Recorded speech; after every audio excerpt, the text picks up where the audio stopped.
You are on camera. This elevator has been out of commission. Security to the slingshot in Sector G. We have a possible intruder into tubes. Repeat, possible intruder. When the elevator stops, exit with your hands raised. I cannot let you in until you show your face.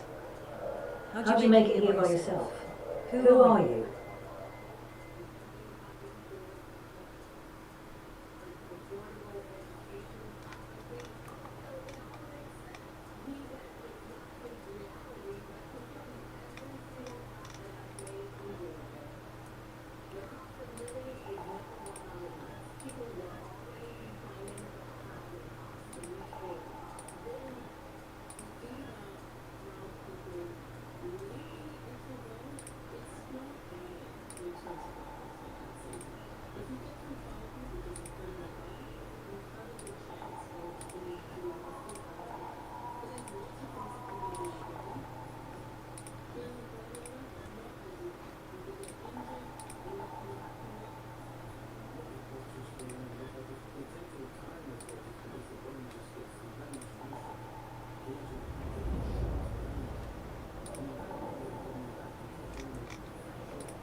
A bed down here in Speranza sure beats sleeping outside, but it's getting pretty crowded.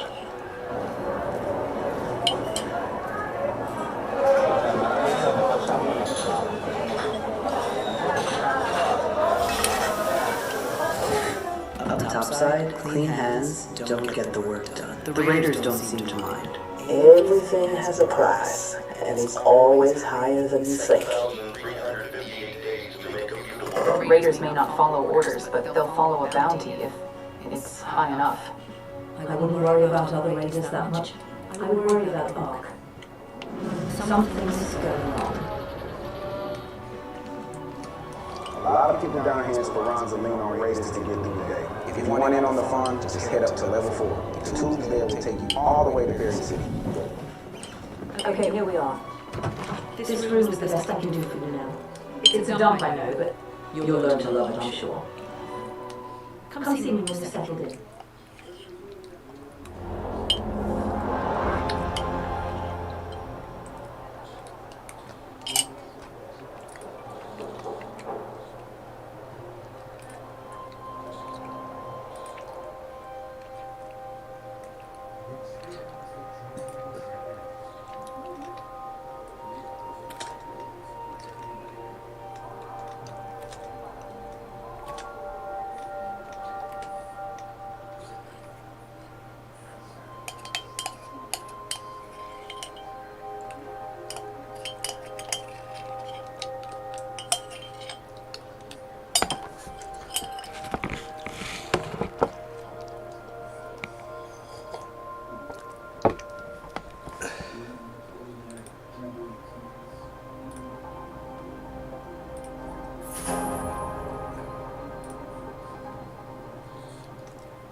Storms are mostly settled, but much of our infrastructure has taken a proper looting.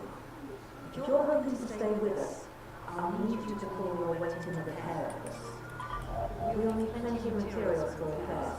I'll mark some good list spots on the map. Head up there and see what you can find.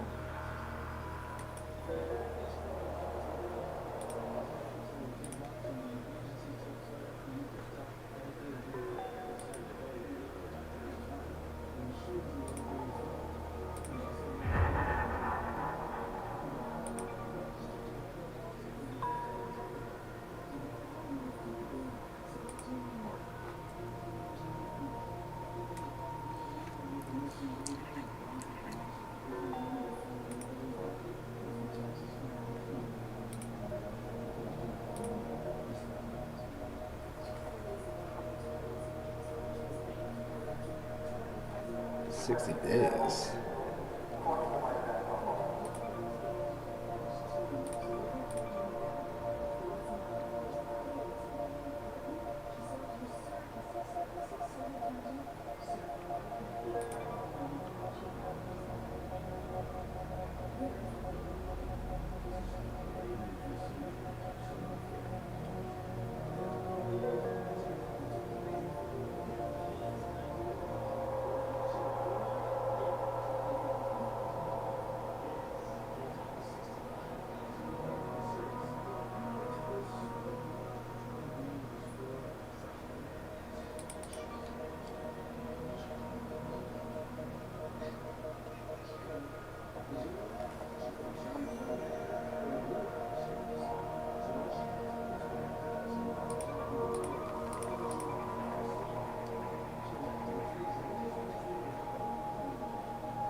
opposites too.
You going to work tomorrow?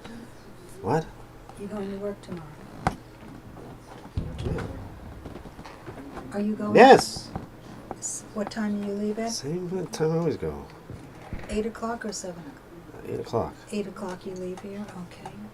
Hopefully I'll see you then.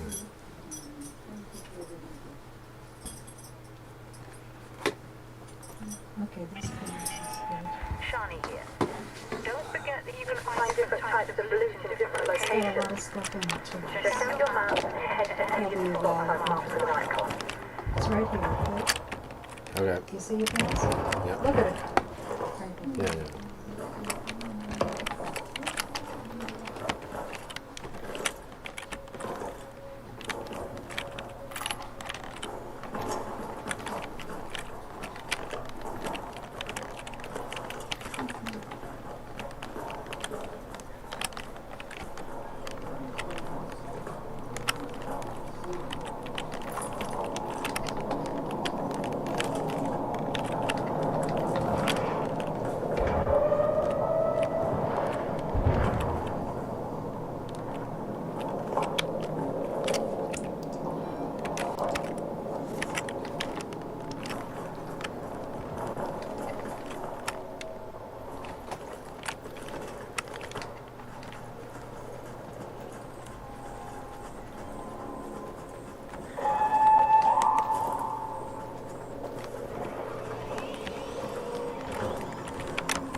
Brady's gonna go away the tourist we have to go.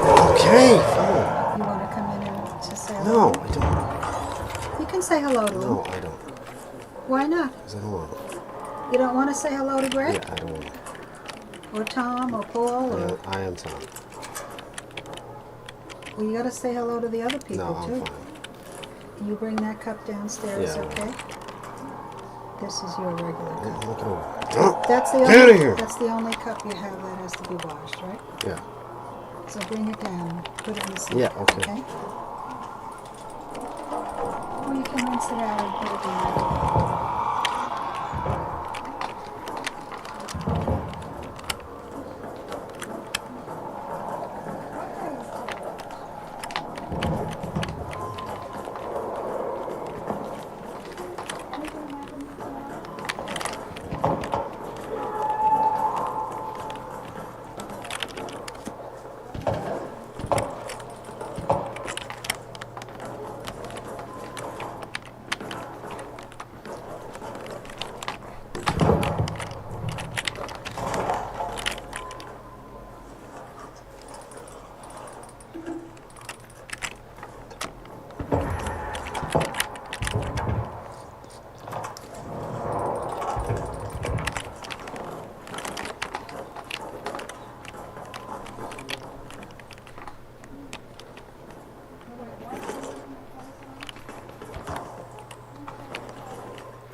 Greg, you didn't say I'm going to call him. Okay. Yeah, I heard you. You want to get on the No, phone I too? don't.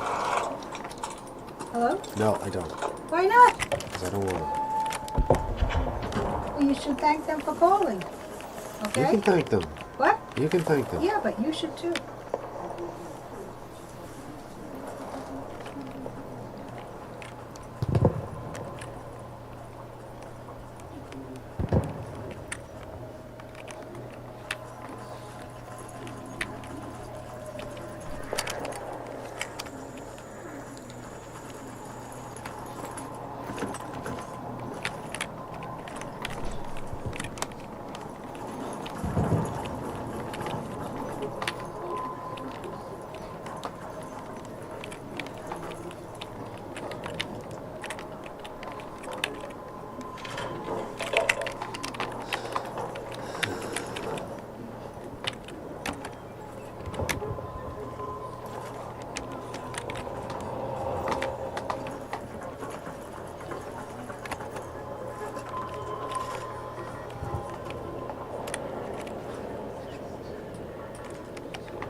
Woo-wee.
So,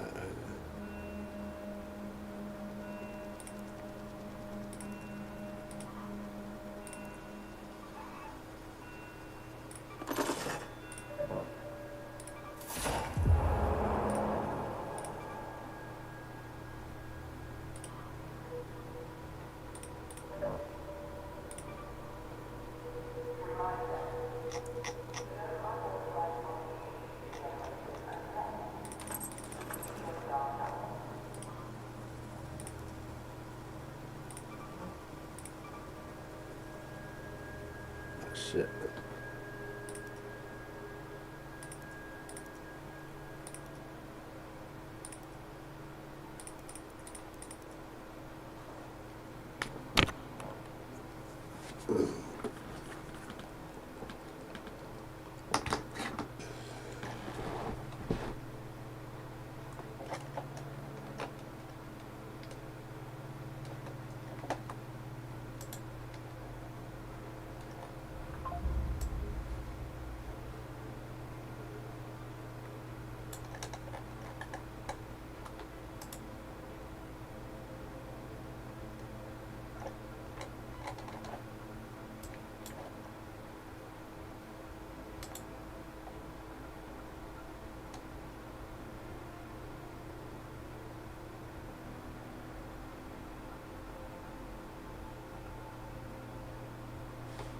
Oh, this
That's very funny.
That, oh, it doesn't matter who's in. It's the same thing, right? The permanent.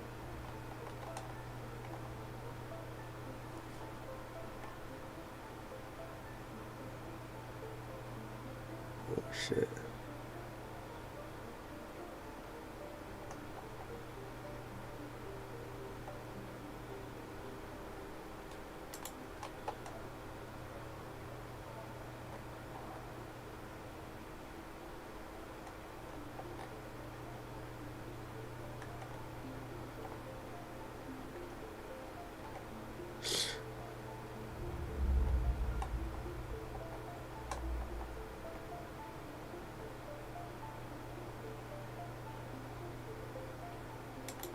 Questions like this. If you could time.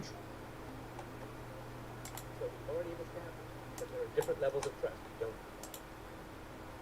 3 historical events. What a stupid question. Like, really?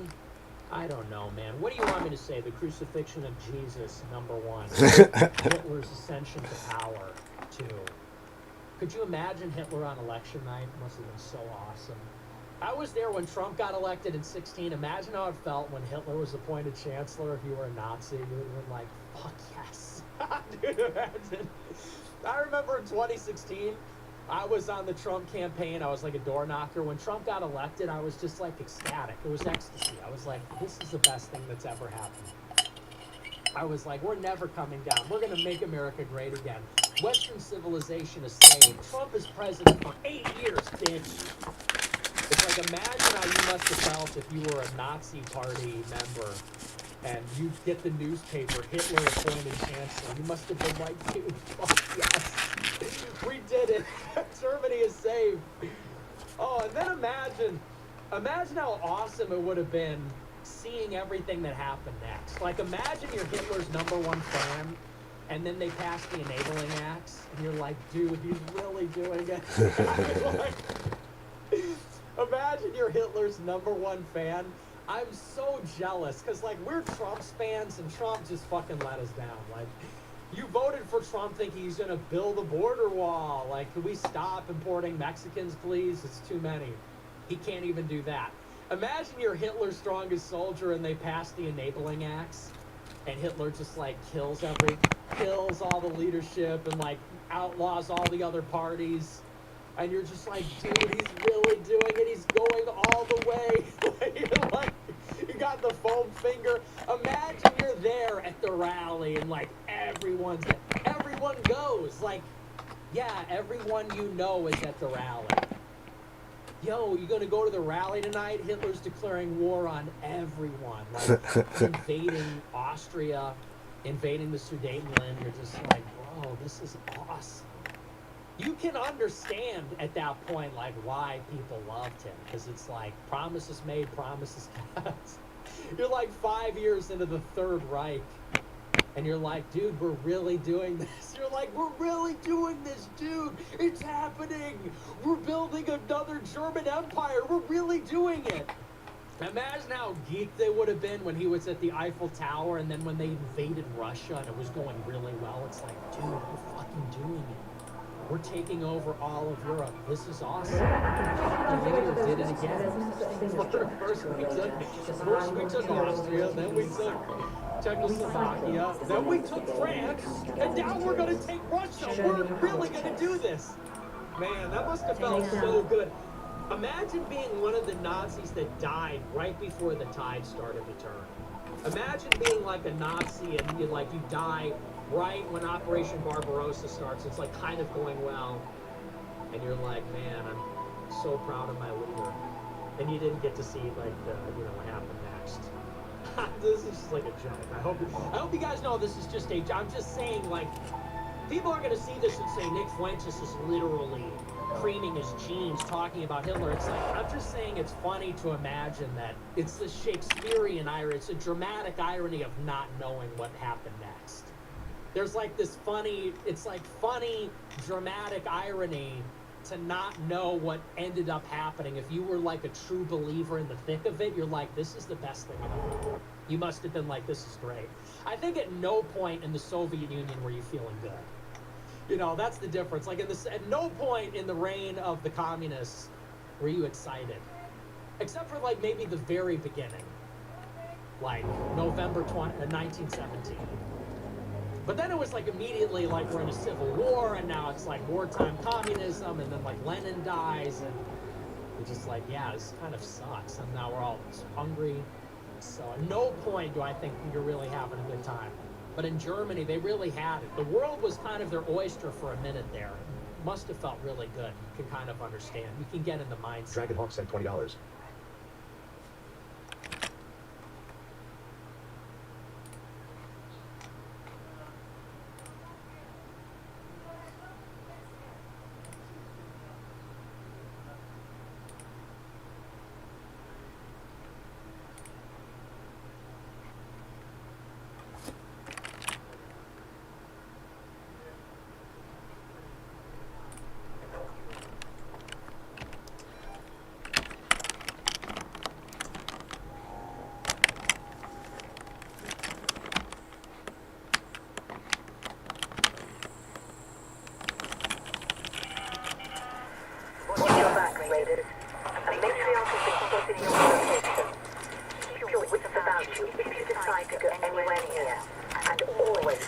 other side of her children.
Hi.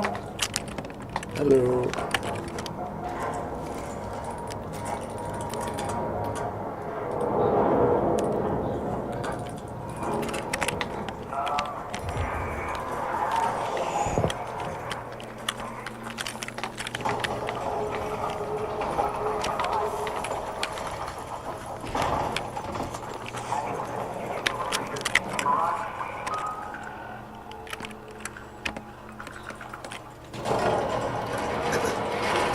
GG.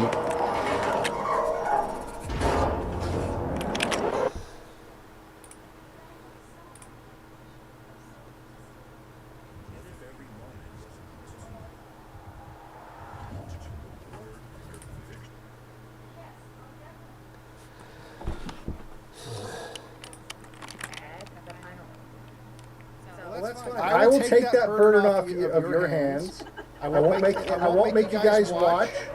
You know, I'll just build me like a warehouse kind of a thing with a conveyor belt where I stand on one end and like the buses arrive at the other end. And I've got that little paddle thing, and I'll just, that's it. And as long as there's like a big like pit for them to fall into after I, hit them with the thing. Maybe it would affect you. No, 100%. Why would I? It doesn't make sense. I can't even relate to caring about that. Like, that's how much I don't. Like, that sounds weird to me that anyone would care. No, I mean, I see the justice in this. I do. I just don't. I don't think women are typically. Wait, he's somebody's son. Yeah, fucking bring her on the conveyor belt too. She gave birth to that thing. We can't have that thing. Unless they're having abortion, and then they somehow No, sterilization. You should sterilize anyone. If you produce a murderer, you should probably be sterilized. There's something to be said about the genetic component here. Yeah. Well, like I said. Had to do with Jesus. Well, I think in this case, it's like, well, not in this guy's case. The other guy, I don't know about Gilmore's family, but the other guy, it's Papa Rage.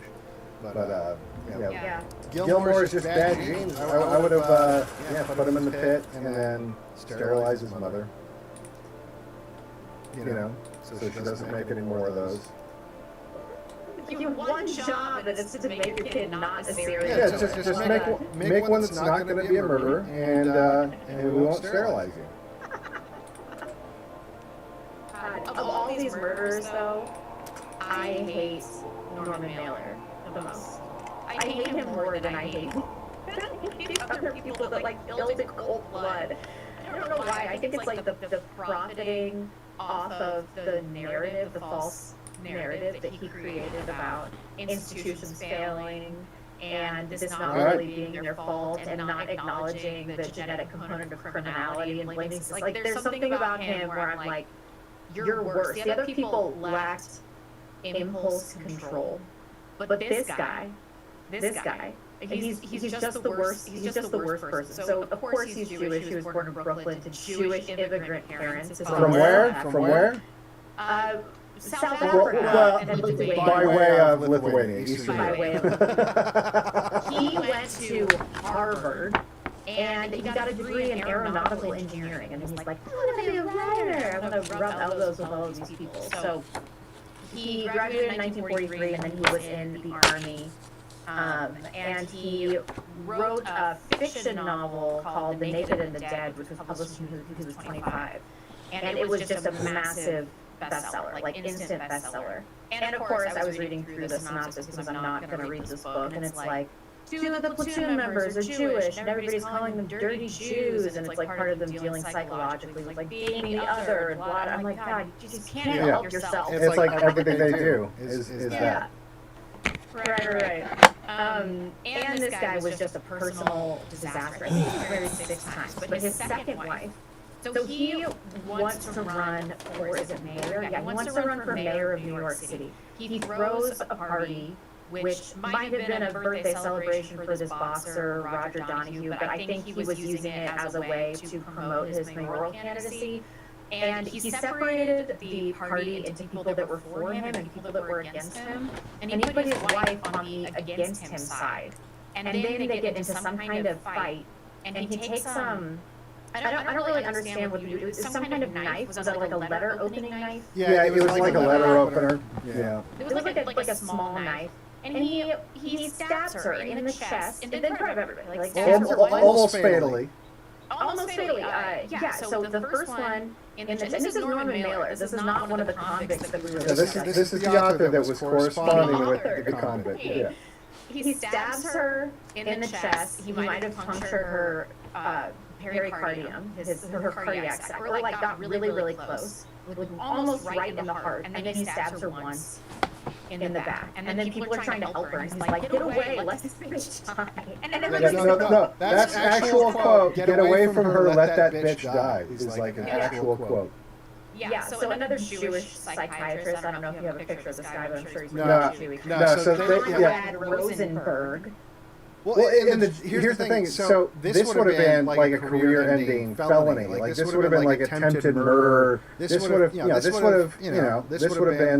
a stain on his record forever. But what happens? He goes to a Jewish judge and a Jewish defense attorney and a Jewish psychiatrist, and they sweep it all under the rug. They swept it all by saying he's homicidal and suicidal and can't distinguish between fiction and reality.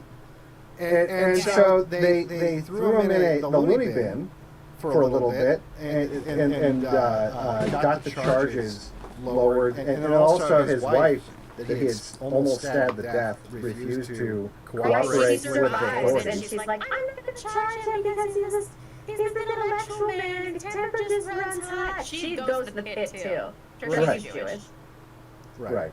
Absolutely. Anyway, he also co-founded the Village Voice. Yeah. Co-founded the Village Voice. He covers the Kennedy campaign, the Pentagon March. He does all of this radical political activism in New York, and he was talking about city secession, so that they no longer had to be a part of. He wanted New York to be like its own little state, basically. Yeah, because at the time in New York, you still had enough normal white people in the rural areas to where it had political consequences when it came to state elections. And so he was trying to basically secede as like this little communist Jew city. Like literally, that's what it was. So he'd hang out with his Jewish writer friends, and they could do all of this true crime. Truman Capote did this with In Cold Blood, and I love that book. But he was so sympathetic to the murderer that truly, in cold blood, wiped out an entire family. Like trying to understand his mentality. It's like no, he broke into a nice family home. To get like pennies on the dollar, just to get like so little money from the state, and then just murdered an entire family in cold blood. And the entire book is about unraveling, like the more emotional, the softer parts of his psyche. And it was just too kind to the murderers. And it's like, I understand where you guys are coming from. True crime is very interesting. But this thing of trying to understand somebody that lacks humanity, lacks impulse control, and to humanize them, it seems like a fool's errand. And it's totally misguided. We don't need to have sympathy for these people. No, they just need to go on the conveyor belt. Yeah, totally. He was a prolific writer, though, Mailer. He wrote 40 books, fiction, nonfiction, biography. He was into this class of novels where he was kind of blurring the lines between fiction and nonfiction, which I don't particularly like. I think that's probably just a way that you can lie. Yeah, that's what it was. It was post-World War II propaganda. That's why he wrote wrote them as fiction, so he could put like weird, crazy Jew lies into these stories about World War II. And it was like Schindler's List.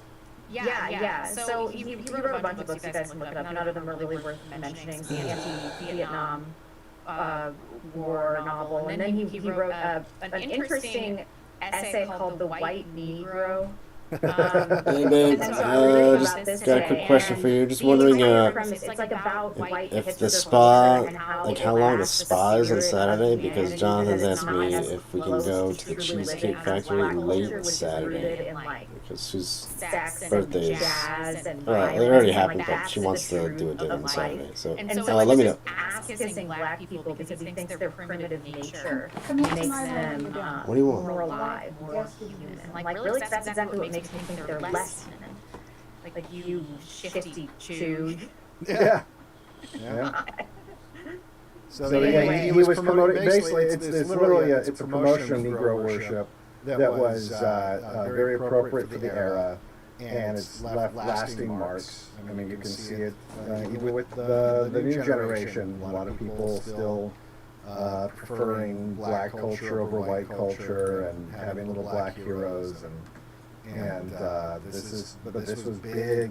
This was big time. Beginning in the '60s, right in the melee of the civil rights movement. So he was just one of many Jewish activists trying to get white America to embrace black culture. Yeah, and I noticed the Jews, they often tell the truth when they're trying to lie. And so he actually got a lot of criticism for his racial consciousness, they were calling it. Because they were saying, like, well, you are accepting that black nature has primitive elements, and that in and of itself is racist. So I thought that was very, very funny, how he was being eaten by his own for what he thought was like a really woke, going to be a well-received take on race. Anyway, so he was married 6 times. He had 8 kids. 8 kids. I think one was adopted, though. And he was just a drunk drug user, public views. Somebody in the live chat I said he got in some kind of fist fight with Rip Torn. Did you come across that in your research? I didn't see that. No, but he was an actor too. Like he unsuccessfully worked on in writing and directing positions, and then I know he played roles. In fact, I thought I'd let me see here. I thought I had written down some of these. So he had a movie called Tough Guys Don't Dance in 1987. Let's see here. Mailer wrote and directed this over-the-top neo-noir based on his own novel. It features Ryan O'Neal, Isabella Rossellini, and some of the most ridiculous melodramatic dialogue, frozen stiff acting, and campy plot twists of the 1980s. And that's saying something. If it's some of the campiest stuff of the like the campiest decade of all time. Severed heads, torrid affairs, and lines that sound like they were written while drunk. Critics and viewers have long called it so bad it's good. Unintentional. Yeah, I hate that when it's just bad actually. Yeah. So Did you yeah. watch Red Letter Media? No. What's that? Oh, those guys are great. It's a movie review channel that I've been watching for a super long time. But they have a show called Best of the Worst where they just watch bad movies. I always skip it. I'm never going to watch this. Why bother? Yeah, I've never subscribed to the whole "it's so bad it's good" thing. It's like, no one says that about food. No one's like, wow, this dog shit salad is so bad, it's starting to grow on me. No one says about anything else, and so I don't understand it because like it actually hurts my brain when like I'm consuming media that is awful. Yeah. I don't understand being entertained by it. Well, how does this relate to Abbott? We should get back to that. Right. So we start corresponding with Abbott, and I think the letters have been published somewhere because apparently they were really interesting. Well written. Oh, I know. But they were also made into a book by Jack Henry Abbott called In the Belly of the Beast. But the individual letters, I think In the Belly of the Beast was a lot of commentary too. The individual letters, like back and forth, they're in their entirety. They're in the New York City Public Library, something like that. But Mailer was deeply involved in getting Jack Henry Abbott paroled. Before we get to that, just because you mentioned the letters, I found this when looking for stuff. They actually did like kind of like the vagina monologue type stuff, only with his letters. And this is right before. We have a twist coming up in the story, guys. A predictable twist, but this is right before the twist. So Trinity Square dramatizes the Abbott letters. And so they're talking about telling the paralyzing truth of 19 years in prison, Jack Henry Abbott, letters from in the belly of the beast, speak with hoarse and horrifying eloquence. Norman Mailer was instrumental in having Abbott's letters published, and then in getting him paroled from prison less than a month later. There we go. Yeah. So we'll get to the twist in a second. That's unreal that they would do that. Well, it's not. I totally believe this. But he didn't analyze Abbott as in terms of recidivism. He didn't care about that. He was just like, is this because he grew up and he had this dysfunctional childhood and he was in and out of the system? Like, he's my guy. This is the guy that's going to tell my story about prison reform. And he seemed unconcerned, totally unconcerned about recidivism. It's like, why would you do that? Because as soon as he relapses into previous behavior, it discredits Norman Mailer entirely. So like, you really should be choosing people that you are pretty convinced are not going to slide back into old behavior. Yeah, but a lot of times these Jews are short-sighted. Like, as much as they often do appear to have these long-term goals that they're willing to, because of their ethnic solidarity, invest the time into. A lot of these guys who are on the, because here's the thing, there's no explicit plan. They're all like emailing each other and following. It's not like Norman Mailer has like a specific role that he's playing that's handed down from Jew Central. It's just it's in response to a genetic, biologically coded behavior that he's just acting in the interest of his people. And so you're going to have those that just don't, that fuck up. And this is kind of, but if you think about it, there's never any consequences, right? And it's not just Jews; it's just the left generally. They have a really bad track record of picking martyrs that aren't actually just horrible people. This was early Innocence Project stuff. Right. So, Innocence Projects. Same thing with the. What's his name? What's his name? What's his last name? Avery. Yeah, Stephen Avery, or the West Memphis Three. Like you have. I mean, this is the same kind of a thing where they. In fact, the funny thing is he brought, because he did have connections in Hollywood. He brought in celebrities like Christopher Walken was involved in trying to promote the idea that this guy should be freed from prison because he was, given a raw deal and he was the product of society and we should give him a second chance and so all this. Dude, couldn't Christopher Walken stay out of it with his involvement with Natalie Wood's death? Like after that, you shut your mouth and you just don't involve yourself in anything related to criminality. Shut up, dude. Although he probably had nothing to do with it. Or maybe that's why you double down, right? So. Yikes. So he and other literary individuals, the people in his class, they were deeply involved in this parole operation, and they were writing letters to the parole board. And they just wanted him to get out, which is once again shocking to me because he had already engaged in recidivism. He had broken out of jail and he had committed armed robberies. Yeah, like the second he got out of jail, he robbed banks. It's like, what do you think is going to happen when this guy is paroled? And it was he attacked that he killed another prisoner in jail. In jail. So I don't know what he thought was going to happen here. This was obviously short-sighted. But it worked like they do with the Innocence Project and Kim Kardashian and public pressures. I think Kim Kardashian helped get Julius Jones out. The prison board, the parole board, they were receptive to this and they paroled Jack Henry Abbott in 1981. So it hadn't been but 6 weeks, and guess what happened? Guess what happened, audience? Abbott is at a diner. He's with two women who, reading between the lines, sounded like prostitutes. And this young waiter, Richard Adon, is like, you can't use this bathroom. This is a staff bathroom. And so he ended up like leading him out to the alley is what I read, although that doesn't make a lot of sense, but that is what happened. They ended up in the alley together. And he murders him.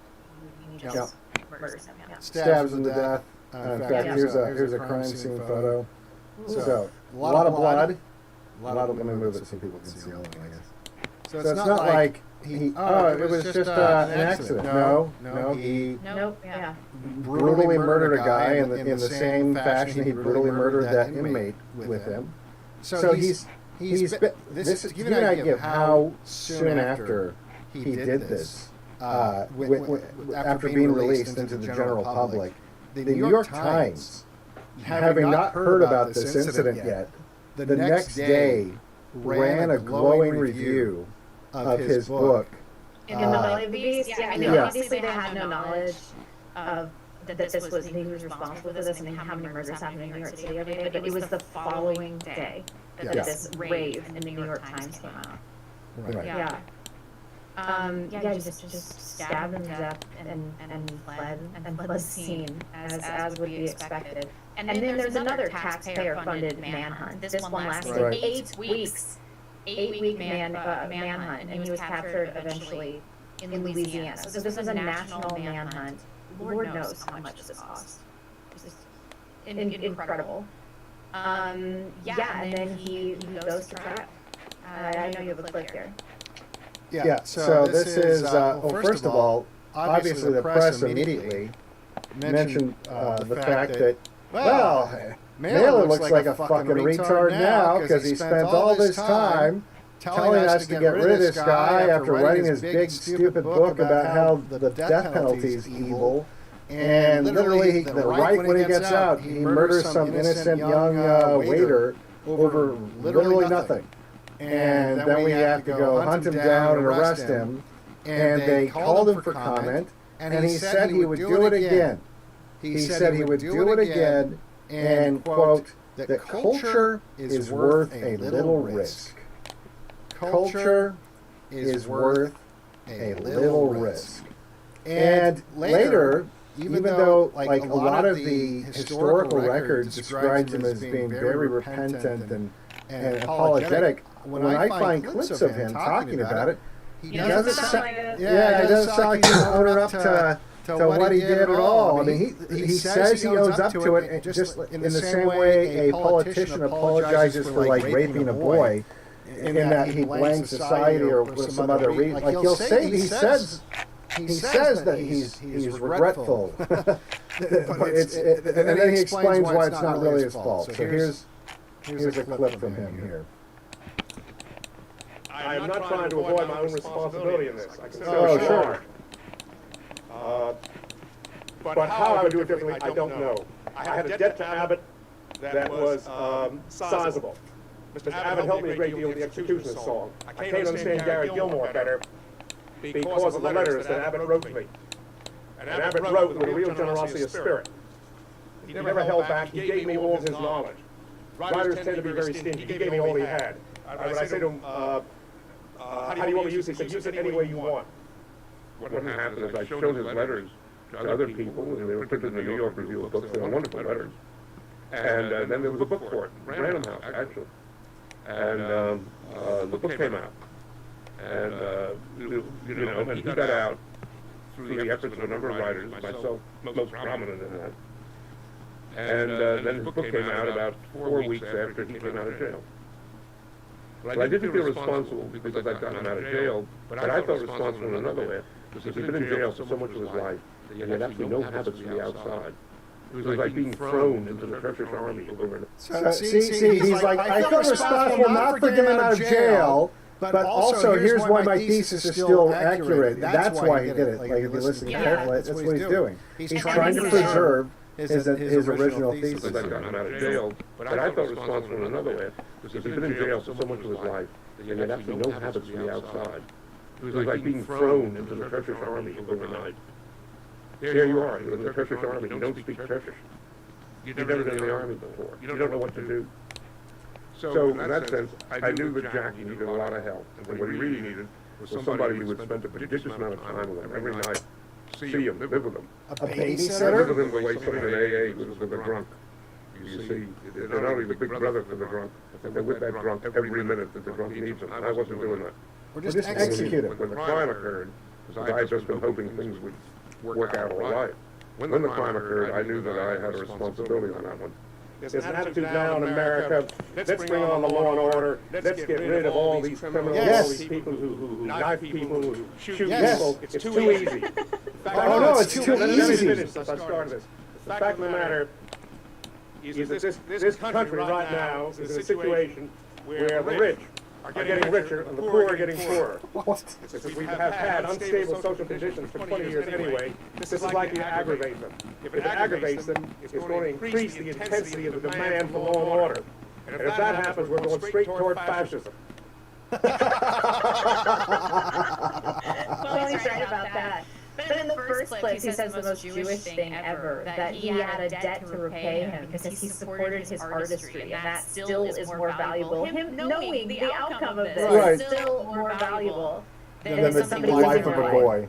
Yeah, exactly. And then he keeps going on about like how well, it doesn't matter because fascism will, if you get mad about this guy, fascism will happen.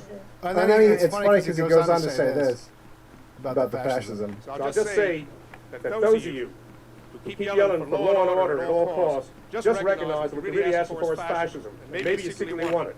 Oh, it's not a secret, Dick.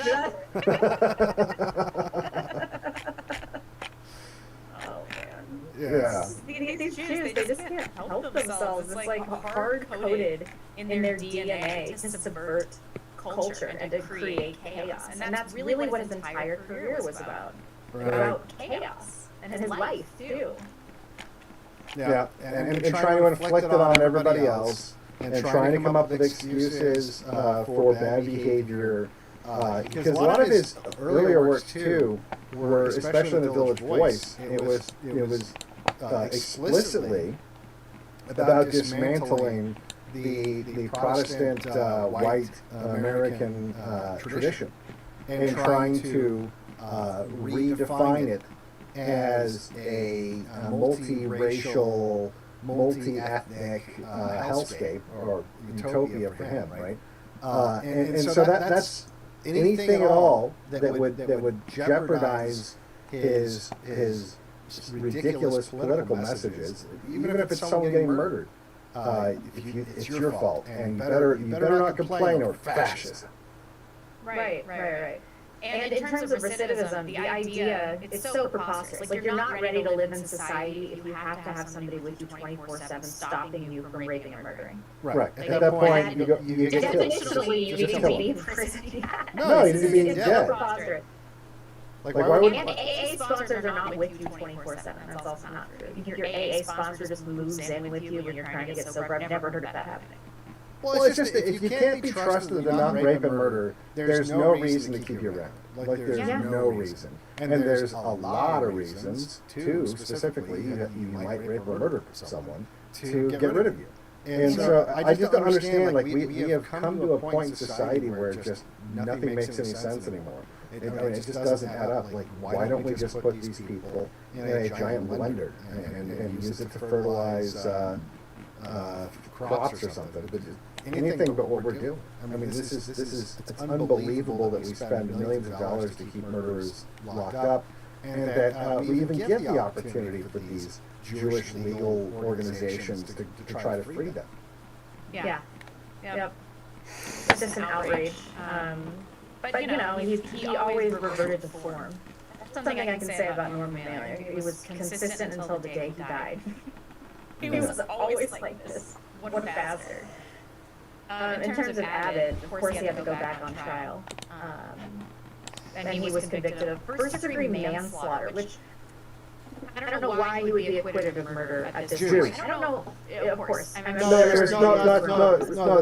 they were worse. So what happened was Mailer got involved with his Jewish friends and argued and testified at the court that it was basically, once again, it was his same thesis.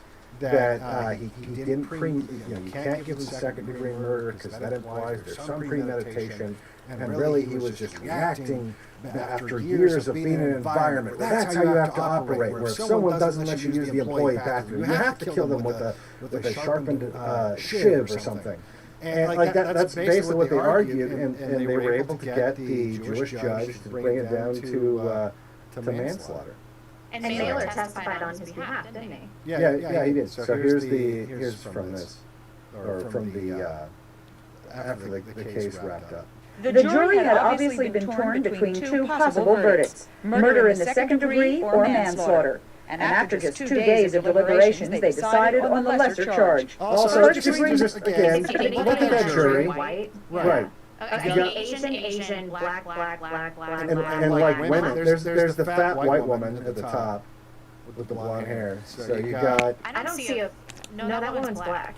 No. She's got blonde hair. Maybe it's just not coming across from what you're seeing. But like the girl. She has negroid features. Maybe this is a sketch artist error. No, the one above at the top has. On this side, no, it doesn't matter. It's woman. First of all, it's like half women, and I don't. And maybe some Jews, maybe one white guy is on that entire jury panel. So that's also a huge fucking problem. Because this is 1982, by the way. So like that's how like New York was. That's how fucked it was already. You were never going to get a white jury in New York City. On the lesser charge. First-degree manslaughter, with the mitigating factor that Jack Henry Abbott killed Richard Adan under extreme emotional disturbance. That's what defense attorney Ivan Fisher had asked for. Yep, Ivan Fisher. Yeah, it was extreme emotional disturbance. Inciting Abbott's lengthy, brutal years in prison. Years that took him, Fisher had said, from the belly of his mother into the belly of the beast. Prison, as Abbott had called it in his best-selling book of letters. For prosecutor James Fogle, who had called for the murder conviction, saying Abbott was a dangerous man who liked to kill, the verdict had to be a disappointment. Even though, with remaining years Abbott owes because he fled before his parole, he could still get life imprisonment. After the verdict, author Norman Mailer, who helped Abbott get out of jail before, said he thought it was a fair decision. The fact of the matter is that just technically, it's very hard to believe that there was intent to murder as such. In other words, that there was a premeditated murder, which is what murder 2 involves. Sentencing will be February 24th. Until then, Jack Henry Abbott remains in jail, in isolation, as he has chosen. Okay, that's such bullshit. I've heard of so many cases where premeditation can mean a second where you're pulling out a gun or a knife. And that's the premeditation. Obviously, this was a premeditated murder. They walked all the way down the alley. He isolated the victim. Right. And then stabbed him to death. This was not manslaughter. Yeah, manslaughter is like you accidentally like back your car up over someone, you know, and you're not paying attention. or you punch someone really hard and they hit their head and then they die, right? Yeah, die, and you're just like, fuck, I would have, you know, glass jaw, you know. Yeah. So Yeah, exactly. Ugh. Anyway, so he published another book. This is Abbott, My Return, which of course was less successful. Well, and the entire book was basically just him whining about how he was in jail, how it wasn't his fault. Right. And using all the same Jewy arguments. And by this time, no one really gave a fuck about him. Like his 5 minutes were over. And so it didn't really sell any copies. And so his basically just, you know, came and went without anyone really noticing. Did Mailer advocate for the book? Was he trying to promote the book in his testimony? What, the second book? Oh, you mean when he was like the belly of the beast? Yeah. Yeah, I think so. Probably. I mean, the fact that he was still the most using Jewish that thing he's ever done. You might say he was in the belly of the beast. Available in stores everywhere. I know. He probably got rich from that too. The both of them. Oh yeah. So the family of the victim, they initiated a civil suit, and they were awarded millions in damages, which they obviously never thought. I think it was $7.5 million. They never thought they would get from Abbott, but they were able to get the proceeds from this book, which wasn't well received. I wonder why they didn't do this initially. You know, it's funny that all he because got the guy hadn't been murdered yet. I'm retarded. Never mind. You know what he got from the Jew book, the book that he helped Mailer with? What? Just guess how much money he got from that book. Was it an astronomical sum? No. I think a Jew would give you an astronomical sum for helping. Oh, I don't know, $1,000 then. Like pretty much, it was $1,200. Really? Yeah, the Jew gave him $1,200 for all of his necessary work on the book that he the first book that he worked on. Wow. Well, he probably had a good year with the commissary. Yeah, with his $1,200. Yeah, he didn't run out of cigarettes that first year. That first year, yeah. Of course, his parole was denied. I shouldn't say of course, because, who knows at this point. Because he had total lack of remorse, which was evidenced in the book that he wrote, his ridiculous criminal record, and he was still, having disciplinary problems within the jail in the interim period. So he whacked himself. He was found dead in 2002, hung himself. He pulled an Epstein, right? But he actually probably did kill himself, with like sheets and shoelaces. And although the family else still claims, that he didn't kill himself. Why would they think that? Like, who's going to kill him at this point? Right. Well, the sister, I think, and like the crack whore mom were upset that they didn't investigate it. He wouldn't have killed himself, and it's like, I don't know why not, but well, who cares? He was 60 and he had killed a bunch of people. Yeah. Yeah, I would have killed him a long time ago. He's lucky he got all that extra time. So that is the story. That is the story. Mailer. Yeah.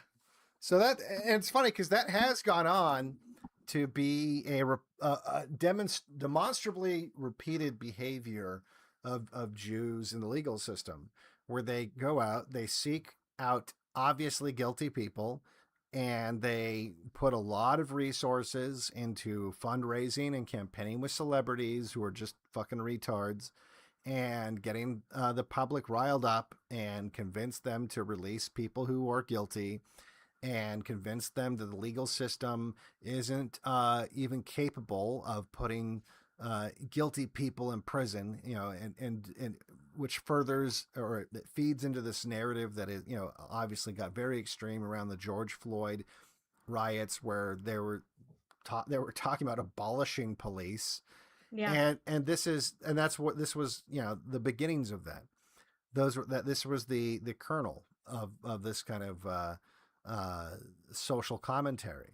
And it's funny because, like, again, every case they used along the way was just obviously ridiculous. And so, this is just, and it's just one more example of Eastern European Jews whose family came to America around the turn of the century and immediately just started fucking everything up. Yeah. Yeah, exactly. And getting rich doing so. So rich. The amazing part of it. It does reassure me that his credibility was tainted and that he lived a life of chaos. Like, he was always a kind of a joke to people. I don't think he was really taken seriously. I mean, he was when he was 25 and he released his first novel. But after that, I think his career kind of descended into absurdist takes. But here's the problem. Damage prison reform, the prison reform narrative. But here's the thing, though. He was able to raise millions and millions of dollars in generational wealth that then went passed on to his 6 different children. He had 8 children. Or I'm sorry, 8 different children. Yeah. And so now, and I don't look, we didn't look those people up, but it's hard to imagine that he gave birth to a bunch of non-subversive Jews. You basically have eight Jews out there with a blank check and a pedigree to some extent that leftists will. I mean, even though in the mainstream, maybe not so much. If you are the son or daughter of Mailer and you go to the right institution, that's going to get you places already. So that's the problem. Is this big ball of money that all of these Jews made around the 50s and 60s for their activism. It created a situation in which their children were able to go to elite institutions, go to elite schools, and weasel their way into powerful and influential positions throughout the country and maintain their power. So Yeah. That's something that we need to think about. Yeah, I'd say so. So I've noticed, Devin, that on our streams, the best received parts by the audience are when we're shooting the shit. Like when we're done with the stream.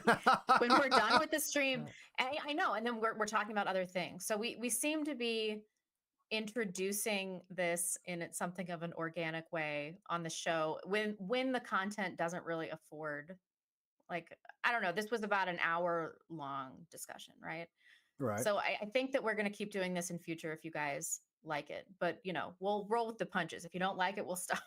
But I really enjoy having conversations with you about things that are happening, and I definitely wanted to talk to you about this Shiloh case this week. Well, that is going on. Yeah. So for those of you that don't know, everybody knows the Shiloh Hendricks story, so I won't bore you with that. But she has been charged with 2 counts of disorderly conduct. She's pleading not guilty. She is just a ballsy lady. I just like her. Look at her. She looks demure, and she's just showing up and doing the thing. And I think that the prosecution is just self-immolating based on the interpreter, which we're going to talk about things. So they're posing this 8-year-old boy who did steal from her. I mean, that was glossed over initially many times. They're trying to paint him as like a little retard. I'm like, you mean Somali, right? They're saying he's autistic. I don't think that there's a lot of evidence from that. And then he had a history of just like up and stealing from people's bags in parks. This had happened several times before. So this week his father testified, and they used a Somali interpreter on the witness stand. Well, you know what's crazy about that is the father is a bus driver, and you need a CDL to be a bus driver, and you need to be able to speak English to get a CDL. But somehow he doesn't speak English, and he has a CDL, and he needs an interpreter. And that's just one instance out of like the thousands of instances of this happening across the country that's leading usually to disaster when some Indian can't read the sign that says wrong way as he plows into a family of 8. Yeah, exactly. So this is from one of the local news stations. The boy's father testified with the help of a Somali interpreter on the witness stand. He said his son's autism makes it hard for him to understand that he shouldn't take things that aren't his. And he said it's happened before, but usually people express more compassion than what happened last year. At that point in his testimony, he choked up and he paused. He said parents are usually willing to help him when his son behaves that way in public. Dude, if some little nog starts stealing from me, it's amazing she didn't drop kick this kid. She just hurled a racial slur at him. Who cares? Walk it off, kid. All right. No, it's fucking insane. Like here's the thing is we shouldn't have these people in our country. They're genetically incompatible with it. I mean, you guys get it. Everyone understands. It's obviously this is a secondary symptom of a larger problem where now the system has not only become so corrupt and anti-white that it let these people into our country in the first place, but now this is going to be, you guys need to prepare yourselves. I'm just telling you, this is going to just happen more and more. The system is now being weaponized against the people who are the white people who refuse to die out, the people that don't sit there and keep their head down and take the abuse and just hand the keys to the castle over to the brown people. This is 100% a malicious prosecution. That is, it's 100% there to punish white people. I wanted to read this real quick part of it. This was a tweet from Daniel Concannon on Twitter. He's at Too White to Tweet, if you want to follow him on Twitter. But he started talking about how they're using the fighting words doctrine. And so this was right here. No law was ever passed restricting the First Amendment in cases of fighting words. Rather, fighting words doctrine was established as case law by the Supreme Court in Chaplinsky versus New Hampshire in 1942, stripping First Amendment protection when words, quote, by their very utterance, inflict injury or tend to incite an immediate breach of peace. Now that's what they're using as the precedent to try to prosecute her. But you can imagine how that could also be extended to prosecute anyone that says nigger and then gets in a physical altercation over it. And this is, it's the real fucked up irony of it. I was thinking about this is they are going to be using the legal system that white people built, to kill them. Basically, they're going to be using the weapon that they use to kill us won't be a weapon that they made. It's a weapon they wouldn't be capable of making. And the whole reason why it's so effective is it's being used in a way that no white person thought it would be used when it was created. And because the norm was such that you just assumed forever, and unfortunately that's the case. That's how we got here, is white people for generations just took the idea that we were in a white country for granted. And so they didn't think about putting in kind of like these safety measures that would prevent, non-whites from hijacking the system and using it against them. Right. And so that's this is just one instance, but the system is full of opportunities for non-whites to get an otherwise functioning legal system and use it as a hammer to bludgeon white people in the head with. Right. There's no self-awareness for people that are still pushing a multicultural narrative and magic dirt theory, because what we have here, irrespective of this claim of autism, which I'm not buying. What's the average IQ in Somalia? 80? Well, that's the thing is a lot of these, because remember when they were talking about the Somali fraud that was going on, where they were getting all this extra money. The parents are stealing on a mass scale, right? And then the kids are adopting their culture of theft. And that's what's going on here. They're not adopting the American culture of high trust, the white culture of high trust. But that's why there's so many Somali kids classified as having autism, because if you get them with that designation, you get money. And in fact you get extra funding. So because it used to be a joke that like, oh, look at all these autistic Somali kids, they're retarded. No, that's not really what it is. I mean, they are retarded. I mean, but they're retarded in the sense that they're just naturally stupider than white people. They have naturally lower IQs than white people. But the gosh, the average IQ is 67. Yeah, so they're just saying autism because they don't want to say retarded nig. No, that's what it is. So doctors are happy to give them the title, and then once they have that, it entitles them to funding because they have some kid that's basically on disability.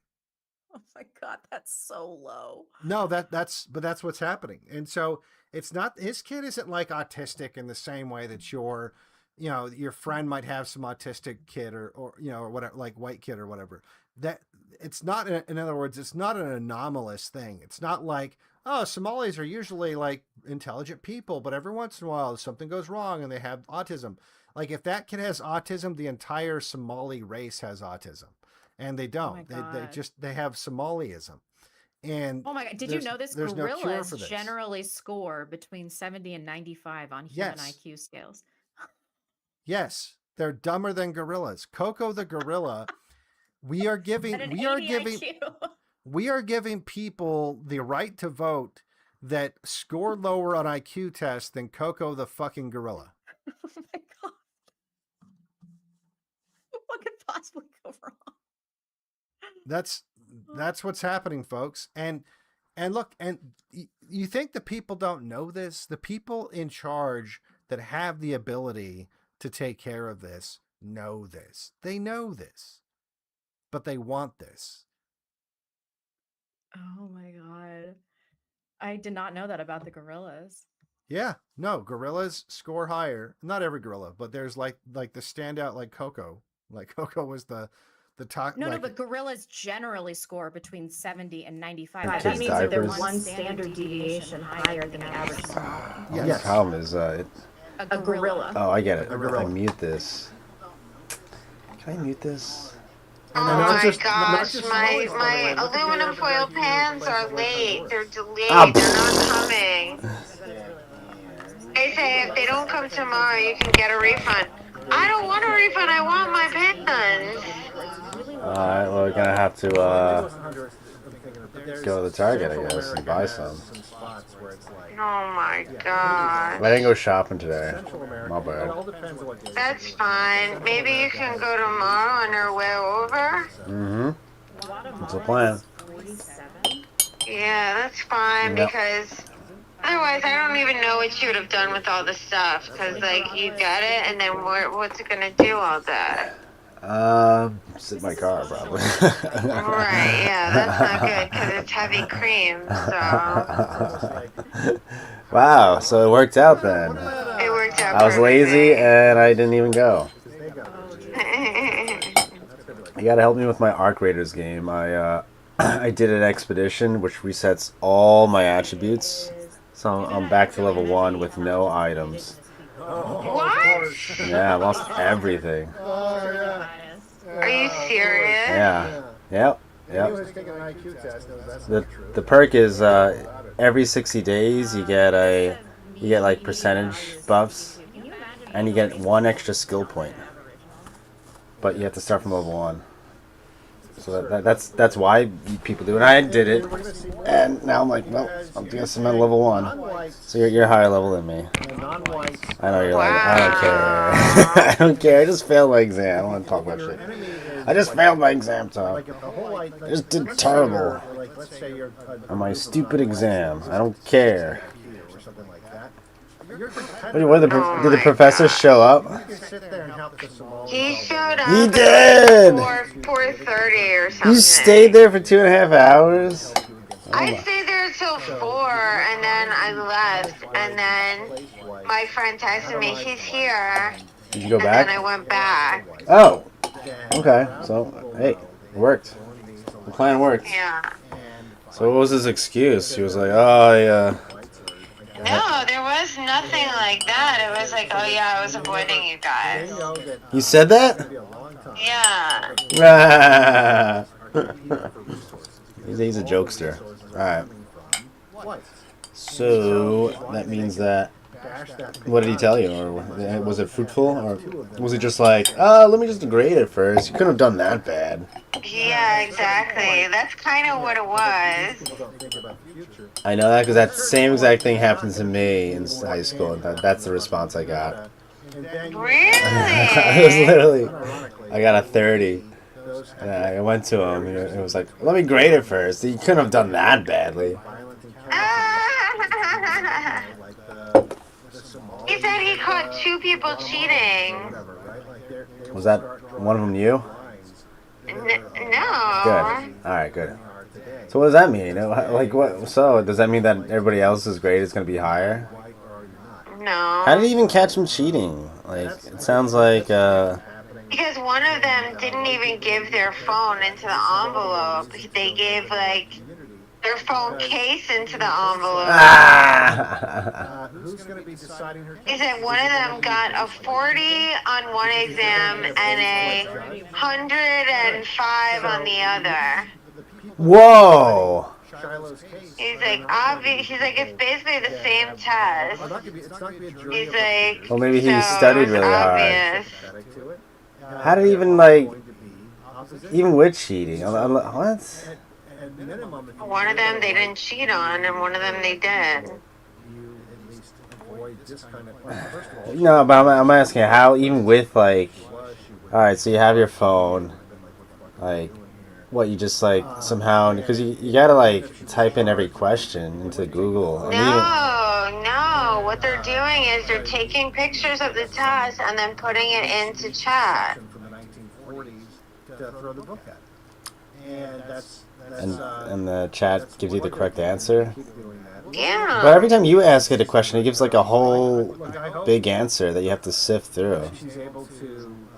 Not necessarily. I don't know. I mean, it feels like there's so much, like, you have to concentrate so much on the cheat that it's almost like you'd be paranoid of, like, looking up and the teacher's looking at you. Well, obviously, I mean, look how that went down. Well, One of the guys that normally cheats on everything, He's the one that was retaking it because he got a B minus, and he couldn't get into the nursing program. So he's retaking the class. And he cheated? But he cheated on every test except for the final. They're literally race blind. And what does that mean? And why is he telling you this? Well, because we were all sitting there. This was like a couple days ago. We were all sitting there traumatized, telling our experiences about this. Oh, that's dangerous to tell your classmates that you cheated because you don't know who's got the loose lips. A little too trusting. No problem there. And then the same thing with Rittenhouse. So I knew when I cheated in my class to keep my mouth shut. Because you never know, like, and it actually happened. Like, if the professor gets suspicious, you know what they can do? They call people in one by one, and then you're fucked because you know when they're one by one in the professor, they're gonna like sing like a bird, and you're just fucked. Right. Unless you didn't say anything, which is what I did. I just didn't say anything to anybody. So even when he called people in, you're like, well, what do you know about it? I'd be like, oh, I don't know, nothing. Because you don't tell anybody. But well, at least you didn't get a 0 then, so you didn't get the worst grade, I guess. I still don't know why he's telling you this. It's not really relevant to your grade.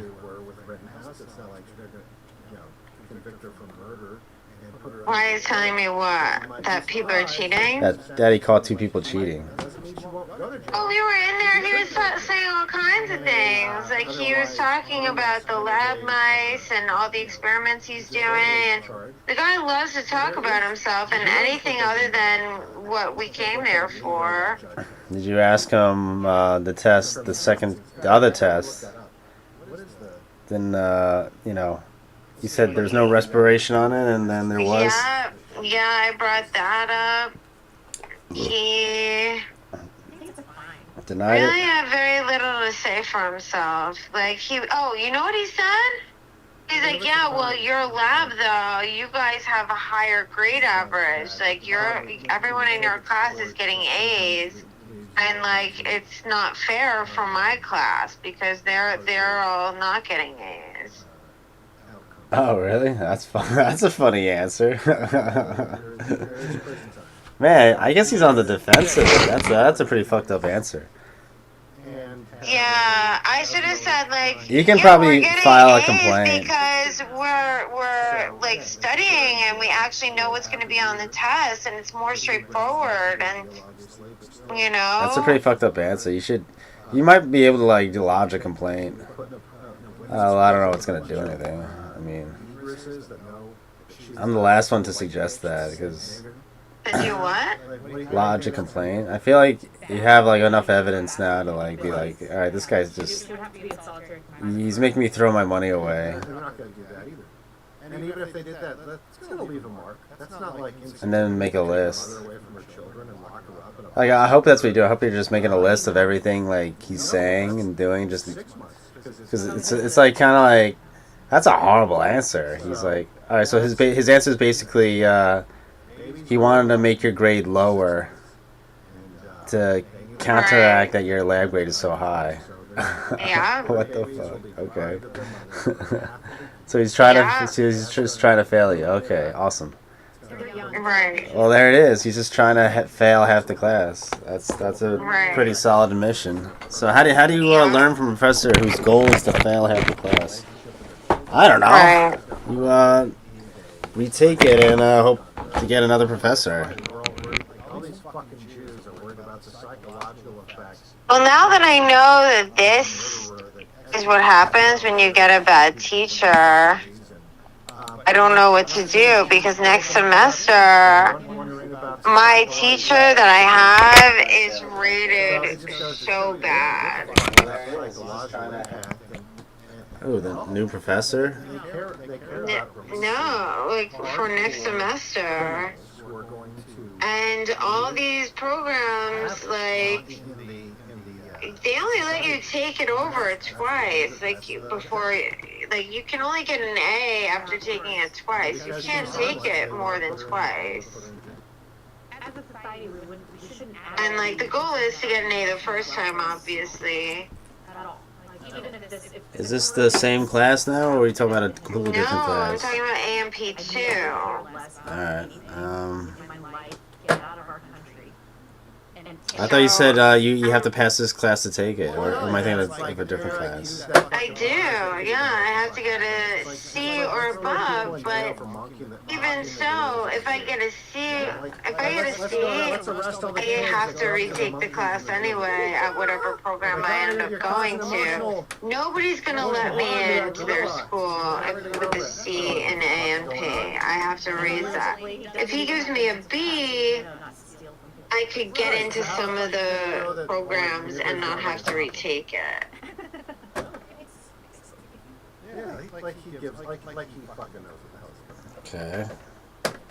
So yeah, these people need to get away from them because clearly the political system. And what does that make us? Unable to remove them from our society. So basically, I mean, it depends on my grade, but what I'm saying is, like, I don't know if I'm, like, maybe I should drop the class next semester since I don't like my teacher. My teacher's ratings are worse than this guy. This guy, they say, well, he's really hard, the tests are really hard, but he'll work with you, he'll curb the test. Bullshit. That other guy, well, I don't know. That other guy that I have for next semester is even harder. He's got, like, you know, so many people fail his class. He's got a terrible reputation. People say they don't know what's going to be on the test, and he doesn't seem to care. It's, like, very similar. Well, you never know until you take it. I mean, then you could take another teacher, and then that teacher might be worse. What I'm saying is that, like, you are only allowed to take the class so many times. You take it once, you know, you're only allowed to take each class twice to get into any program, even if I want to, like, well, if I go to a private school, I might be able to take it a bunch of times and then still get into the private school.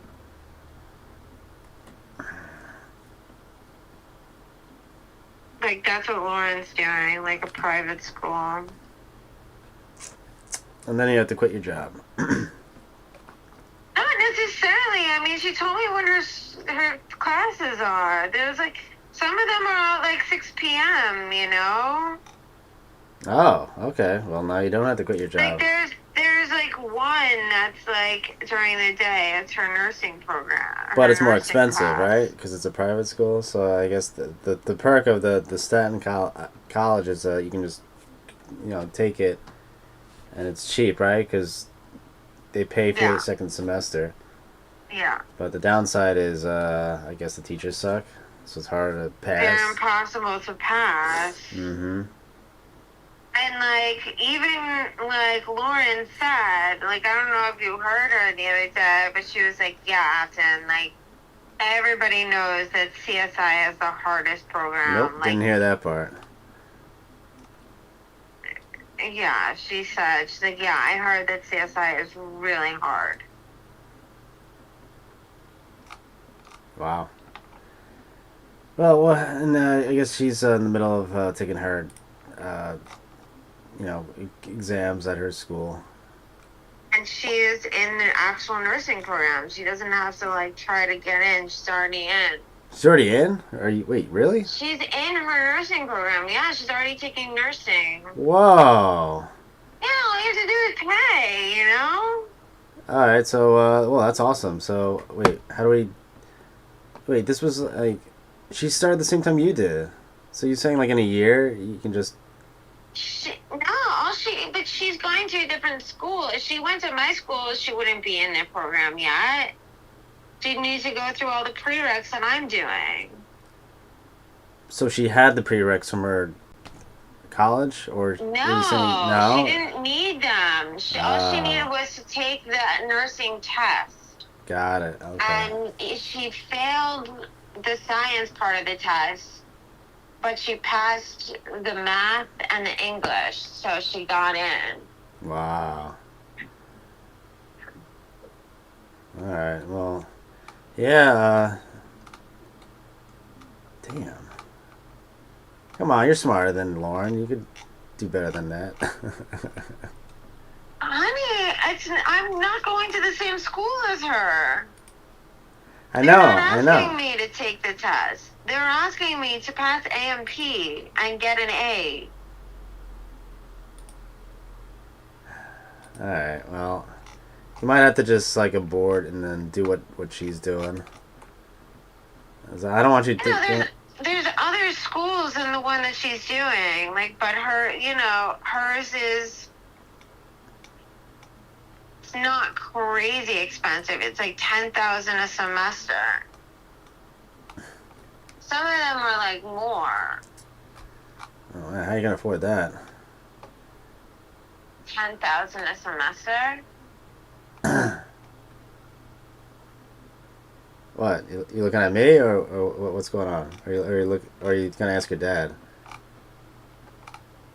I don't know. Are you my husband, or is my dad my husband?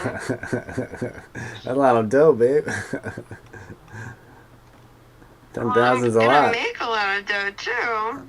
That's true. How about you try the? So you think you failed this class, right? I do not think I failed it. I think that he's gonna pass me. I don't know. If I get... What I'm saying is it really matters. The teacher really matters. And, like, I may want to not go to school next semester so I can get a better teacher next semester. I don't know. But then you have to wait an entire semester. I would just roll the dice with this guy because you're not paying for tuition. No, I can't. It's so stressful. Do you see how stressful this is? Well, there's no telling, we could... I'm not good at taking tests to begin with, and you don't know what's going to be on it, and they test you like you're a scientist. It's not fair. I don't know science. I'm not a scientist.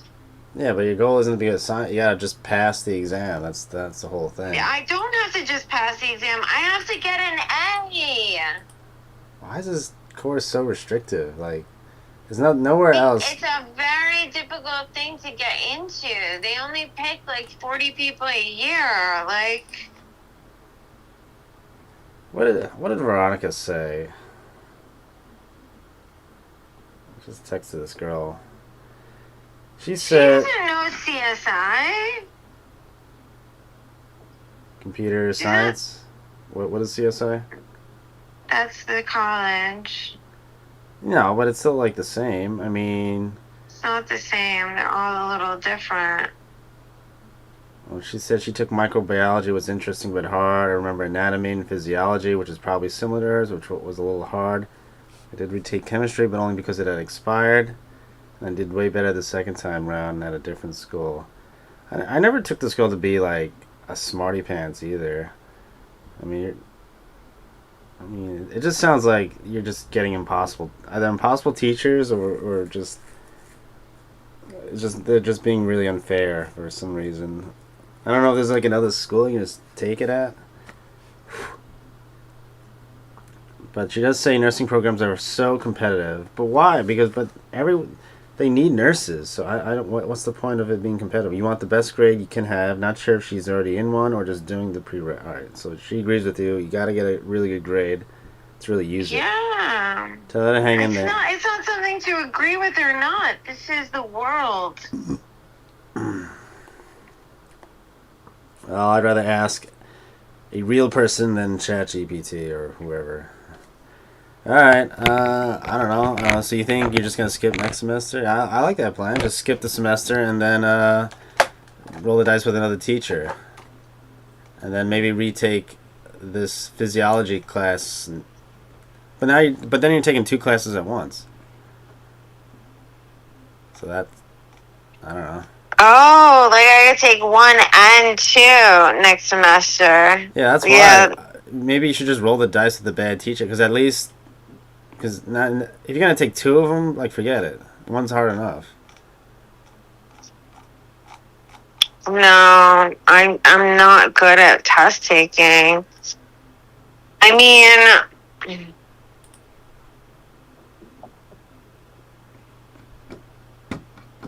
okay.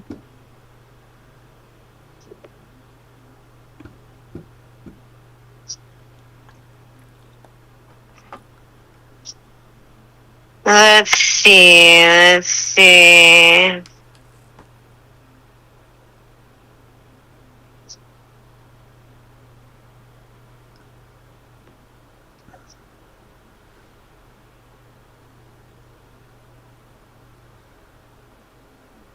By the way, Jonathan thinks that Karen and Ian isn't over yet.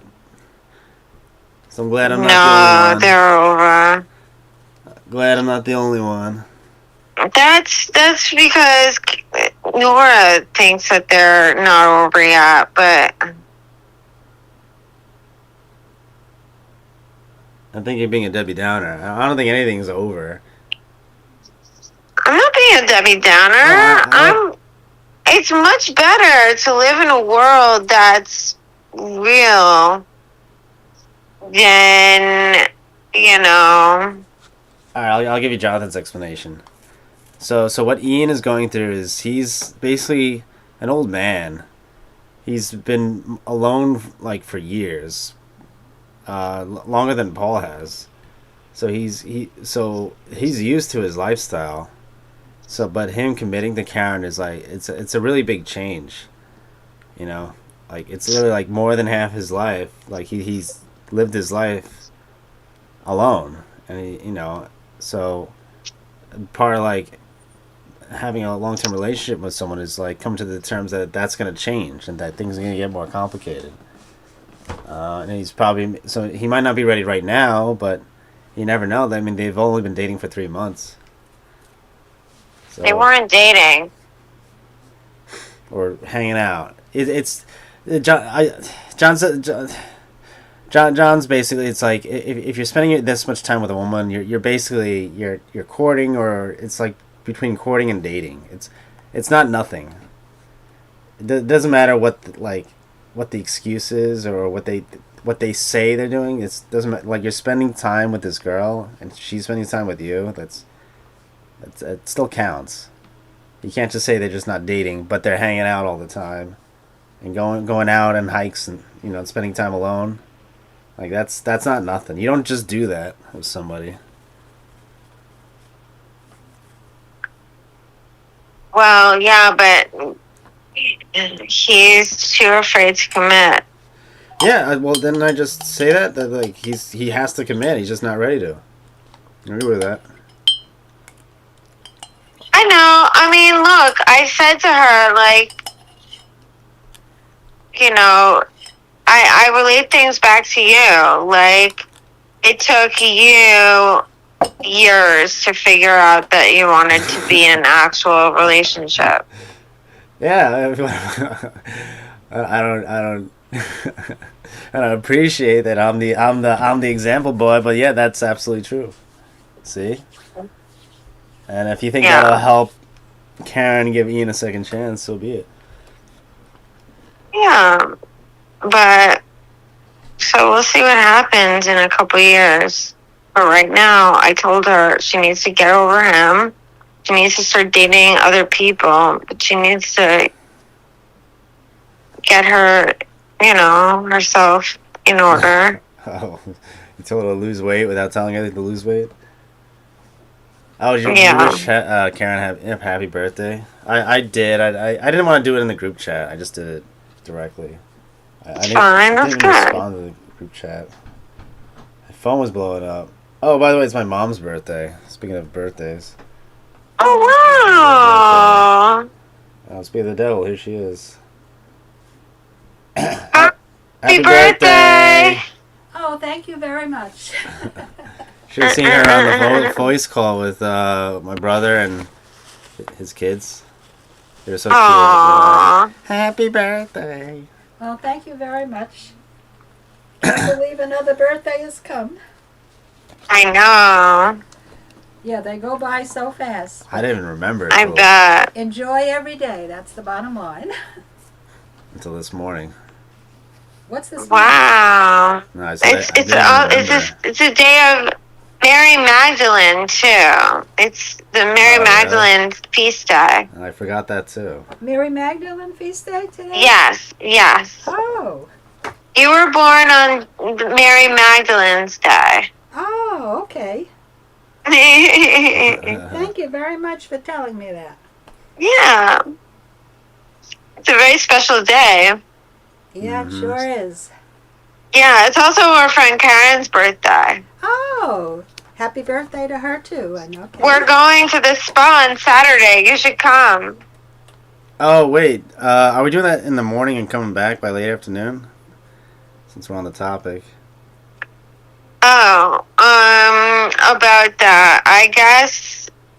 If you don't want to go, I can just, we can just go to the spa and then leave. Isn't it early morning, right? Am I misunderstanding? We leave, we go there, get there like 10. Yeah, exactly. All right, and then when the spa finishes, I can drop you off. Okay. Yeah, or you don't have to go to the spa. You can just go to your birthday party that you want to go to. Well, I want us to go, but if that can't happen, well, okay, let me go go. to the spa. All right, Good night. Good night. You don't want to come? You don't want to meet Sue? I do, but I have to do this Karen thing. The spa, yeah, that's what we're doing. Why can't we do both? What am I missing?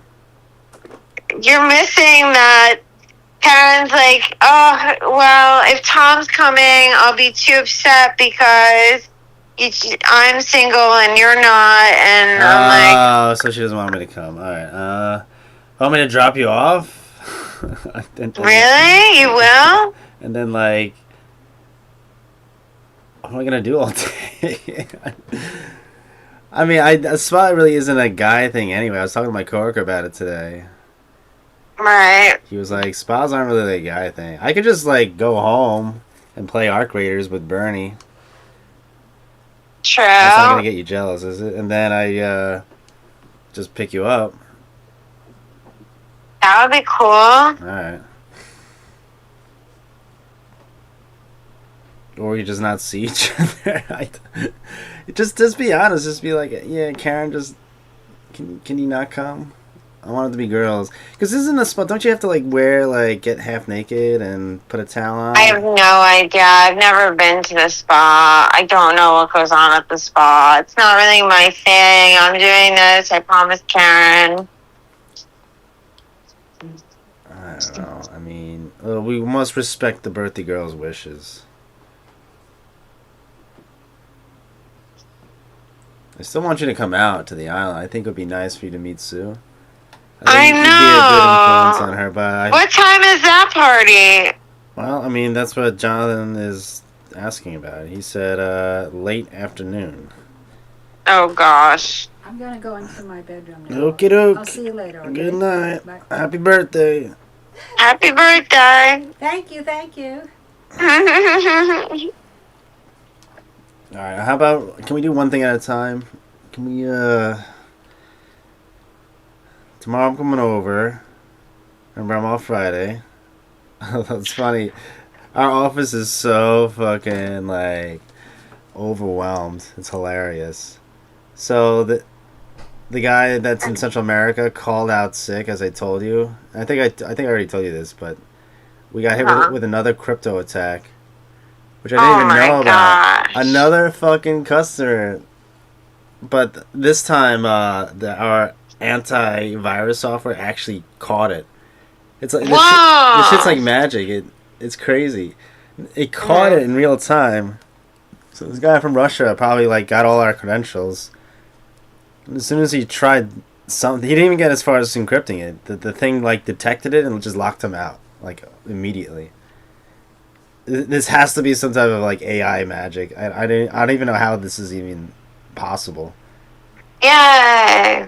So it's like AI. But then again, it's like I've never heard of like 3 attacks in 1 year. That's also like impossible. So it's like the battle of the AIs. It's pretty funny. Yeah, there's a big scandal. Like something happens in an AI too. Like, you guys didn't hear about that? Nope. There's like a big thing. Like AI, like I don't know. It was like trying to destruct or self-destruct or something. Like, or it was trying to like destroy something, but it wasn't prompted to. Oh, are you talking about they asked ChatGPT and if you've seen Infinity War? So they asked like Grok and OpenAI if they would snap humanity out of existence if given the option, and Grok and OpenAI said no, but ChatGPT said yes. That's not what I'm talking about. I'm talking about an actual attack. Like it literally attacked itself or something. Alright. I need more context. It's just, that's always happening. It was on Bannon this morning. They were talking about it. Bannon's finally like embracing the AI singularity. He's not like, the AI is gonna like destroy everything. No, it is. Transhumanist Elon, down with him. It is not good. I'll listen to it. I love me AI, especially now. I still didn't even listen to Big Tech's rant. I was listening to Devin Stack, which I said this to Jonathan, and I'm gonna say it to you. You gotta listen to Devin Stack's Saturday episode. He just finished writing. Excuse me, language. 2 books, and there he did like a preview. So he had Henry Ford read like the first chapter. It's so good. He basically he goes over like, this is like everything to do with like white culture, white identity, what's happened in the past 50 years, all the drawbacks of our own culture, why it's unnatural for us to be. Why we've never been in a multicultural society until like the last 80 years. Like never in the history of humanity has whites ever been like in a multicultural. So we're not even bred for that kind of thing. So we don't have what's equipped to survive it. Oh, it's so good. It's just like he's like, is this a little too autistic for you guys? And the chat's like, no, just keep playing. Stop putting yourself down. Just let it roll. Like, this is good stuff. This is like, we gotta this is how you reach like the normies that like are kind of aware in some aspects but not in others. And it's just a way to like put it together in like a thoughtful way that's not like white power, hail nigga, like just it actually like, let's think about this thing. Let's think about the history. Let's think about where we've gone as a people, as a society. Let's look at all the good things we've done. And I don't know. Maybe I'm not. Maybe I gotta listen to it. But this was from. Wow. Yeah, I will try to listen to it. Yeah. I have nothing better to do now because I'm not in school. Well, if you have nothing better, one of these days you can just find his channel. Devin Stack, Black Pilled. He's live now with Becca, as I mentioned at the beginning of this phone call. Not really listening. They're not. It's not. I hate it when they just do like random murderers. Yeah, it's so dumb. It's like I want this guy has a talent for like politics, and the way he has, he's got the gift of the gab, and he should only be talking about that. I don't, maybe it's because Becca insists, but this talking about just random murderers, I don't care. Yeah, it's pretty lame. Yeah. It'd be so good if they just like. I mean, they were just talking about the Shiloh Hendricks trial, and I guess now they're talking about Andrew Tate, so it might be a little bit better now. Andrew Tate got arrested, Right. But Right. yeah. And I've been a little bit mad at Nick lately. I don't understand. So how come I'm listening to him like, dude, did you listen to Trump's speech on Thursday? Not only did I not listen, I don't even care about it. It's so boring. The speech was about like how China meddled in our elections. I got kind of mad. Nick, you almost went to prison for that topic. You dummy. Right. You dummy. You went to the Capitol. You got subpoenaed by Congress because you said, they're stealing the election. You were subpoenaed for this shit. And you're not even mad that the people who orchestrated, but which, by the way, isn't really China. It's actually like our own CIA and Department of Homeland, which Trump hinted to, but never did anything. You should be. Right. You almost sent to prison. Your friends were sent to prison, or at least, I guess maybe like the people who you were friends with were sent to prison over this shit. And now you're like, right. Oh, I don't care. Who cares? CNN didn't cover it. Nobody covered it. They didn't cover it because they've never covered the election stuff. So it doesn't. They've never covered it for a reason. And they're not going to start covering it now. Their audience has never even heard of it, except vaguely that the right-wing sphere talks about it. They're not, they're paid not to cover that. Of course they're not going to cover it. And yeah, it did go away, but it went away because it did happen a long time ago and people have short attention spans. But you of all people discounting it and saying it's like, well, it's a waste of time to talk about it. And it's like Rich is like, bro, you almost went to prison for that. You were on a no-fly list. How do you forget this shit? This is what pisses me off. He's making these. He's doing these clips. It's almost like he's just like forgetting who he was.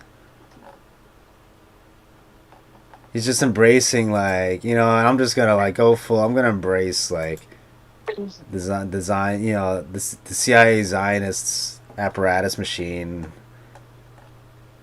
For no reason. He's mad at Trump. That's fine. You can be mad at Trump, but like, why are you pretending that you almost didn't go to prison over the Stop the Steal shit? Like, why pretend that didn't happen? That's sus.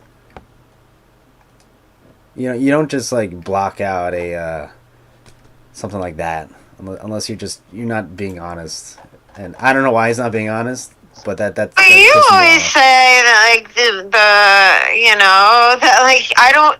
You said it like last week. Not even. You're like, oh, I don't care about the voter stuff. It's boring. That's different. No, that's different. I didn't have any repercussions. I was never persecuted. The most that happened to me was I got like 2 channels banned, and that wasn't even about the election stuff. It might have been, but it was mostly about like the COVID shit, and I don't care about that either. I'm saying like Nick is purposely saying that he doesn't care about Trump's speech, but in that case Nick did almost go to. He was subpoenaed by Congress. He had friends go to jail. Owen Schroyer went to jail. Right. He had people. He had people that followed him go to jail.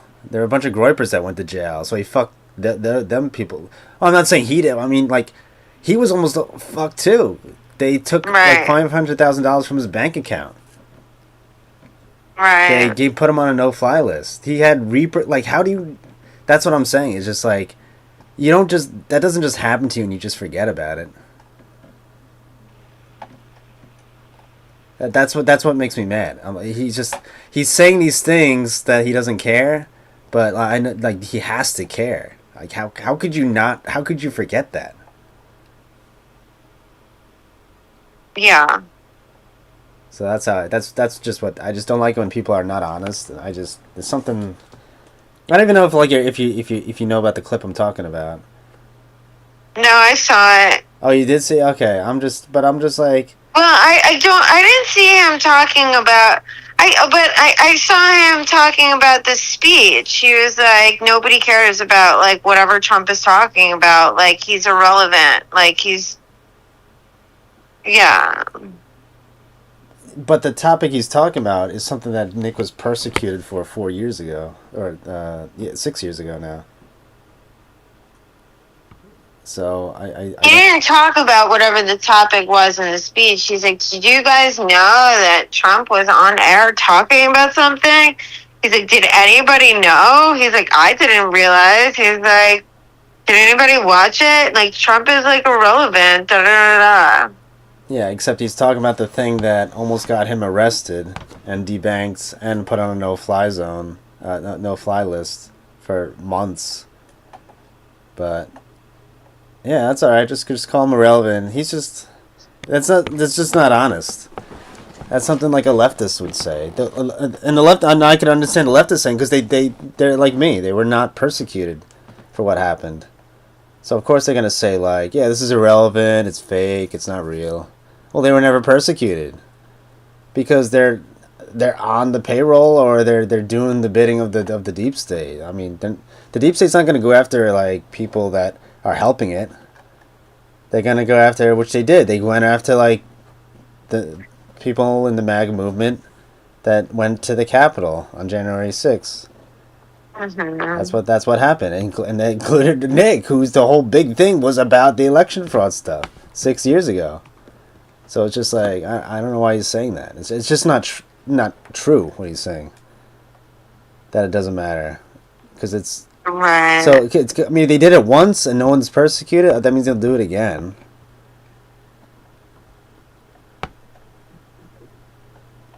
No one even got arrested. It's like, but I'm not defending Trump either because Trump goes up there and makes this great speech.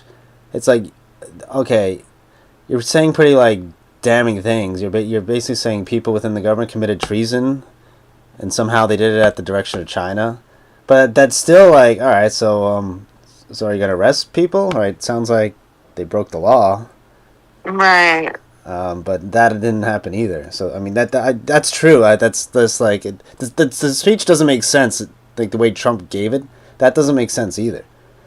But that still doesn't, like, the topic itself is something that's very relevant that happened to Nick, and for him to like discount it. And you know, he mentioned he talked about like China and election meddling, so he knew about the general topic. It's not that he didn't see it at all.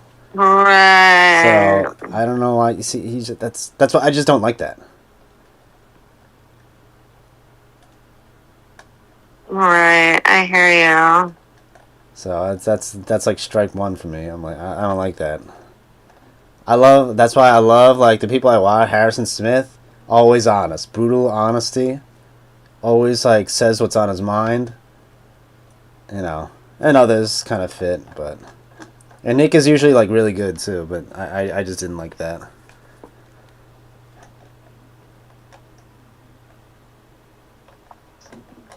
Yeah, I mean, I guess I wasn't bothered so much by it because, like, I kind of, out of context, like, I understand what he means because I do remember back when Trump was on TV and, like, people would stop everything and watch him, you know? Yeah, no, that's true. He was, like, a force. Yeah, Trump spent all his political capital on the war in Iran and I guess making his family rich or not even just his family, like his friends, family, and his cabinet just rich with insider trading. I get that. Yeah, Trump just blew his political capital. Yeah. You know,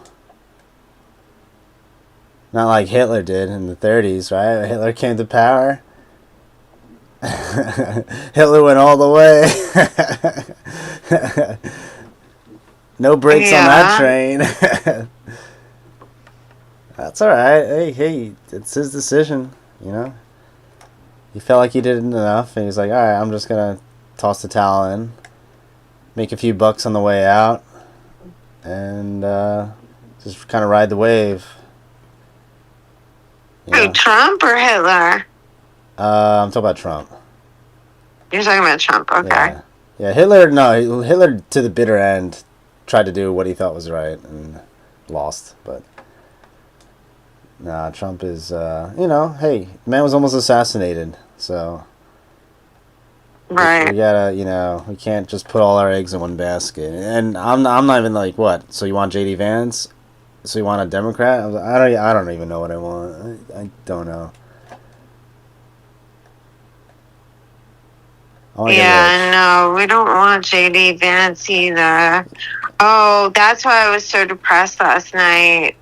Oh, you weren't talking to me? Well, that's why I wasn't talking to you, because I was so depressed. Wait, really? Yeah, I went out with my parents, and I was already depressed because, like... yeah, you said that. You mentioned that. You went out, got drunk or something. Because of the class. Very depressing. Yeah, very, yep. But, so, like, we went to this place, and, like, it was, like, a nice place in Manhattan, and next, the guy, like, kind of next to us, a boomer, same situation. Remember the other day when we were at Liana's and we saw those two boomers? Oh, race mixed boomers? Yeah. What did Jonathan said, like... I pointed it out to my family. Oh! And they were, like, mad at me for, like, noticing, like... Yeah. What? What's wrong with that? Da-da-da-da. I'm like, what's wrong with it? I'm like, that's gross. Finally, my mom kind of agreed with me at one point, but, like, it was just terrible. It was, like, me against all of them. They're like, Afton, that's not very Christian of you. You call yourself a Christian, da-da-da-da. Oh, they used the like, Christian you guys against haven't you. even read the Bible. They're using the Christian against you. Yo. That's a thing. Like, people who aren't really Christians talking about being Christian, like, you don't even know what that means. God does not like this. God does not approve God of that. might, but people in the upper echelon definitely like it. So I was just so depressed, and like then like I didn't want to like. Because what if, like, I say stuff and then they're like, oh, maybe it's that guy that she's dating. He's the one telling her this stuff. So, like, I was trying to, like, shut my mouth. They don't even know who I am. They don't even know my views. I know. But, like, I don't want to reflect bad on you. So, like, I was trying to, like, not say anything and just, like it was just really depressing. Yeah, it's always depressing when you have to bottle up emotions like that. I don't agree with that at all. Damn, Tesla's dropping another 4%. Fuck.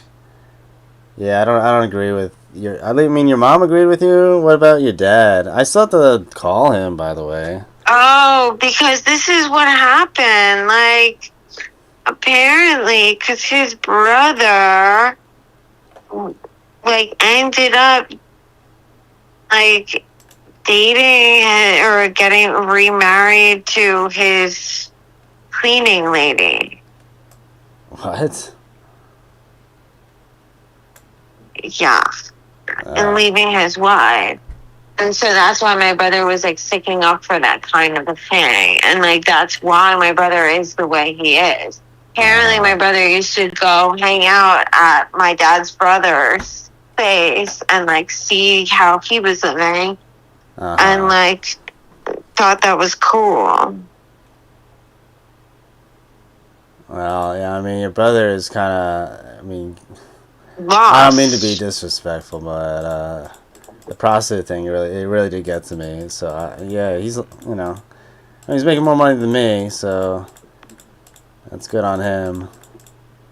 I mean, that's... He was telling me that, like, guys are doing that. That's, like, a whole way of life for some guys because He's like, it's cheaper to hire a prostitute than to like take a woman out on a date. I'm like, what? That's disgusting.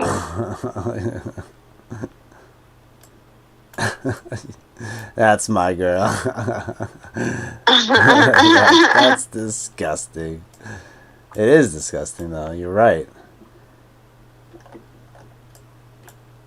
Like, well, I mean, look, like, when I envision it in my head, I at least envision, like, a high-end lady that's, like, you know, expensive and, like, that wears, like, couture, like, that she's wearing, like, you know, high-end clothes and, you know. Mm-hmm. She's hot and has a lot of surgery, plastic surgery, and stuff like that. That's not what we saw. Well, it wasn't. I mean, I said this is a job. We saw the bottom of the barrel. It wasn't. It could be worse. It could have been worse. It always could be worse. No, not really. She could have been even down to the fact she was 19 years old. She was 19. That's barely legal. Yeah. Oh, that's bad. Isn't your brother like 30, whatever? 6 or 7? Yeah. That's pretty bad. Can't really get worse than that. It does not get worse than that. Yeah.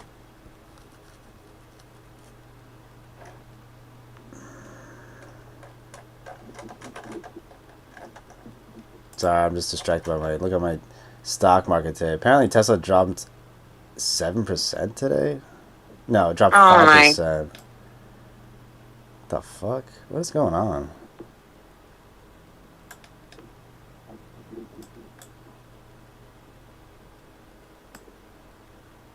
$358? What the fuck?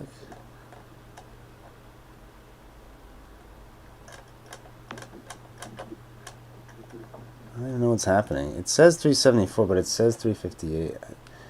I'm like seeing two different things on my screen. I don't know what I'm looking at.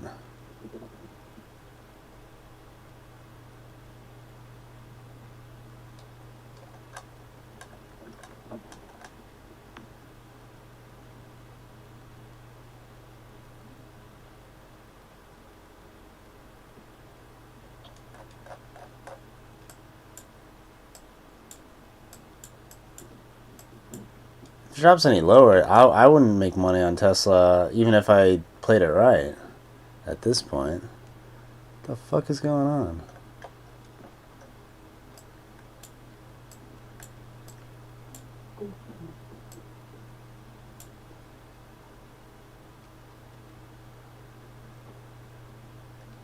Did you hear what's happening to SpaceX? What? Apparently, like, it's like 30% float is being used to short. Oh, it's down to 115. There's some big force that's shorting the shit out of all of Elon's companies. Yeah, apparently, so 30% of all the shares are being shorted. And that doesn't happen unless you have, like, huge hedge funds, like, all taking out a short position all at the same time. So a bunch of these mega wealthy billionaires are just shorting all of Elon's companies for some reason. Oh my gosh. Well, because people hate him. But portfolio is taking another beating. Oh my god.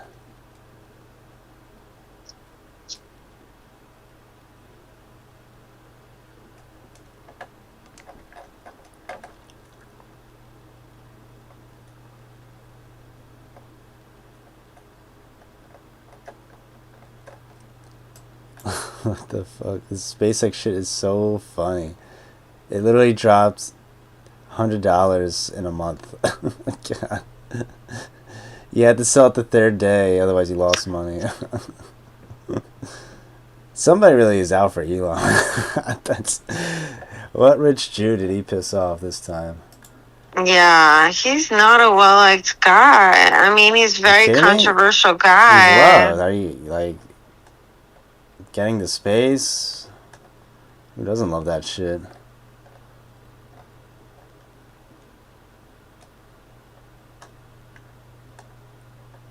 He might even be in on it. He'd be like, alright guys, you can short now. Or it might be a trap. Maybe he's like, alright, they're all shorting. Wait for it, now. And they like buy up everything. And all the shorts get fucked. I hope that happens.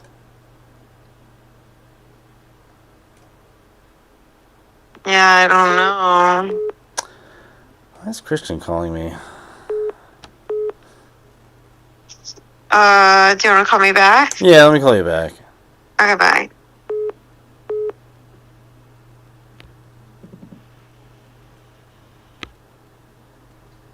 Yeah. What's up? If you want to play a little Magic. Yeah, why not? I can jump on. Alright. I got to practice for a tournament this Saturday. Alright. I'll be on Discord. I'm going to ask Dan if he wants to play. Yeah, we can do. Okay, alright, bye. See you there.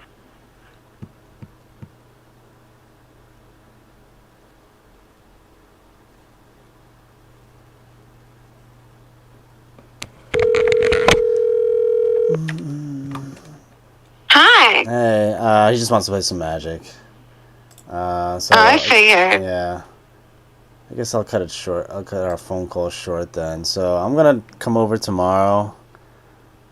Yeah, you'll help me make a birthday cake? Yeah, and it's gonna be the peanut butter It's gonna be the famous birthday cake. with the pudding. No pudding, just birthday cake. No pudding. We can make pudding if you want to, I thought we were doing but the peanut butter, right? The yeah, peanut butter, cream. Oh, it's gonna be tasty. Call me when you're on your way so I can tell you what to get. Okay, will do. I'll just go straight after work. But tomorrow's gonna be another. I checked the queue. There's like 30 tickets because I've been out in the field all week this week. I've been in Glen Cove, assisting with 20 machines because the other guy is in Central America. He's still not back, but I checked the queue today. There's like 30 calls. I gotta call back at some point. I don't know how I'm gonna do it.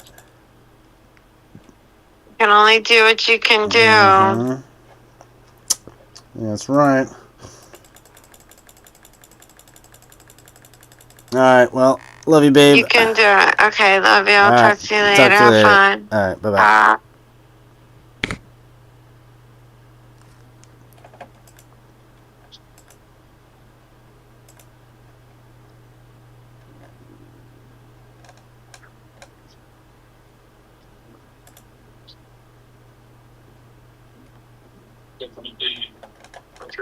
Sequence for getting some stuff being a little bit on time, a little bit more athletic, and a little bit more vacation.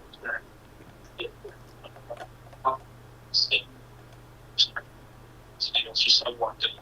I just walked in. It's probably on 70% because I'm playing good about the finish. They can't go up with that. He's been one of the best, if not the best, outfielder in games. Or just both throwing and it's been like a little bigger. Definitely big thanks to that baby, like I said. So like they're staying like lined up. From your quarters. And third base. Getting up and watch children for many years. It's all around the game. It's been like a bit of myself. And it's one of the biggest games over since I stayed there. That's been one of the things to grapple with this today. It's good. There is your belt for tonight. It's 2 fast 3. It's particularly you can set up the city coming together. Thanksgiving and we're going to get one runner in one this time. That's where he's got to go to Louis. Talk to you about a couple things. First of all, Oh, your microphone's low. Don't walk this up, but that's a My good volume's sign. low. If he's not believing that PRO, say this letter fly, that's a really good chance. And I thought phone was Oh, that perfect. All right, I talking can hear about you. fastball Yeah, goes that's mine. jumping But I hear the radio or something, dude. Really bad. jump right there. Is that maybe a direct line of communication to Epstein or something? No. How about I now? hear. It sounds weird. I think it's okay. Okay. What is that? Oh, it was my phone. I was just talking to Afton, but I think she figured out that we were still connected and hung out. Oh, okay. How's that going?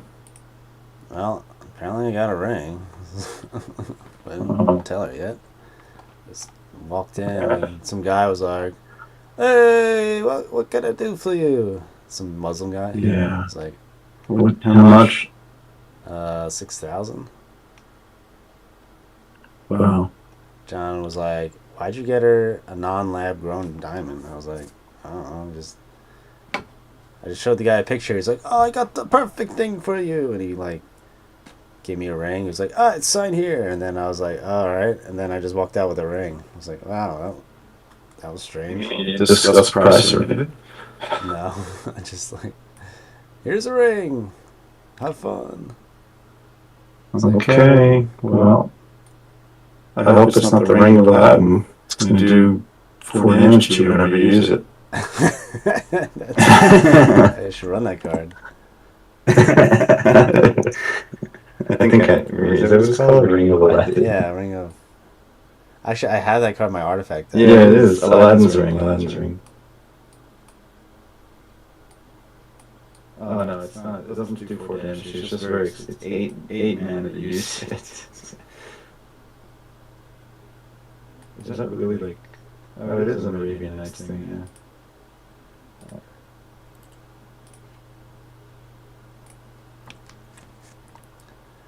What deck should I beat you with today? So, yeah, just use various decks. I'm going to play red deck wins, because that's what I'm going to play in the tournament, so I'm going to practice it. Do you have a couple of meta decks made? I got the Solution, I got Dead Guy Ale, I got Madness. Dead Guy Ale, and then the Rock would be good to build. I don't think anybody's going to play Madness. I mean, they might, but nobody else had Madness. Okay, so Madness is out. I would say Stifle Knot is good to play, and Replenish is good to play. I know that those decks. Let me make Replenish real quick. That's a good one. Sure, make Replenish. I have to edit my deck a little bit just to match my paper deck, so... yeah, I'll take a minute. Replenish. Replenish.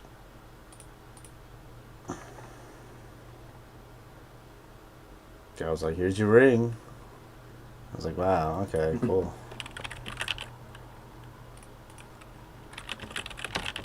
John was like, "Whatever you do, don't tell her the real value of the ring." Well, that sounds like the healthy start to the relationship. Don't reveal financial information. Well, too late. She already knows. Isn't that a selling point? Like, if you're like, "I'm a trust fund baby." Why does this fucking... She's a trust fund baby? No, I mean, like, if you tell her, like, "I'm a trust fund," isn't that, like, a good selling point? Because you're saying, "Well, I have a lot of money." No, I don't want... I don't recommend attracting girls that way, because what do you think you're going to get? You think you're going to get the girls that are interested in you or your money? Doesn't matter. Yes, it does. What if your goal is just to get a hottie with big boobs? Is that what she is? Well, she's a hottie, but does not have big boobs. Okay, well... You do you now. You gotta do you. This thing is not letting me sign into my account for some reason. It keeps, like... Which account? The MTG DexNet. Oh, I'm not familiar with that, actually.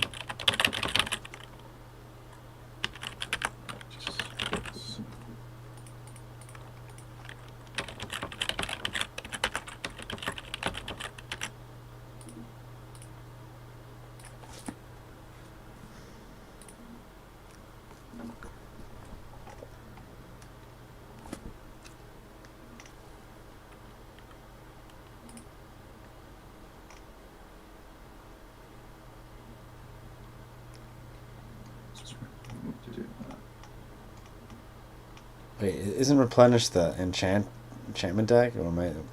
Yes, that's right. Oh, okay. Yeah, I was looking at this deck. This deck looks like a lot of fun. It's very powerful. It's one of the top decks. It's not runaway powerful, but it's like it's tier 1, and it's fairly difficult to play against. So the trick with the red deck wins because I'm playing red. I am in splash green for naturalize. That doesn't really do it. Like once if they cast replenish and there's a bunch of stuff in the graveyard, a bunch of enchantments in the graveyard, I'm probably just dead. It's just scoop time. So my mission is just to kill before that ever happens, you know. And they're gonna side. I mean, if I'm not sure if they're gonna be prepared at this tournament, they might. You know, they can. It's white blue, so they can. You know, potentially side into very powerful red hate cards. So here, let me find you a deck list for replenish. It used to have Parallax Tide, I think it is, or whatever. Parallax something, the one that exiles all your lands. Mm-hmm. It had even. It's still really powerful. It was even slightly more powerful until they banned that card. It was just, it could exile basically everything. Your opponent would have no permanence. Yeah. So it was way too much, to be honest. So I'm glad they banned that because, you know. But still, it didn't break the deck. It's still very powerful. So here's a replenish list. Druid would be super good in this type of deck. Yeah, 5-0. Oh god, please don't mess around with it and do firm. Just play the meta version right now. This is an experiment time because I need to test against what I will play at what I'm most likely to play the tournament. So I DM'd you a replenish list. This is a list that went 5-0 in a league. Like this is one of the like a fairly standard list. So just make that for now. You can tinker later and whatever. I mean, but I want to play against meta decks for the tournament. So.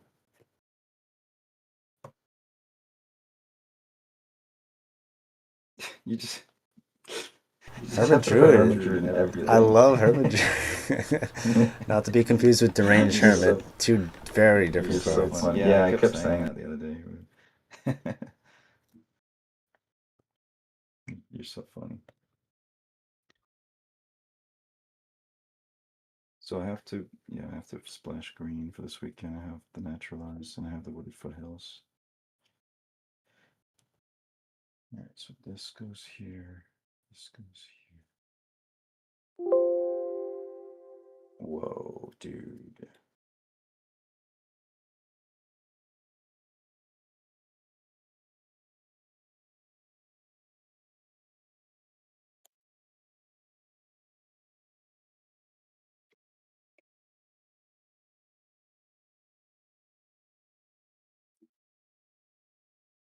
I love Price of Progress.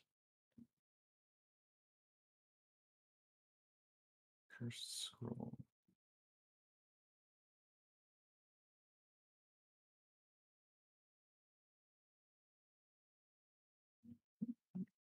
Yeah, I hope not.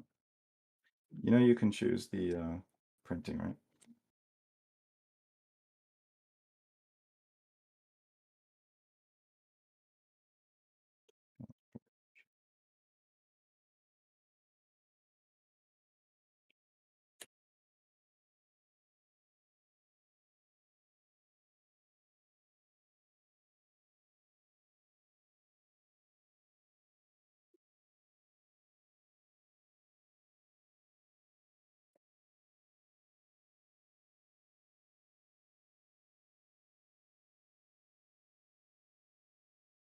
This is like the best card in this format.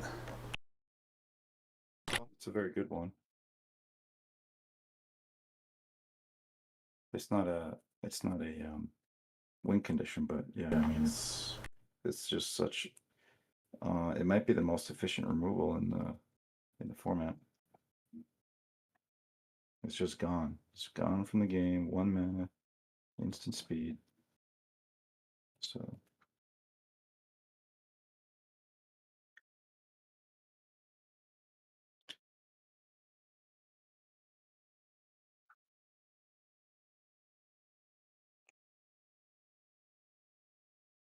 Casual $500 card, replenish. 4 Yeah, of. it's pretty easy. Well, because the deck is good, I guess it's that much right now. I think 3 is the right number. 3 of these. Okay, let's try that.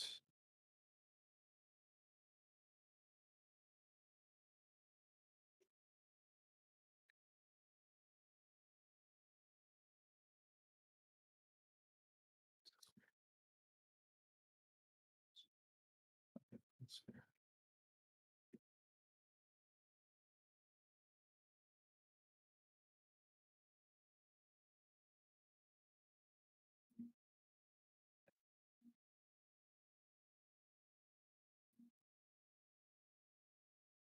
Did you try OctoWow yet? I got a level 1 Warlock. Already. The thing is, like, the hardcore only has average 200 players. PvP actually has less. It has like 175 players. But the PvE actually averages like 1,300. And that's Maybe we should just do that later because I'd like to be able to use an active, you know, like market and stuff like that. I think it's cool to like because it's like you're starting from scratch. It's cool. I mean, I would do both.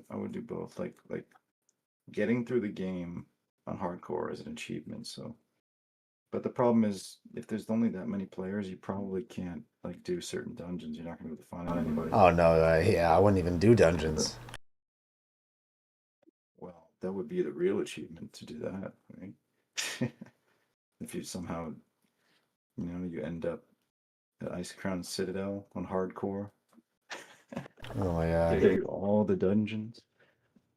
That's not even in. There's a high likelihood of dying. I agree with you. Yeah, why? Like when you're playing hardcore, you might as well just play it safe. You know, kill like level 1 boars. Kill level 1 boar.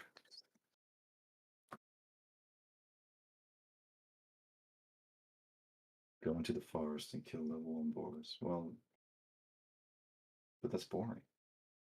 Do you want to win or do you want to? I mean, what do we talk about? There's a way to do it. You know what I've seen that kind of works is these guys have like. Sorry, go ahead. So I noticed when I was playing the original Turtle WoW, they would do groups of like 20, and they would camp out elite mobs, like in Red Ridge and whatnot. So there's no chance of dying because there's 20 of you, and you're just killing these elite mobs, and they just do it all day. But that's not how I want to play hardcore.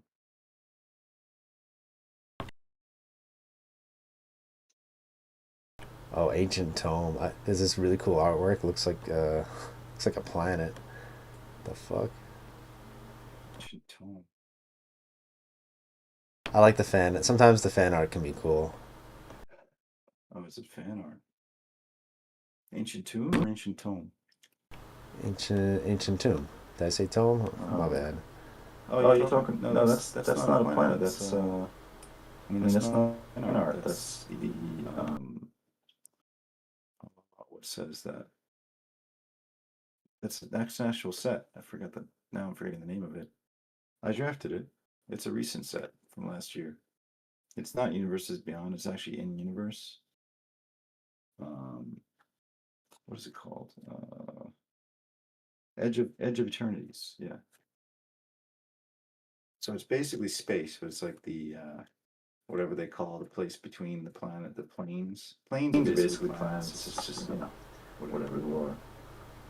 I don't know the lore for that set. I didn't read it really, but it's not a bad set. It's interesting. It's okay to draft. It's not like a fucking Spider-Man set or whatever. An Indian Spider-Man? Yeah, I think anything beats that.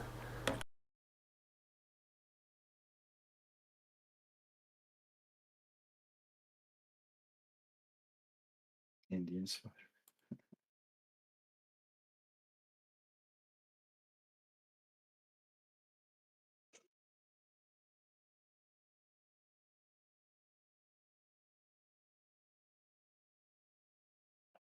so I don't think I'm gonna face mirror. Give it to the east.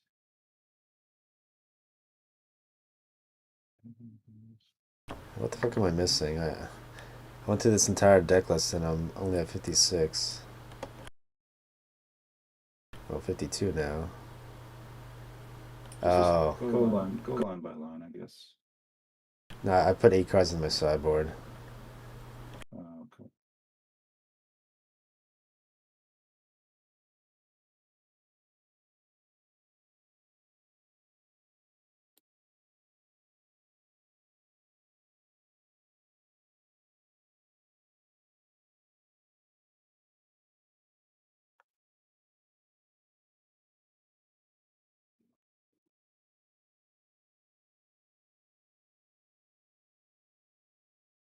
Only graveyard hate. What's the problem?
Alright, replenish deck complete. And I'll make a stifle knot, but I'll do like an actual stifle knot. Let's play one first, and then you can play one match. So I'll host the game.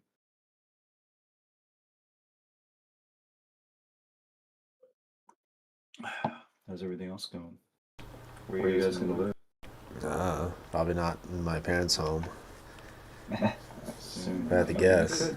Maybe you can make room in the basement. Probably, ironically, probably could. There's a lot of space in there that's not being, not being utilized. Essentially utilized. Oh, hang on, I gotta put a password on this game. So I'm creating pre-modern practice, password ABC 123.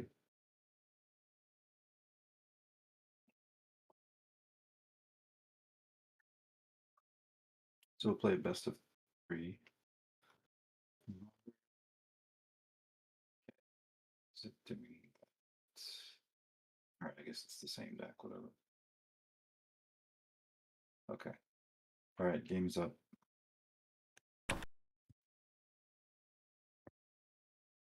But, you know, I've never played this deck before.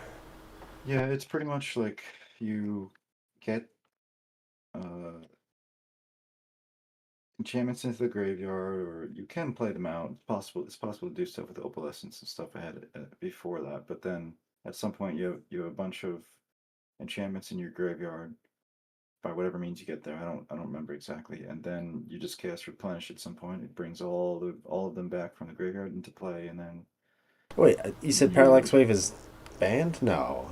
What'd you say was banned? Maybe it's Parallax Tide. Oh. Because Parallax Wave is in this deck as a 4-of. No, it's probably not that. It's, I like the Decree of Silence. That's cool. I'm looking at the that's dope. That's the replacement for what was banned. Like that card is still powerful when you get multiples in play. Yeah, because the other card was even worse. Parallax Tide is banned. Yeah. If you have 2 Decree of Silences, don't they both trigger and counter like a spell twice? I don't think it's a May ability. Maybe. Yeah, I don't think it's May. Okay, I'm ready to go. Oh, this is cool. Alright, I'll play. All right. GG. You ready? Let me know if your hand is acceptable. Yes, I accept. Alright. This crack mountain jackal pup pass turn.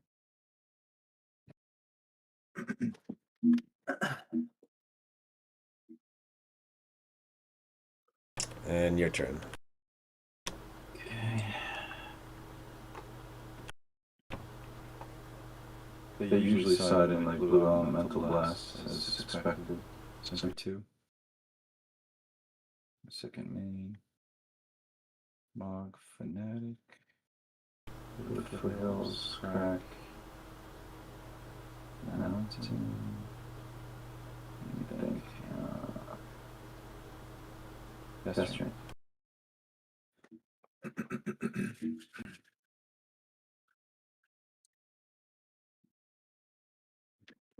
Ancient Tomb. Yeah, I love to see. Yeah, that is right. They do usually play that card. Which. I think Not so good here. With the guy. I think a guy sideboarded out that against red. Yeah, I think I'm gonna sideboard it out too. It's For pretty reasons that dangerous you here. may understand. Alright, your turn. Okay. So it's probably a pretty good game 1 against this deck, but the problem is the subsequent games. Combat, swing 3. Got something. Frantic Search. So draw 2. Choose and discard 2 cards. Fuck.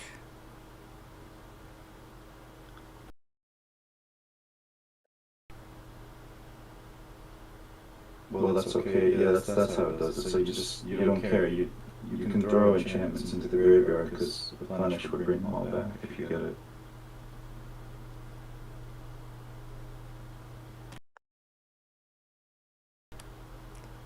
Couple lessons, yeah. Alright, well, that definitely didn't work. Take 3. Sure. I will attempt to cast Sulfuric Vortex.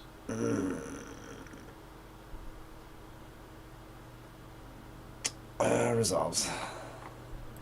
That's true.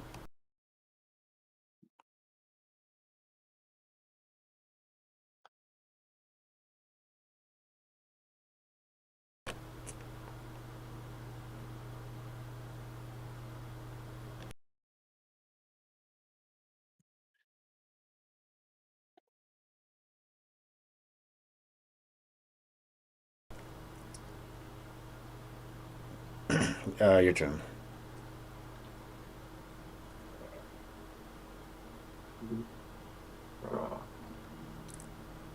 Let's see. The combat swing. 1, 2, 3. Second. Mountain.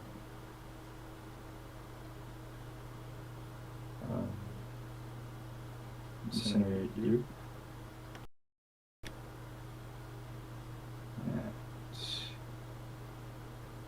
That's turn. That's your upkeep in response to the Sulfuric Vortex trigger. I'll sack 2 mountains and try to Fire Blast you. Well, I guess that's gone to game. game. Yeah, I mean that's what it can do. Turn 4 kill. That's what Red Deck Wins has potential to do. Alright, but now the real test is what happens after a sideboard. So against that deck, let's see. I mean, I can't take out the Ancient Tombs because there's no. It is a dilemma. You know, I'd like to replace it with any other land. I'm not Any sure land. what they do instead. Yeah. Any other land.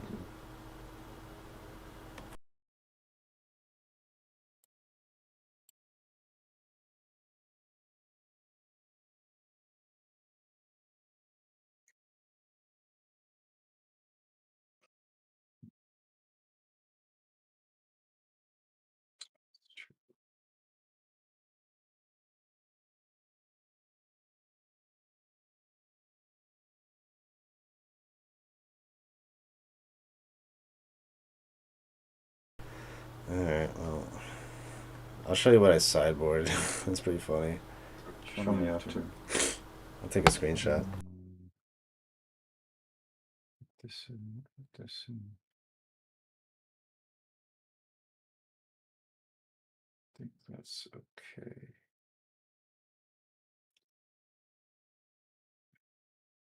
Okay. All right. Are you on the play or the draw? I'm on the play. Okay.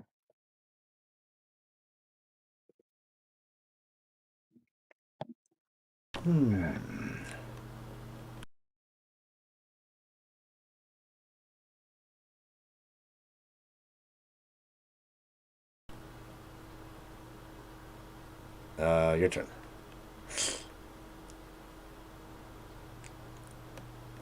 Right, crack this. Mountain. Lovemancer. Pass turn. Forgot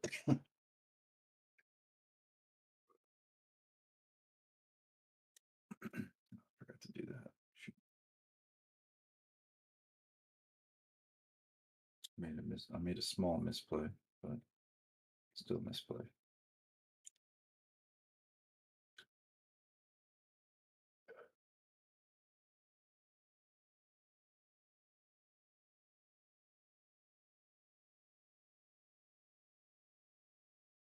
Meddling Mage.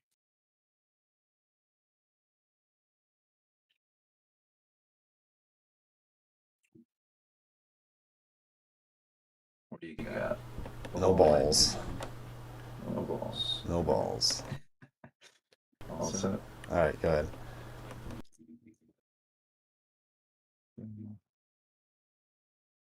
There's this bauble. I'll crack the bauble. One card revealed. Do you see it? Nope. You just, I mean, you can do reveal all. You do that. It's seal of cleansing that I saw. Okay. Crack with the mire. Well, reveal all, it means you see everything. No, reveal to all players one random card. You can do that. Because you're supposed to know what revealed to me. It's not a secret. Right, yeah, I know. I will. Second, what's this? Okay. Pass turn. I'll draw your upkeep.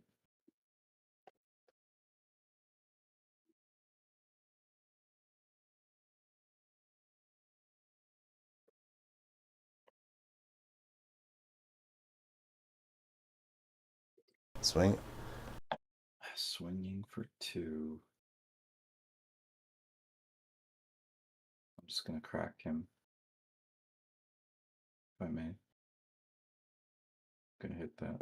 Yeah. You really want that ball lightning. Maybe I do. Guess another one. Okay. If that is your wish. Alright, your turn. Well, I can't have you naming another spell, can I? Alright, on tap, draw.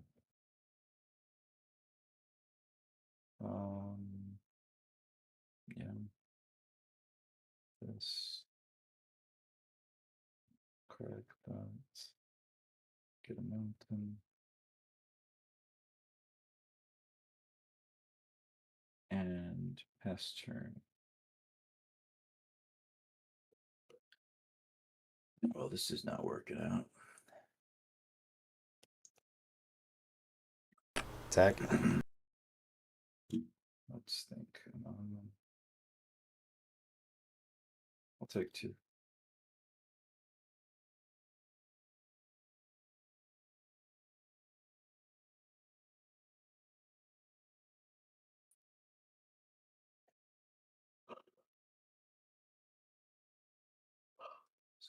Expanse is cool.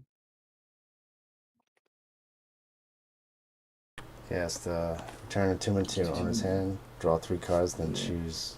Discard 4 cards. And your turn. End of turn. I'll hit you for 2 with the Lovemancer. And bolt you for 3.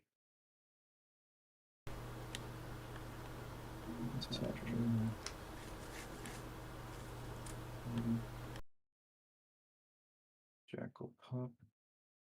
Combat attack 1. Second main. I didn't play land, right? No, I did. I don't think he did, because, actually, permanent. I'm looking at the log. yeah, I missed the land drop then. Oh, that's good. I fucked up then. You didn't put it in play? Yeah. Okay. Alright, well, I don't know if my opponents are going to do that, but that's certain.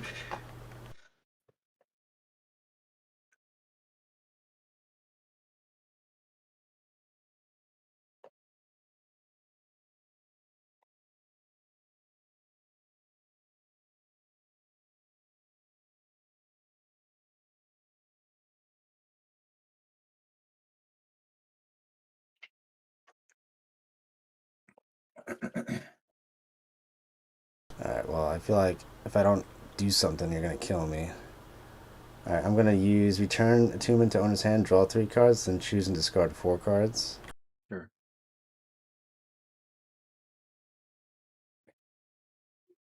3, 1, 2, 3, and now I discard 4.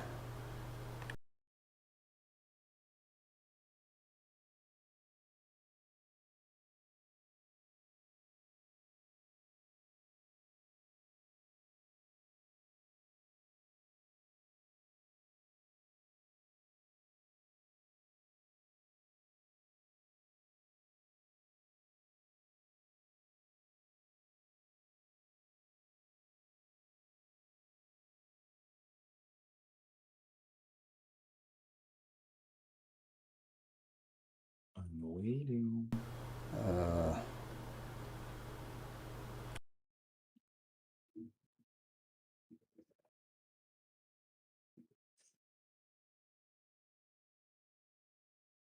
Let's see.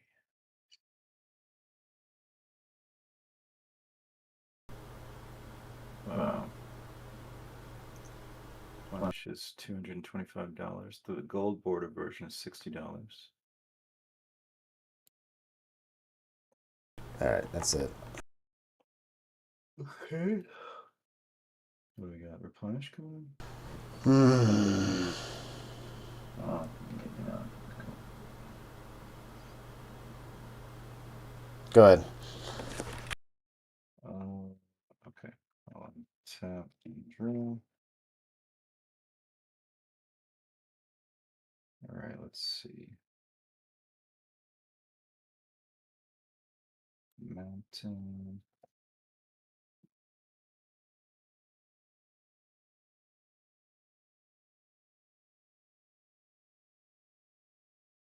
I'll move to combat and let's see.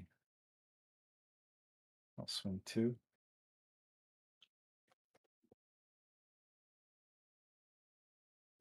Okay. They trade, I guess. I take 2. Second main. I have no choice but to pass turn. Cast Intuition, search your letter for any 3 cards, reveal them. Each chooses 1, and then the rest in the graveyard. Yeah.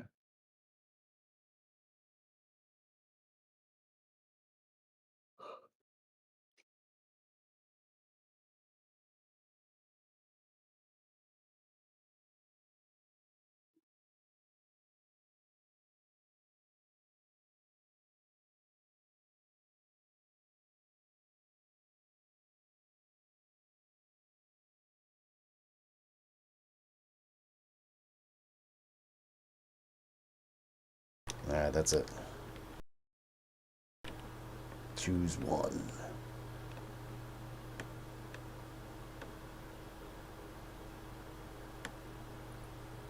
You can put a couple lessons in your hand, the others in the graveyard. And if I refuse, then I'll call the judge.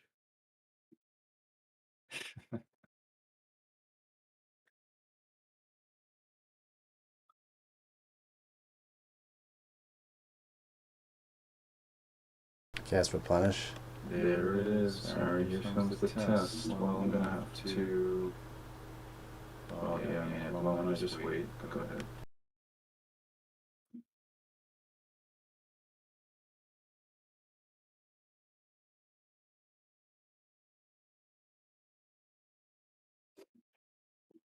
Yep. Yepers.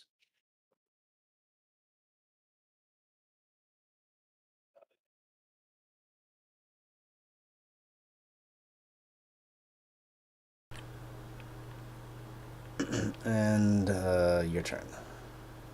I will ping you for 2.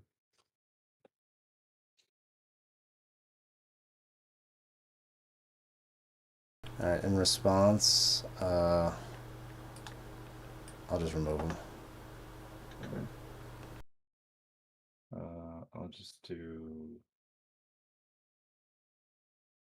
I guess, this to differentiate. Okay. Alright. Draw. Okay. This. I'll play Ball Lightning. Uh-oh. Move to combat. Yep.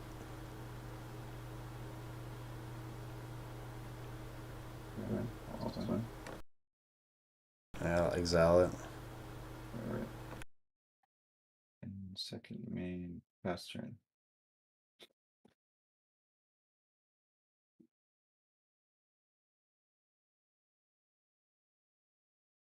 My turn. Yes, it is.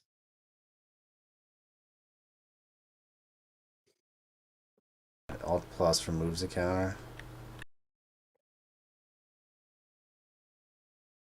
Yeah. Upkeep, remove. Yeah, 1 from each. Alright, I draw.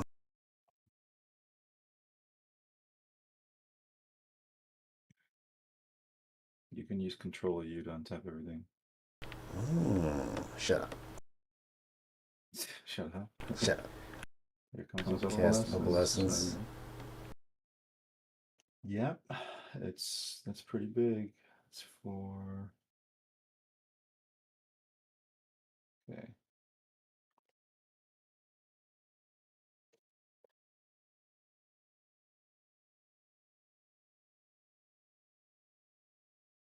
I mean, you don't really need to do that. I know what they are. And I'll swing out for a 4, 8, 11, 13. Okay. I'll try to neutralize Opalescence. Damn it. Oh, I can't do anything about that. Alright, cool.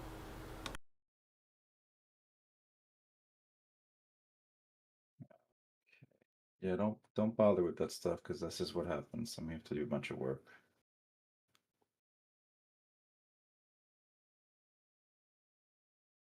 No, they're all dead. No. No, they're just all enchantments. No, they're just enchantments. Alright, and your turn. Draw.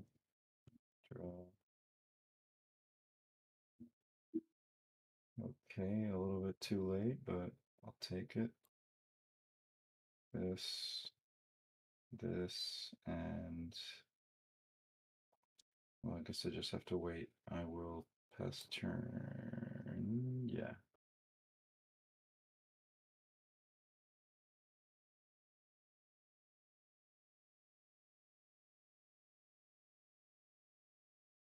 Just make sure you move those counters.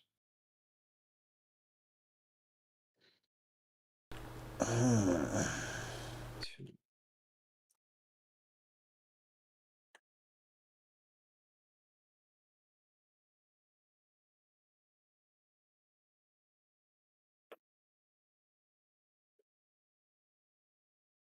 Alright, I guess I didn't play a land, right? I don't think so.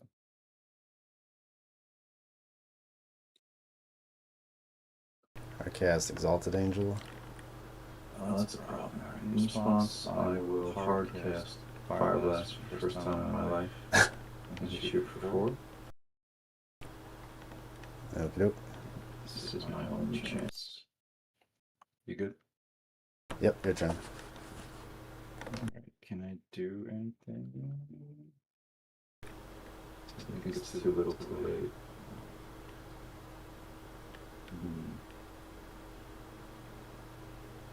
Yeah, probably. Yeah, that's no good. You're gonna start gaining lives, it's gonna go away from you, so... Yeah, that's not gonna happen. Game 3. Okay. So here's the thing with this too. If you have Opalescence in play, Oh, your enchantments become creatures. yeah, but not just I'm not thinking about that. Like, yeah, so Fair Vortex will become a creature, but Parallax Wave, like you can exile the other things, and they come and like they come back. And my creatures just exiled forever and shit. This is what that's why it's so powerful. So my mission is to either kill you, or I need to have this in play and like just remove your graveyard in response to replenish or something. Yeah, this deck is nasty. Otherwise, I'm fucked. Yeah. So it used to be even more powerful because not only would you just exile people's creatures forever, if you had Parallax Tide, you just exile all their lands forever, and it's insane. So it was like it was like. Now it's possible to recover from replenish in certain decks, but when it had Tide, it was like impossible because you didn't have creatures, you didn't have lands, you had nothing. You were starting from. Yeah. I mean, I don't. Usually they couldn't exile all your lands, but they could exile, multiple lands, and it's just forget it. It's like it's insane. All right, game 3. I'll go play. It's all down whether or not I draw Ancient Tomb. I'll mulligan. I'll keep.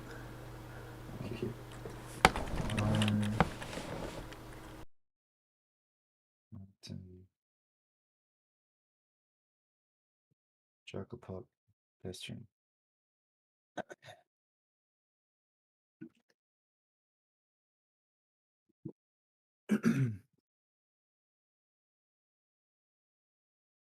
Your turn.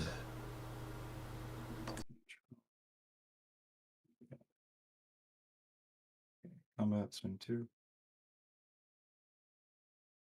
Cast Sword. Second main. Fanatic, Mountain, Bastion.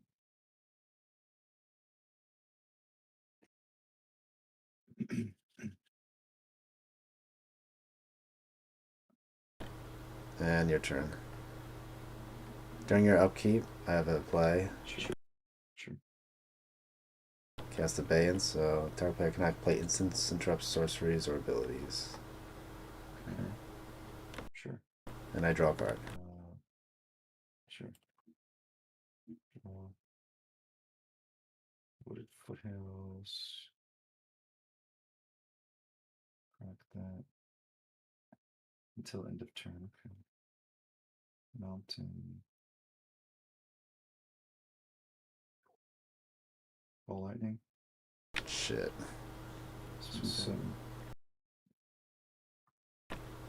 Take it.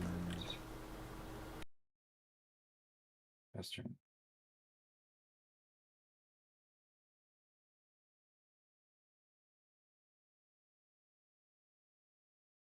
Oh, that's the problem too.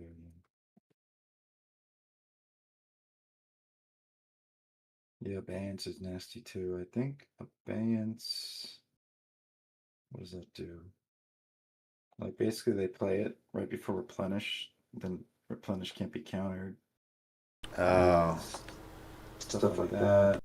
Or yeah, it is a useful card.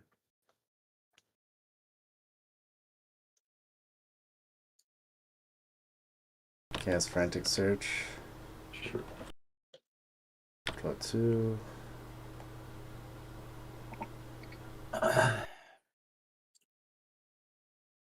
Discard that.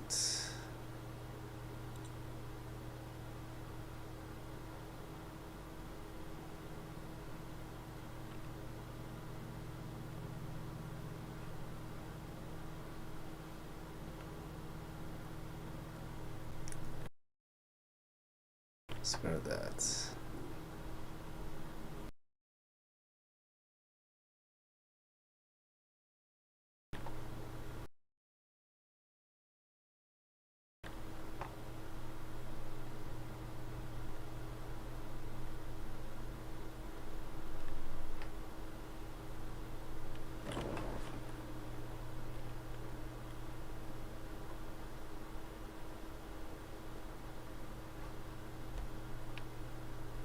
Discard? I discarded Abeyance and Attunements. Okay, I see. Attunement. Anything else? And your turn. Turn. Combat. Wing 1. Another Fanatic. And let's see what's in your graveyard. Pass turn.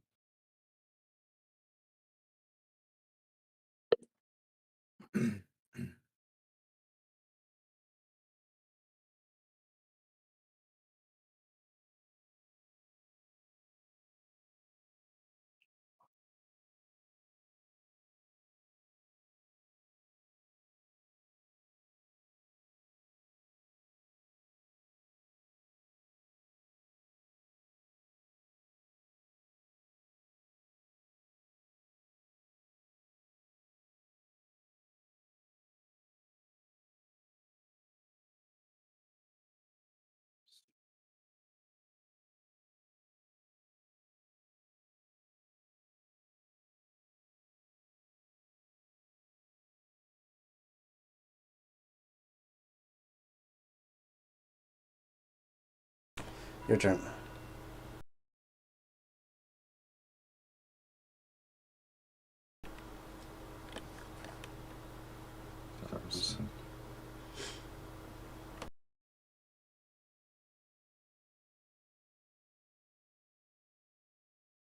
Just answering a question. All right, it's morph. Okay, I know what that is. Sure. You think? Yeah, better just. I'm gonna crack that. Counter it. Damn, it didn't work. Okay. Fuck. Just gonna turn that up and then I'll lose the game. Fuck. Oh my god. Alright, I'll swing. No blocks. 2/2.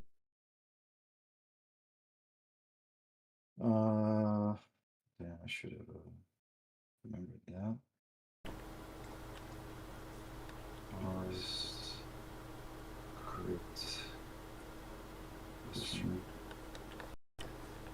You sure? What am I going to do? Might want to kill the angel. Oh, that's how I could do it. Alright. Fine. Kinda have to. I'm a retarded. Yeah, I have to.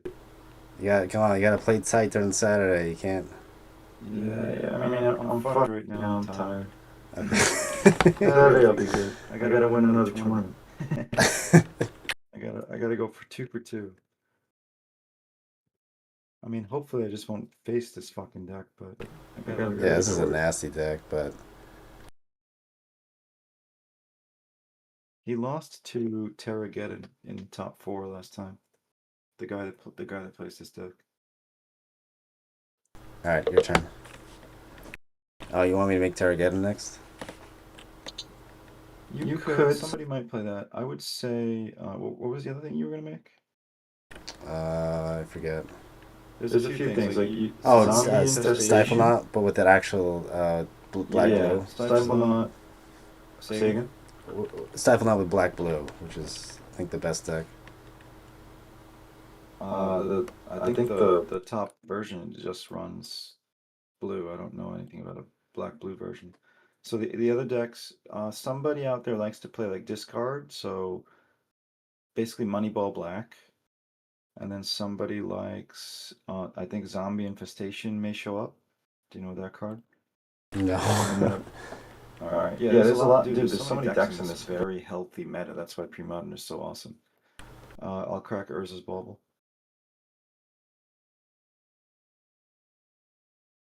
Oh, I do see it.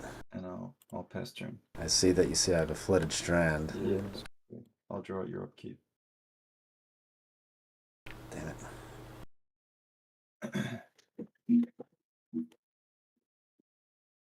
Okay. Cast Replenish here. Replenish. Yeah, I don't care. There's nothing. There's not. Yeah, that one resolves. I don't give a fuck. Go ahead and attune or whatever the fuck. Alright, is it worth it to do it now? Do what? Oh, yeah, it probably is. I'll just do it now. So returns to my hand, draw 3, then discard 4. Yeah. It's kind of like a wash in terms of card advantage or whatever.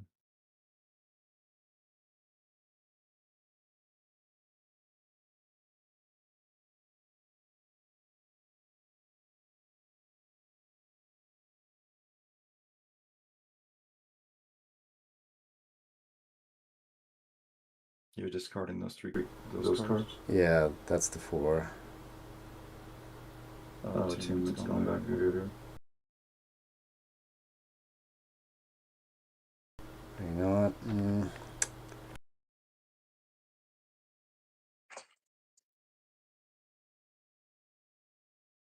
I'll do that.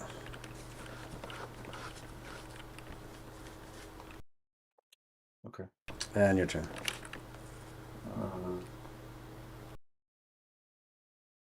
I'll incinerate you for 3.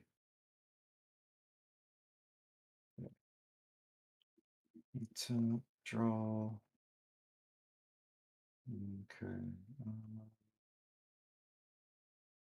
Yeah. It's gonna be a slow hand. This is scary. I'll pass turn.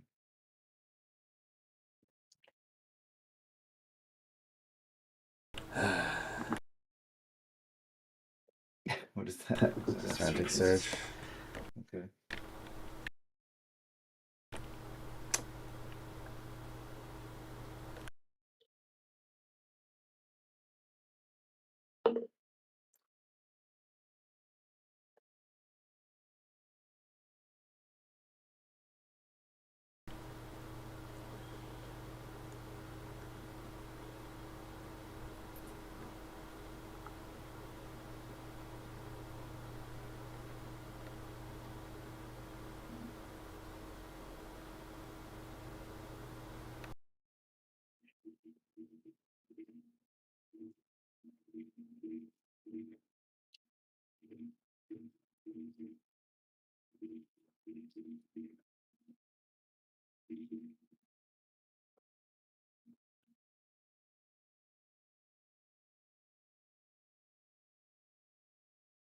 Cast Attunement.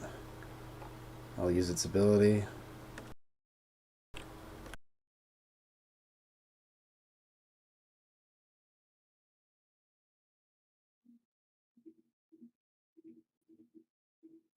Shit. Fuck. Alright, I just fucked up. I scoop. No. Alright, take whatever you did back, because I don't want to lose. Like the guy knows how to play the deck, so it's okay. It's draw 3. Redo. Sorry? It draw 3. I drew 4. It's okay. Just how do I take back? You right click on your library and do undo and click undo last draw. Okay. So I put attunement. I don't know if you see that. Put attunement from their hand onto the bottom of my library. So how do I undo that? Let me see. that, hang on a second. There is an option. Right click on view bottom cards of the library, and you can just hit 1. And I think you can retrieve it that way if it's the bottom card. Where was that supposed to be? In your hand? Yeah, because I used the ability, so I returned it. I drew 3. Now I have to discard 4. Okay. Yeah. Yeah. Don't scoop because of things like that. Like, yeah. I need to play this deck against this deck in tip-top shape.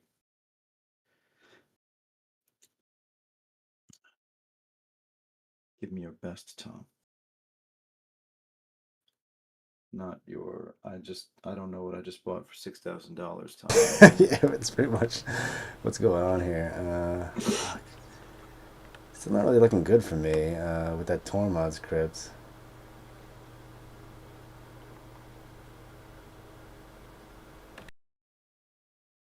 Well, I'm glad that's the feeling. Good. Now, then I should probably put 3 in the sideboard for this Saturday. Currently I have 2, and I have 1 Phyrexian Furnace.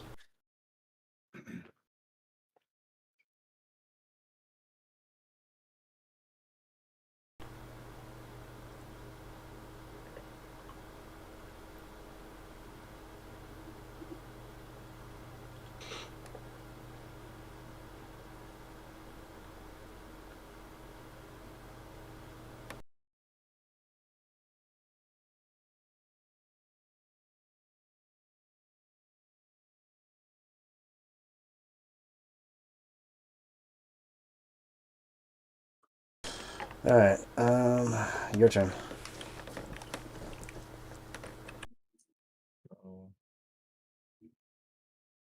Well, let's see, Meyer. That's turn. This deck's giving you plenty of time right now.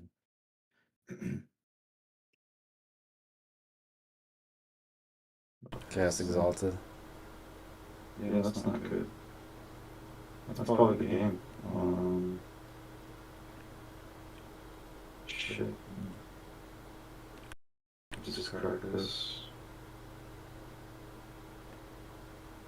10. And yeah, I mean, sure.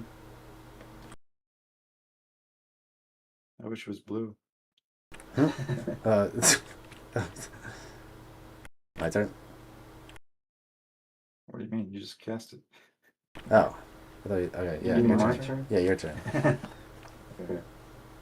That doesn't quite do it. Nothing graveyard. You're gonna gain 4. Yeah. It's probably unrecoverable because you just gain 4 every turn now. I would have had the game if I had a little more gas, but you know, that's the problem with sideboarding cards in like this. Like, it works against it, but then it's just, you know, if those were burn cards, I guess I would have won. Yeah, like E-Bolt and a Fire Blast. Did you side out Fire Blast? Anything, like a lightning bolt or. Oh, you had a Fire Blast? I didn't sideboard out lightning bolt. I sideboarded out 1 Fire Blast. I sideboarded out like 1 each of Mod Fanatic and Jackal Pup. And here, let me take a look. This is what I sideboarded out: 1 Mountain, 1 Ball of Lightning, 1 Cursed Scroll, like piecemeal like that. I would just. I think the Tormod's Crypt would have been good enough because it really like hosed me. Then I probably need a couple more because I only have 2 in the sideboard. So, yeah, I don't know. So like Naturalize it can do something against that deck, but actually it's better against. It's probably better against other decks that are not replenished. Yeah, it's better against Stifle that I need to remove. But yeah, Graveyard Hate is very good, but I can't have 0 Naturalizes because if I have Tormod's Crypt, then the replenished player might just play around it by just hardcasting whatever they, you know, need or whatever. So yeah, that could be an issue. Alright, let's play one more match of it. Okay. So I lost. I won game 1. So just hit sideboard unlocked again to reset the sideboard. And then let's try that. Alright. I feel like game one, like I'm so disadvantaged. Oh, that's my side. My sideboard was meddling mages and exalted angels, taking out 7 enchantments, like the Creed of Silence. That's what. So I think I know it. I'm not sure if they have. I'm trying to remember if they have Exalted Angel in their list, but they might. So my answer could be to sideboard in Anarchy. Yeah. I have 2 Anarchies in the sideboard. Okay, I'll keep.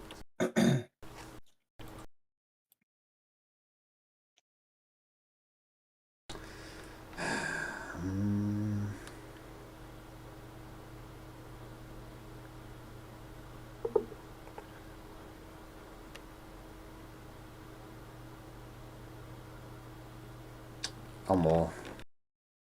Okay. Maybe that's like a. Since I know I'm playing against you, it's a clear mull. But if I didn't know, I think it's like 50. Yeah, so that's another advantage I'll have when I show up at the tournament. Nobody knows what I'm going to play yet. They know I played Madness, and they know I have like 8 decks. So I'm not going to reveal it. So especially in round 1, the person's going to be sitting across from me. What are you playing? Yeah, I'm like, still figuring that out myself. I'm not going to say. But I know if I run this hand, I'm going to lose to you. But that's just. Yeah, right now it's fine. You know what I have. I mean, eventually, I mean, for the later rounds, I won't be able to hide it. Like, you know, maybe I will a little bit because, like, my games should go faster than other games because it's red deck wins. Either I'll win fast or lose fast, and then people won't have time to walk around and look at, you know. All right, I'll keep that. You keeping? Yep. Okay. Mountain and Fanatic and pass turn.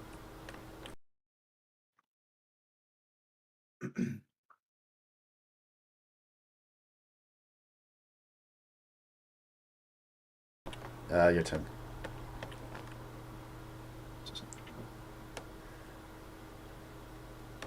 Crack a bauble.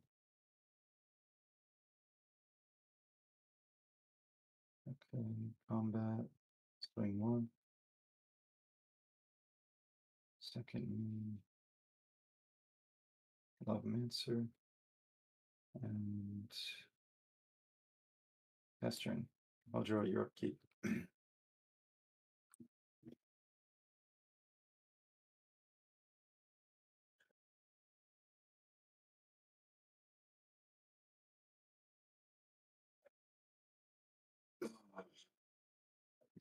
Excuse me.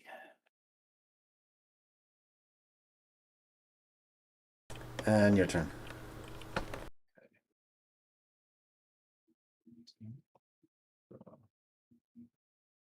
Ring.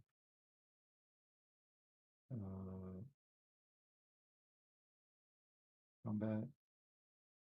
Yep. Yeah. Yoshi-sashi Bunamaso. Seishi. Seishibal. Did you take 2? Tom? I'm thinking. Okay. Sword of Plowshares. Okay. Sure. Take 1.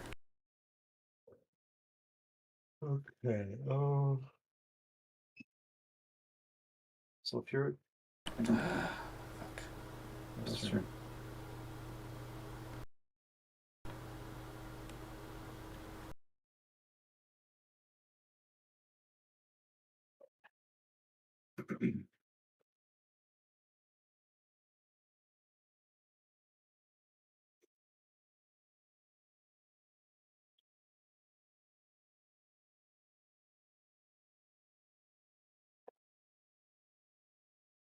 Alright, I can tap these lands for mana. It's just weird.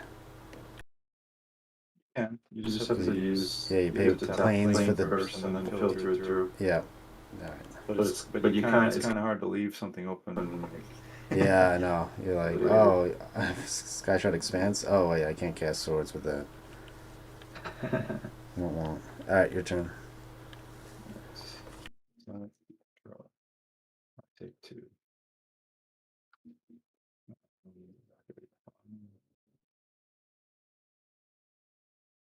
One. Something. No. Incinerate you.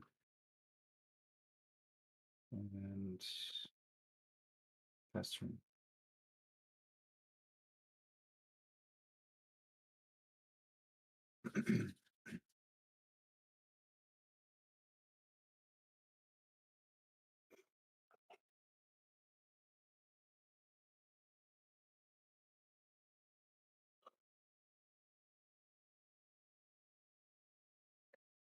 Actually not good that you make if you get a Blessings out and you have like Parallax Wave or something. Sulfuric Vortex is a creature that can just be exiled. Oh, wow, forgot about that. Yeah. It's a resilient, it's a pretty resilient deck. I think the graveyard haze is probably the most important thing. I should probably find space. Yeah, I should put 3 Tormod's Crypts in the graveyard. Yeah, Tormod's Crypt would or be three huge. Tormod's Crypts in the sideboard. One Phyrexian Furnace. That's a good card too. And then because I can take out like Crash and Overload because I will have the 4 naturalizers for the decks if I need. Alright, I passed my turn.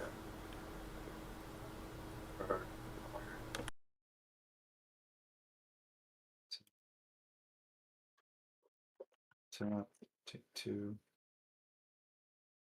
Draw. Swing 1.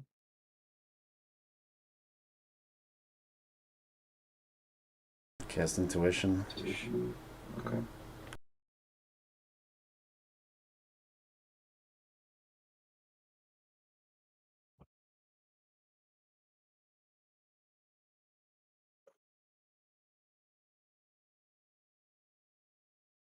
Seems like you're replenishing your hand.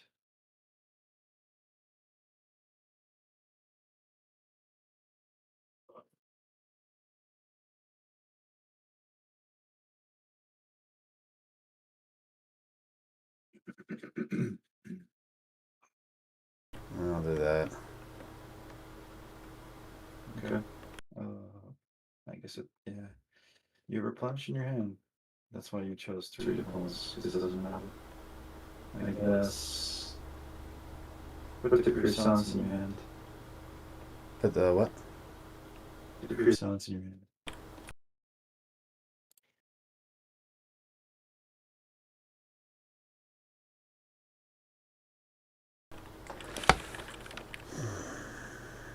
And I take 1.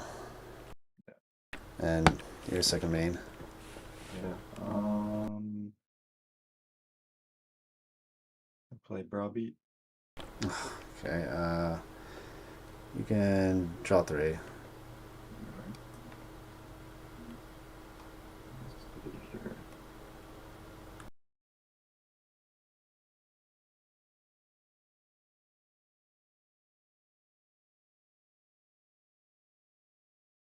Okay, let's try. Correct this. Mountain.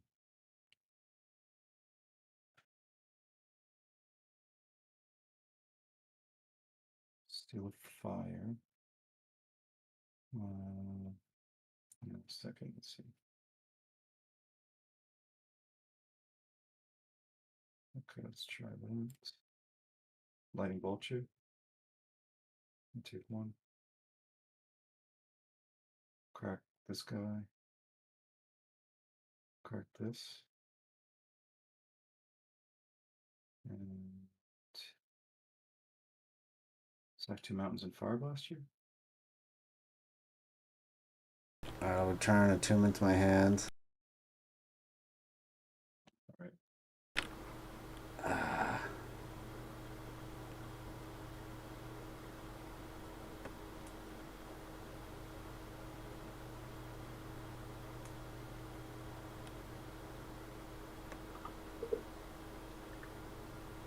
Alright, game 2. Alright,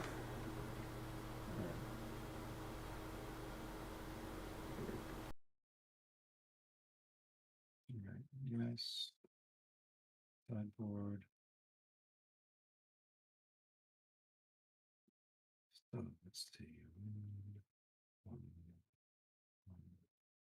One.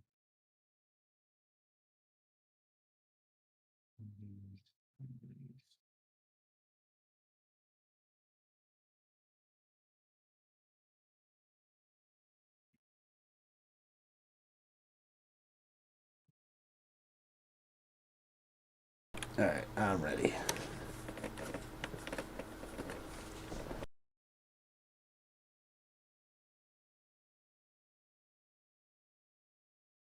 All right.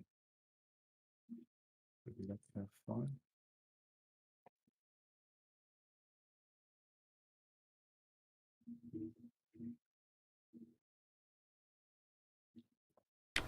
I'll keep. Yep, go ahead. And your turn. Grab a ball. Play a Meyer. Crack the Meyer. Mountain.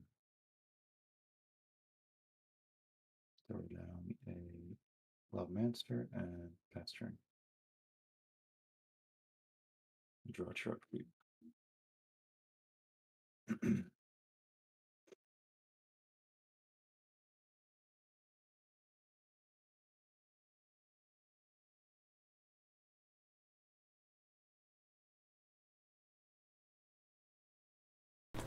And your turn. See the cleansing. Okay. Attack. Draw.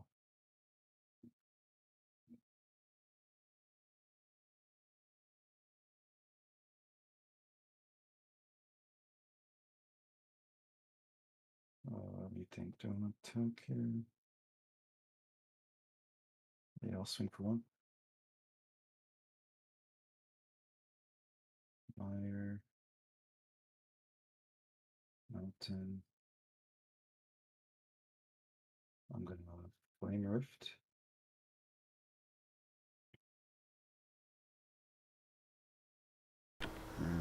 Okay.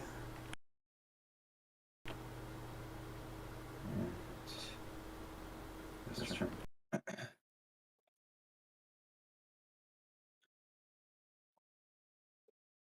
is that? And your turn. Okay. During your upkeep, I'll cast Abeyance. Oh. Abeyance? Okay. I'll draw a card. Sure. Alright, I'll draw. Meyer. Mountain. Cast a Ball Lightning. Okay.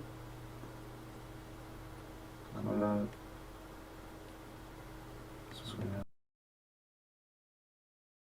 Okay, he's got the sure. Elemental Blast. That one. Okay. Sure. I guess you take one and best turn.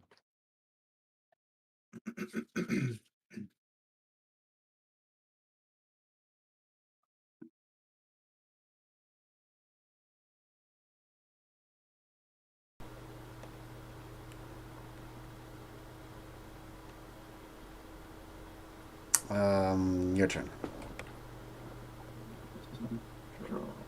During your upkeep, I'll cast Abeyance.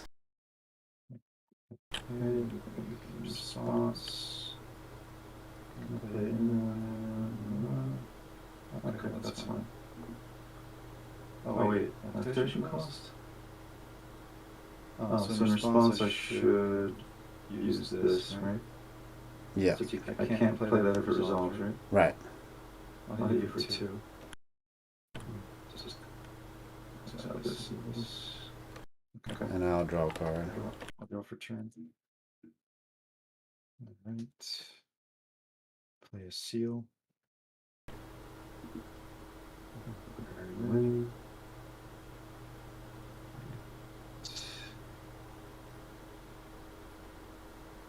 That's true.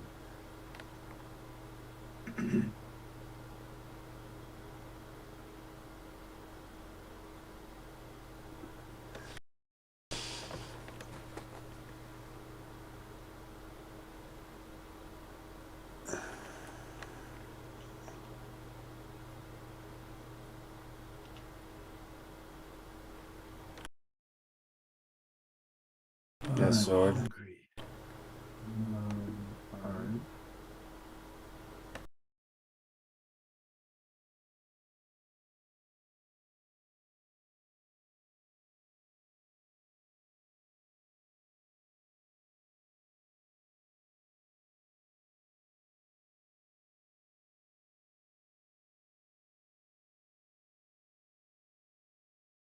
I'll destroy Seal of Fire. Two.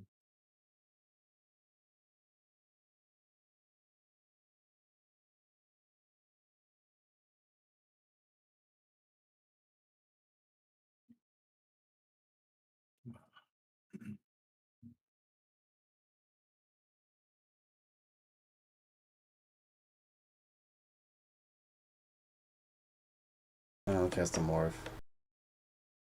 Okay. And your turn. Let me see. Do you have device or something? Alright, let's try that. Cast Price of Progress. Oof. I was waiting for a blue mental blast.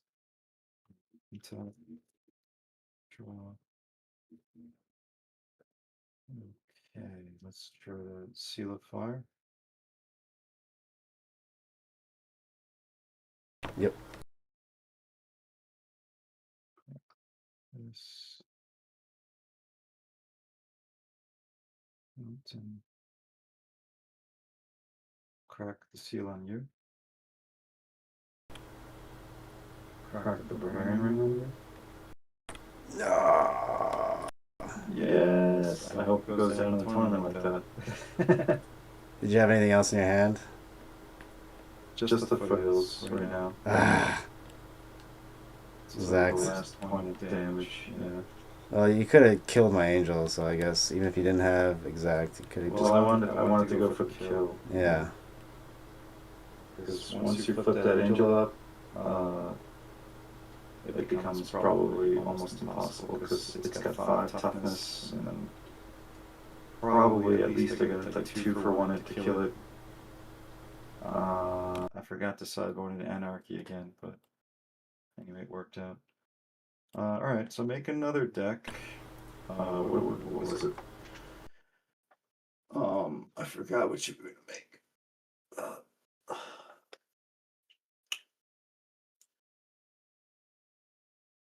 I would say, what did we say before? Shit, do you remember? Terravor. So Terry, I don't think that guy's gonna play that again, but he might. Stifle Knot. Yeah, Stifle Knot. Get a Stifle Knot version going, or just use a net deck. What is the black blue you're talking about? Is it a rogue version? No, it's the Stifle Knot with Alright, just make it. With the rests and stuff. Okay, go ahead. Are you do it now, or are you going to bed? Or wait, isn't it like 12 a.m. over there? 2 p.m. I keep forgetting it. It's 14-hour time zone difference.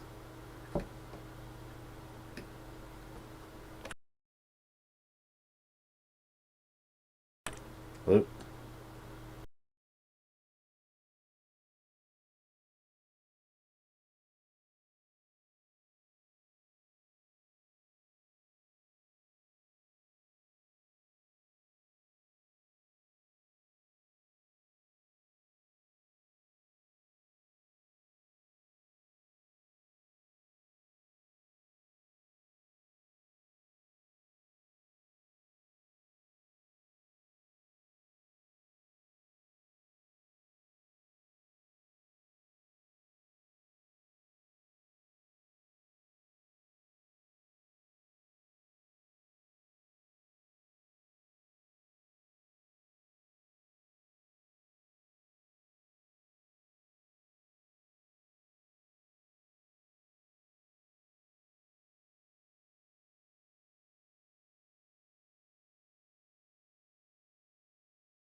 You have a while until you make the deck, or no?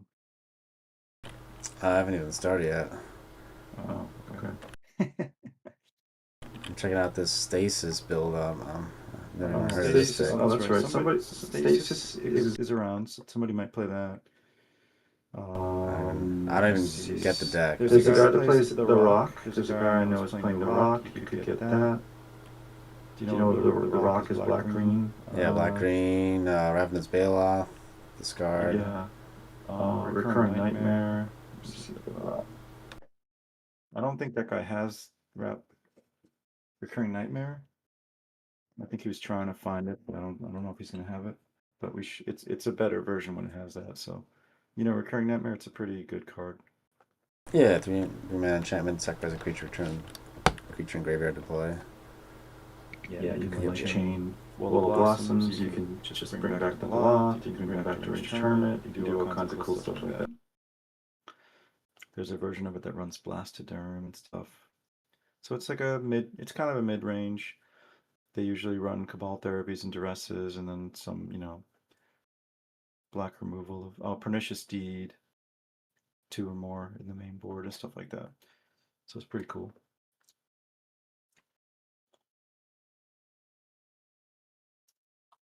All right, so let's check my email. I'm supposed to do that. Some things going on.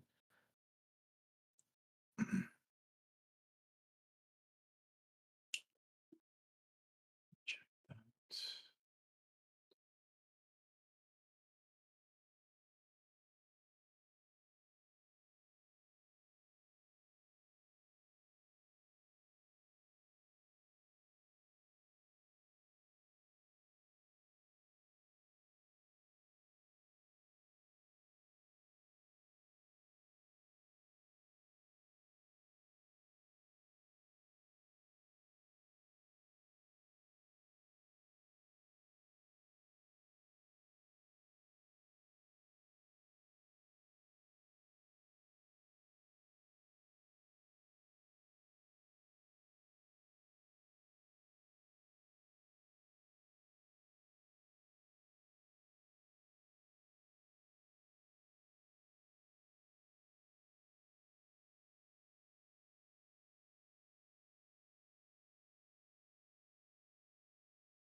Let's see.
Which version are you making? I'll get you the rock version.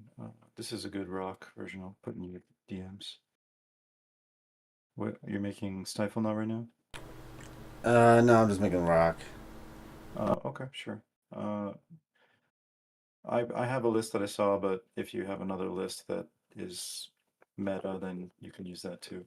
Can you link the list that you're using? I can take a look at it. Sure.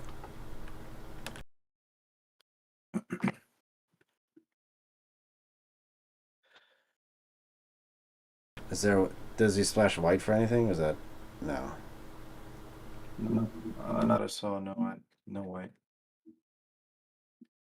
I mean, I guess he could have changed it by now, but I mean, I played him in the last tournament. I beat him with Madness, but I'm playing Red Deck wins now. So I mean, I think Red Deck wins.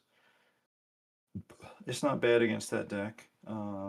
Wait, does he use Tempting Worm? That's weird. Some people use Tempting Worm. Yeah. Does he use it? I did not see him use it. No, it's a very expensive card. I'm pretty sure it's like $40 now or something. Prices are going wild, dude. Ah, shit. Especially as pre-modern starts getting popular.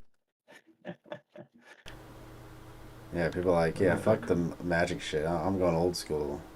Yeah. Oh, okay, it's not that bad. It's like $10 for Tempting Worm. $8, $9, $10.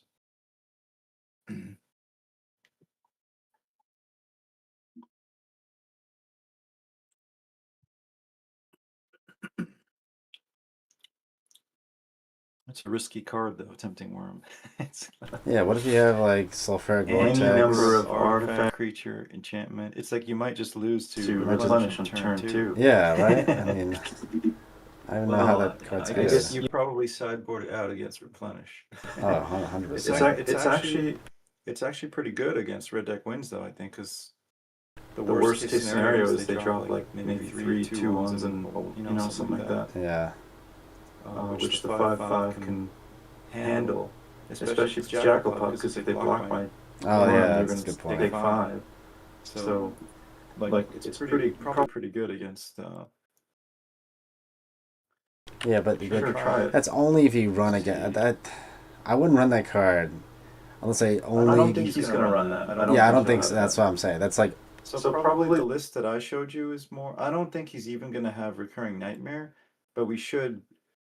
You should run Recurring Nightmare in yours right now because it makes the deck better. His deck is like a budget rock. You know what I mean? Yep. He has the Ravenous Ballots. He has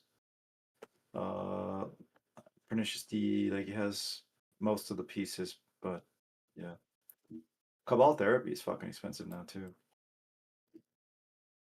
It's getting crazy. The Judgment version is. They gotta start reprinting these cards. Right.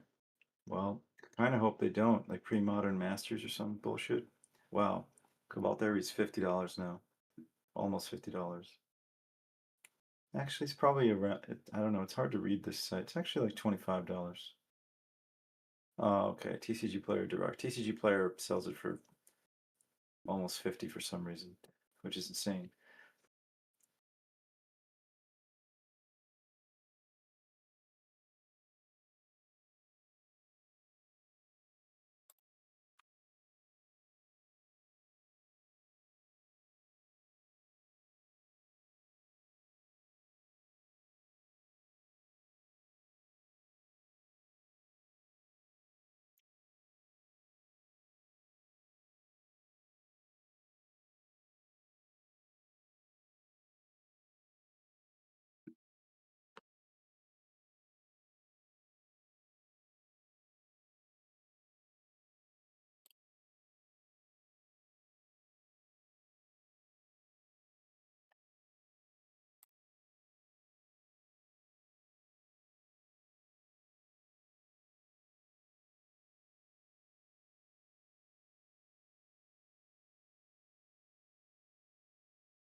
Destroyed, Thomas. I gotta get my let's get my naturalizers out. I gotta change the physical version of the deck. Neutralize.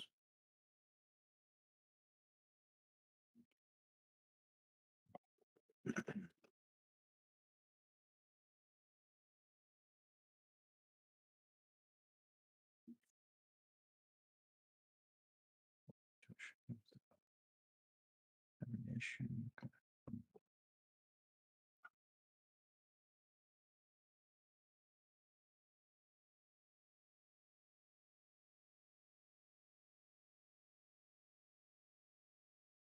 Oh yeah, Orcish Librarian. It's a fun one.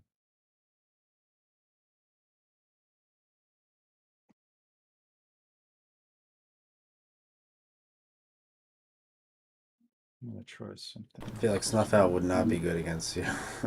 It's like. I mean, you could hardcast it, but I don't know if I would do any, otherwise. Deck.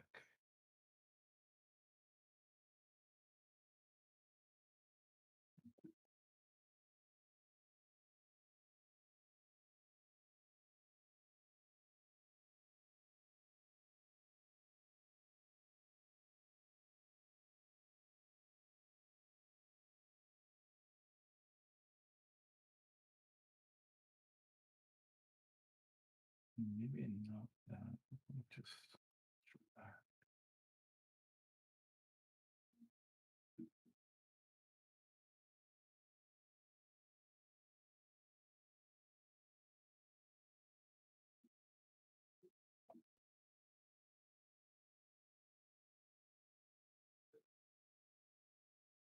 Naturalize.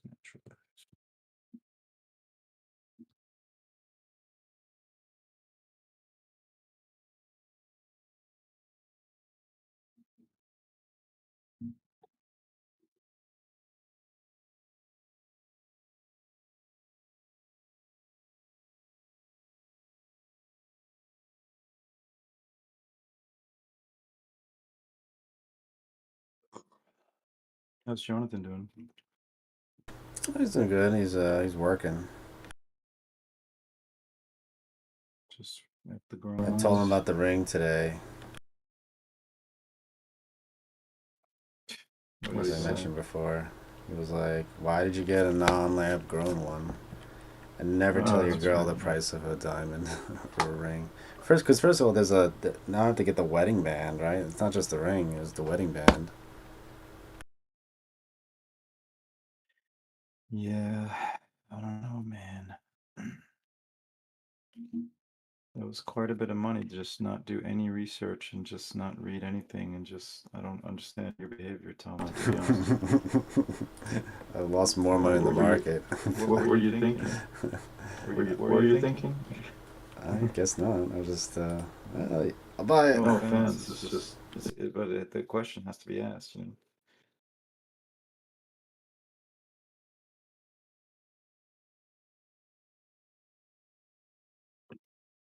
Anyway, you do you. Oh, this is like very similar art. That's cool. I really like this. I like the 8th edition M10, 9th edition naturalizes. This one's okay, but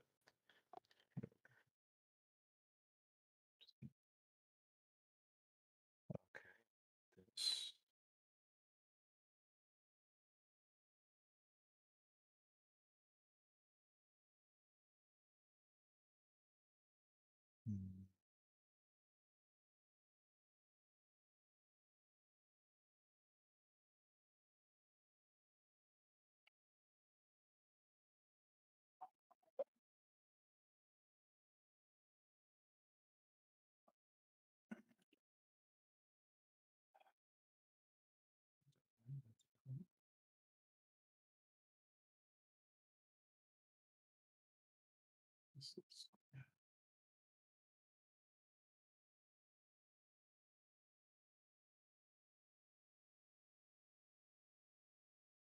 I might actually go down to Bayshore to the diamond place there. That's where Jonathan got his ring. See if we can do better. You're gonna get another one or something? No, you can. I mean, even though like I You can- technically bought it, I can probably still return it. Probably. That guy's gonna push back on you, man, because $6,000. I mean, so you better. Well, he's probably you gonna give better me be like a ready to- cheaper ring, if anything. You better be ready to be. Well, yeah, be disagreeable or something. You have to be forceful with people, and you have to not get forced. You know. I don't know what that guy said to you, but he's a salesman. You know? But I just hate that it's like a Muslim guy. I got just the thing for you. Let me smile. Let's put a smile on every.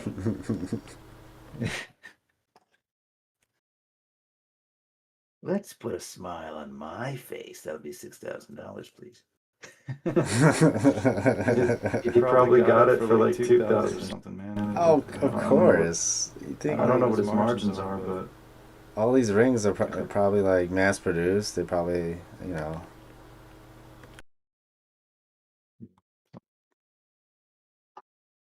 You almost ready?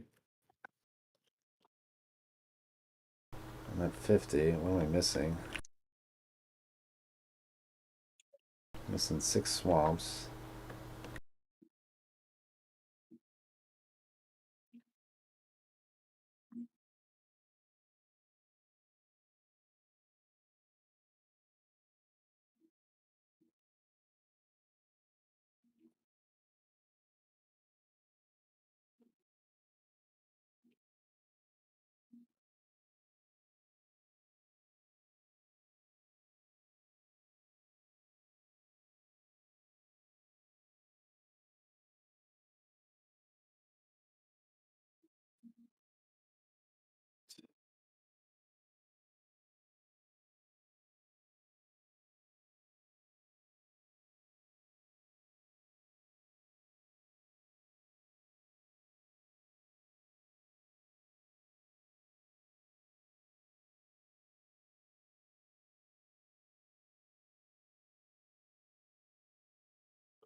Engineered play. That's a good one.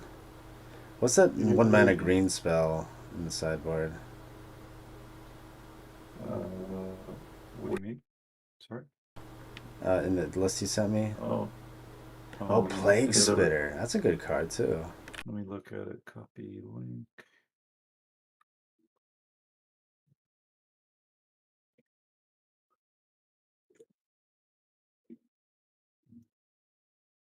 One mana green card? Oh, Crumble. Yeah, that's just a artifact hate.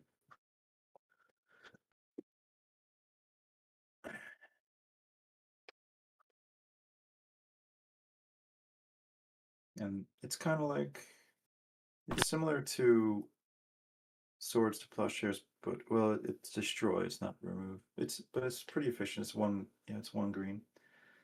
I think I have one of those in print, but yeah, it's usable. I don't want to use that version in Red Deck Wins, I'll tell you that. Naturalize is 2 mana, but it doesn't make them gain life, so it actually makes a big difference. Yeah, didn't think of that. That's That not would be good bad. for Red Deck Wins. Let me. You can take life and you can give life. Yes, I only want to take it.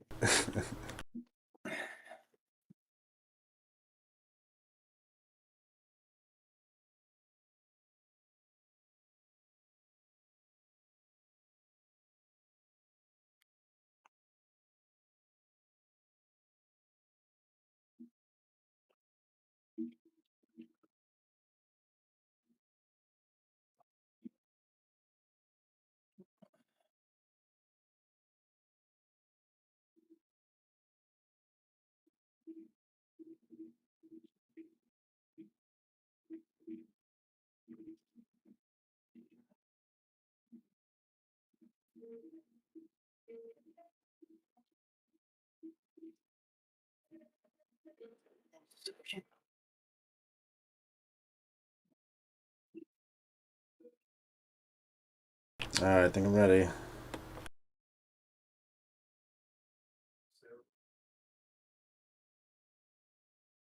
You ready to lose? I just joined the same game.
I got a delivery.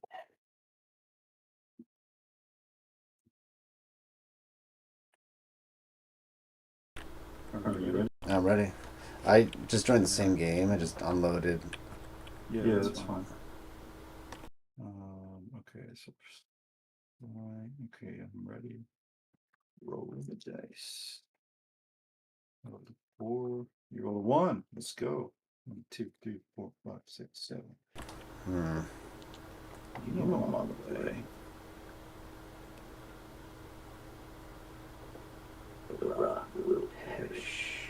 Alright, so I can't. Let's pretend that, like. Actually, well.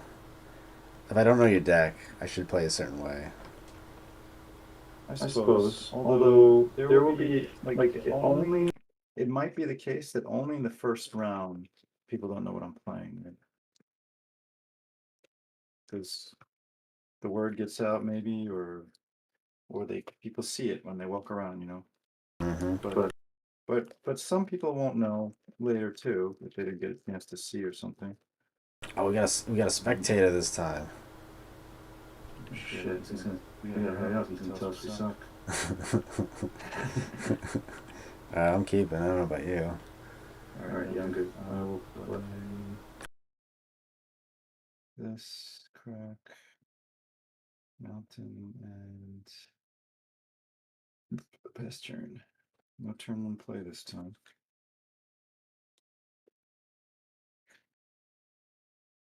Oh, there's some guy that wants to play Stasis as well. That shit's brutal. Oh my god. I can't even figure out how that deck wins, and I gave up. It literally just locks them out, and then they lose. They die from like. Just drawing a deck. No. Like, I think it's. What is it called? Fuck, I can't. The rack or something. Like, you have cards in your hand that does damage to you or something like that. You can't cast anything. So you just take like 3 damage a turn. That's funny. I'll take Fire Blast. So you lose in 7 turns or something stupid like that. Sounds like a fun Magic the Gathering deck. I mean, that's why they don't really go for that stuff anymore. Oh, you had 2 Fire Blasts? What the fuck? No. What do you mean? You see my entire hand. Oh, it just doesn't. Okay. It doesn't. No, it doesn't. You put it in your graveyard, it doesn't update. Alright. Yeah. Alright, your turn. Okay. This is cool. Let me draw. Play a Mod Fanatic. Play Mountain. I'll say go.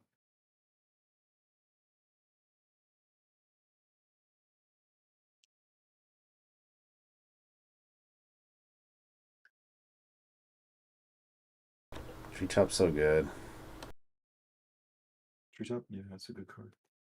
Yes, Cabal Theory. Name Ball Lightning. Oh no. How did he know? 3 lands. Yeah. Alright, your turn. For crying out loud. Okay. I just gained 10 life. You gained 10 life? Oh, kinda. Yeah, 10. Alright, I'll play Mountain, and I'll play none other than Ball Lightning. Another one? Jeez. For the top deck. 10 for 7. Take it. Sure.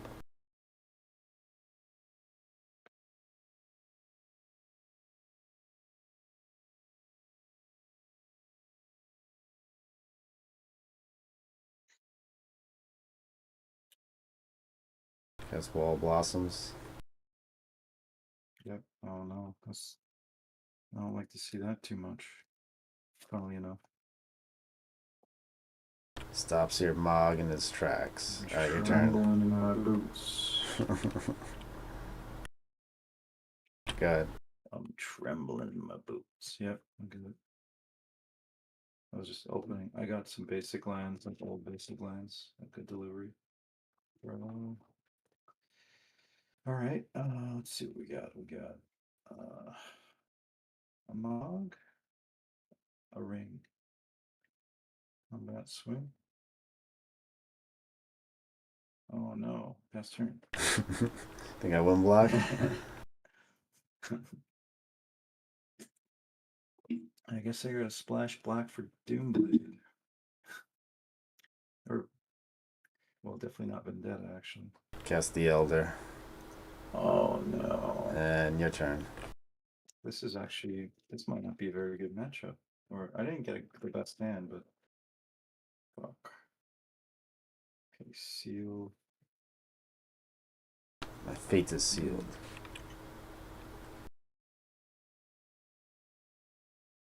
I'm just gonna pass turn in this case.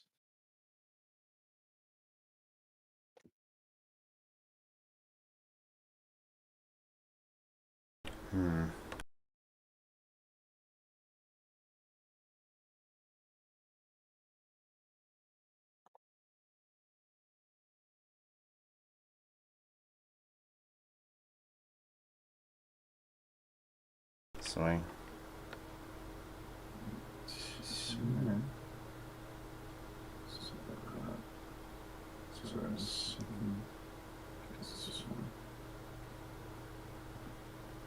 You're swinging?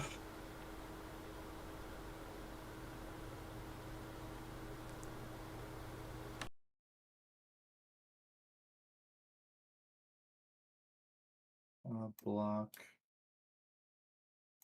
Okay. They trade. Oh, alright, they don't trade.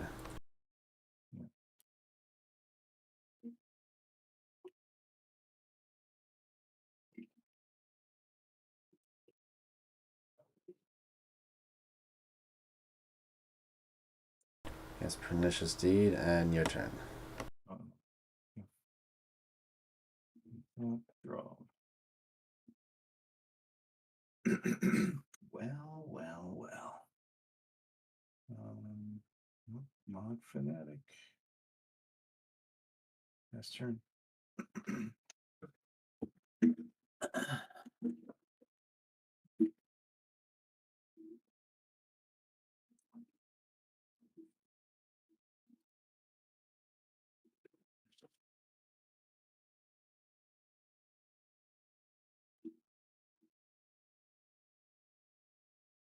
Swing. I'll block. Okay. Cool.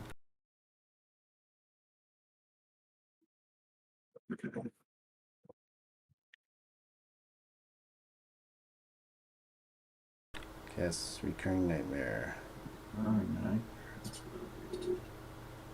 Who said you could do that? Your mom. That's a really bad joke. Not a joke. Oh god, it's terrible. You know you can only use the recurring as a sorcery, right? Just make sure you Yeah. remember that. Yeah, that's why I'm like contemplating things right now. Yeah. Alright, your turn. Okay. Don't know how I'm gonna kill you. Probably by attacking. I mean, the deck does it by attacking with creatures. I don't know if you want to do the same thing, but let's see. Best turn. Alright, in a turn, I'm gonna sack Elder. Okay.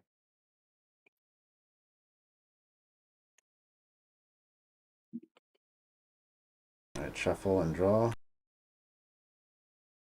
Why are you using Final Fantasy basic lands?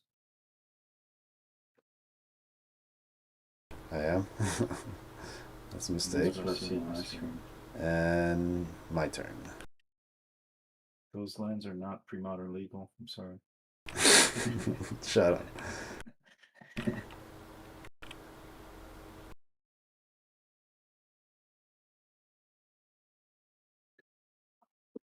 Okay. I need to get one barbarian recruit somewhere actually.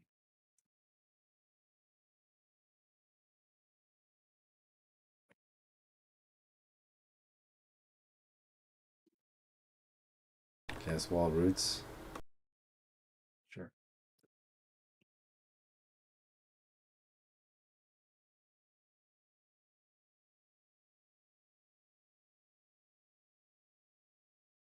I'll add one. I couldn't figure it out. I'll add one Don't green. do that. Just leave. We can just -1 from the counters. Don't worry about that. And I'll do Sure. 4 squirrels. And your turn. The turn. I'm gonna hit you for 3.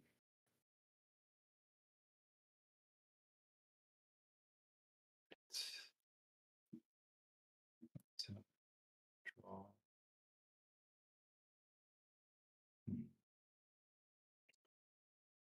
Okay.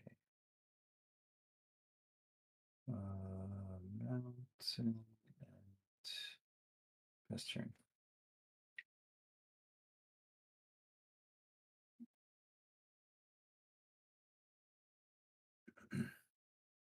I'll let Hermit die. Sure. Oh yeah, recurring nightmare.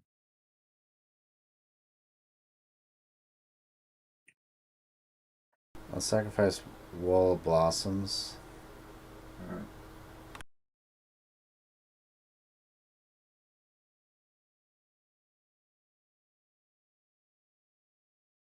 Yeah. Where's your fires of Yalmaya, bro?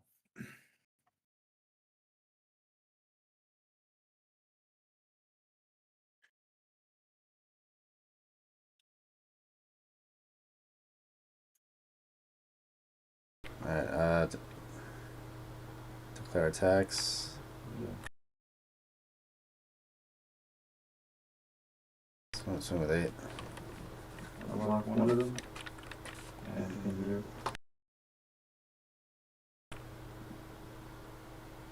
Take 6. Yeah.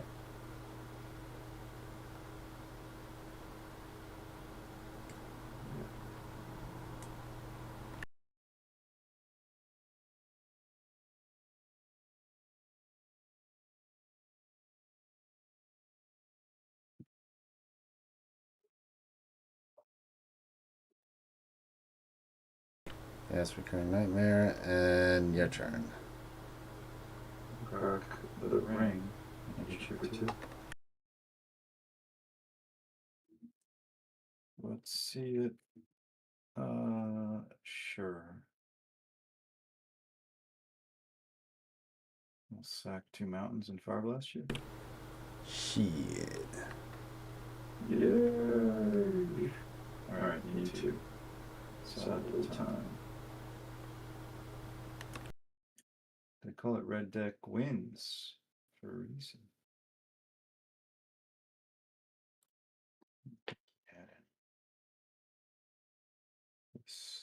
something. Not the best sideboard against you. No life gain or anything.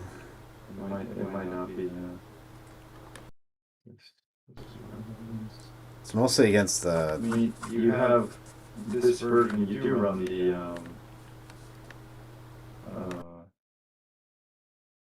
Ravenous Blots, right? Yeah, I got 4 of them. Okay. Yeah, I figured. This main deck, this deck, I feel like this deck is like tuned for like the Opalescence deck. Alright, I'll draw. I think it's pretty good against other mid-range decks and stuff like that because it hits hand disruption and recurrent creatures. It's not the worst deck against red deck ones because if you start cycling Ravenous Blots and gaining life over and over again, like that's a big problem, Okay.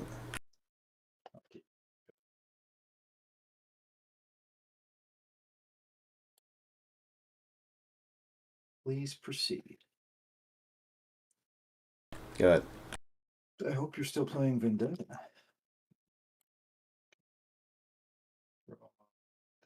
Grimlock Monster.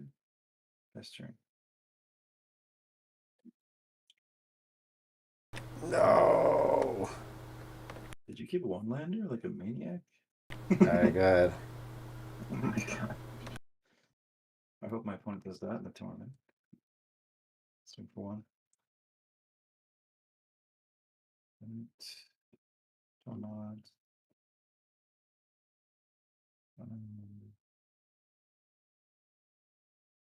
Orcish Librarian. The fuck? I don't know what that This is goes. cool. It's a cool one-up card, like late game, like when you're you get there when your opponent is close to dead, and then you just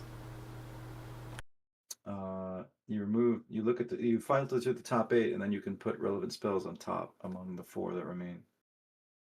So it could be useful. I'm gonna try it later. You're like, the fuck. Yeah, it's like the art is like funny. It's like it's like a Dragon Ball Z character. It's literally, it's it's worse. He's just eating a book at the last. He puts paste in it. Shit's funny. All right, go ahead. This fucking walls are my. Your bane. That's why I kept this land or hand. It's had a wall of roots. I knew you'd scoop to it. I'm not gonna scoop to the wall. That'd be funny. If White Weenie probably scoops to that shit. The only answer he has is like Sword the Plowshare. Alright, yeah, White Weenie is a deck, but it doesn't have, so far it doesn't have a good performance record. I'm gonna swing with both of them. Block. Okay, so you take 1. Yeah. Second May. I cracked that already. Oh, I made a mistake. Sorry, because I was laughing. Let's redo that. Okay. I actually cast Ball Lightning okay. and then attack with everything. Holy shit. Well, that. I can't. I'm not gonna make that mistake in the tournament. So.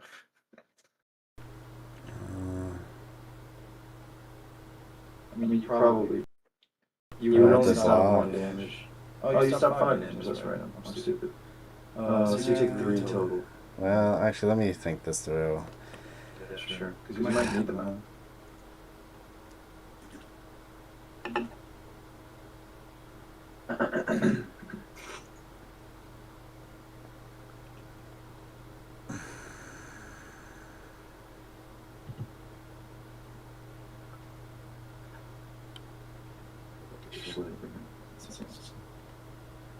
Alright, we'll do this.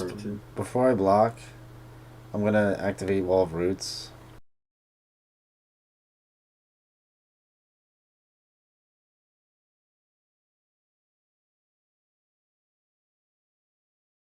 Crack Fixing Furnace, and I'm gonna remove your Wooded Foothills, and I'll draw a card.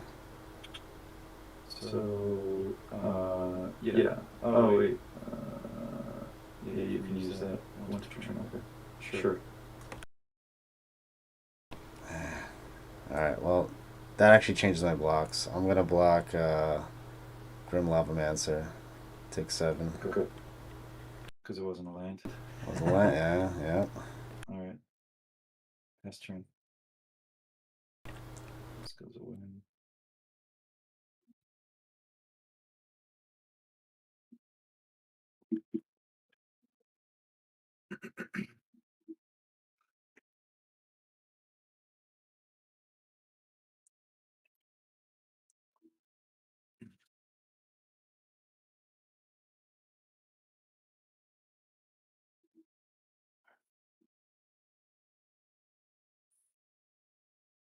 Yes, Ravenous Baloth.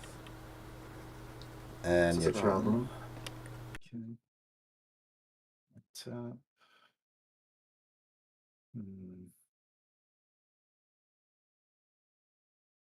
Draw.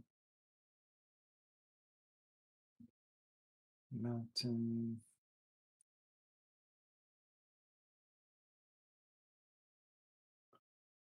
Let's go with Grim Lavamancer.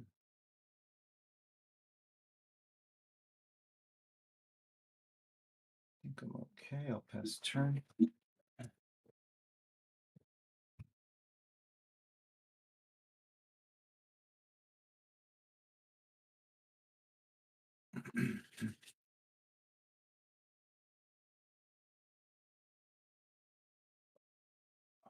That's wall. Another wall. Dang it.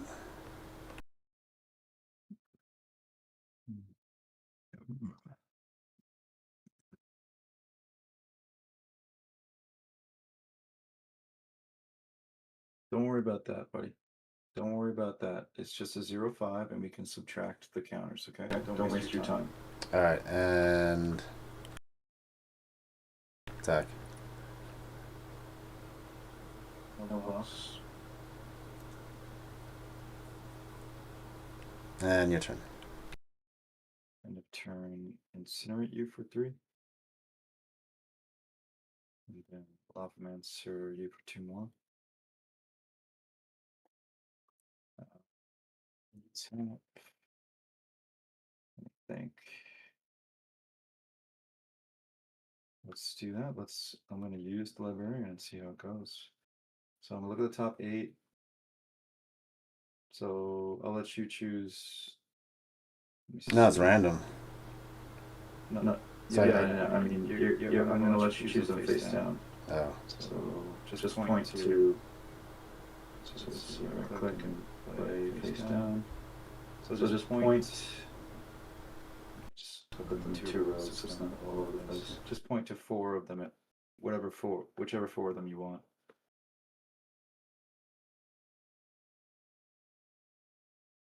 Those 4. So the one that's also choosing. Okay. So we'll put those on. Oh, the exile? Okay. Yeah, it says roof in the game. So it's a Fire Blast, Bubble, Seal. Was it number 79? Yeah, 79. Okay. Mountain. Okay, so now I get to put these on the top in any order.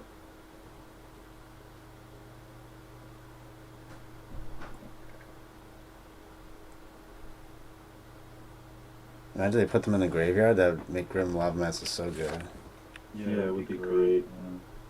Yeah, it would be amazing. So it puts. Or you draw 4. One red, draw 4. That would be cool, but that would be also probably banned. I'm sure it would be banned. This and then this. Okay, then I draw for turn. Second main. Mock Fanatic.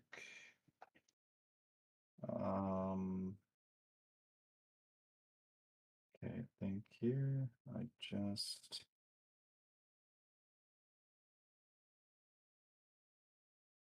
pass turn.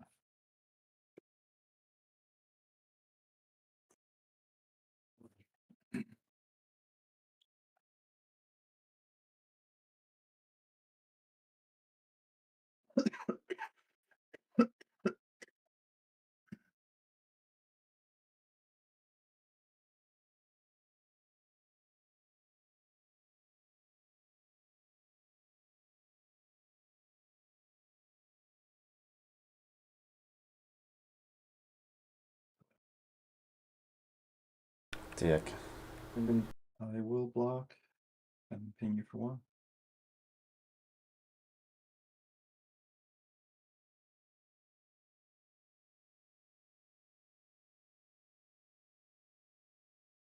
What do you got? Range tournament. Alright. Gotta get going here. Shit. And your turn. Your turn. I just turn, I'll incinerate you for 3.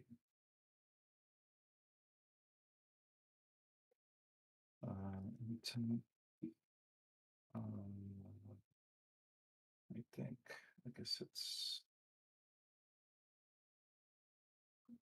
Oh, I can do it again, I guess. Yeah, I'll do it again. Mm-hmm.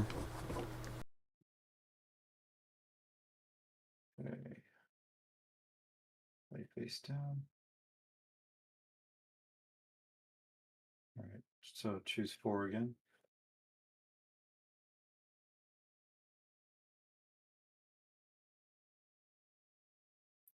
Those 4. So 85 is the last one that I'll move. So 87, 86, 91, 85. Okay. And I put these 4 on top. So put this 1, 2, 3, 4. Okay, drop it. And all right.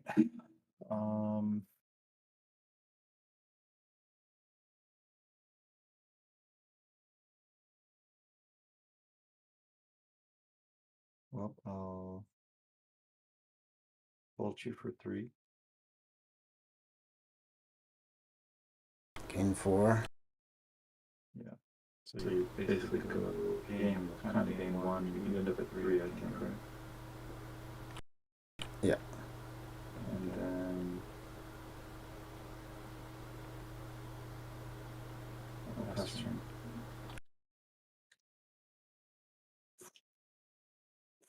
I'm not gonna pay the upkeep. Okay.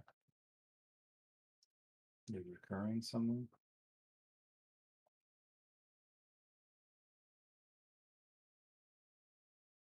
Swing. Okay. I will. I'll block one of them. Okay. I'll activate him to do 2. Oh shit, I fucked up. 2. I fucked up, bro. What happened? Am I victorious? Yes, pestilence. Oh. Activated. Wait, so you're doing that? You're doing that first? Or something? Yeah, I'm doing that first. Hold on a second. Let me see. So these, just 2 cards or 3 cards are there total. So you're at. All right. When are you activating that? Your main phase? Yeah, main phase. All right. So let me think. You should be at 3. Okay. So then in response, I activate this guy. Second, does it work?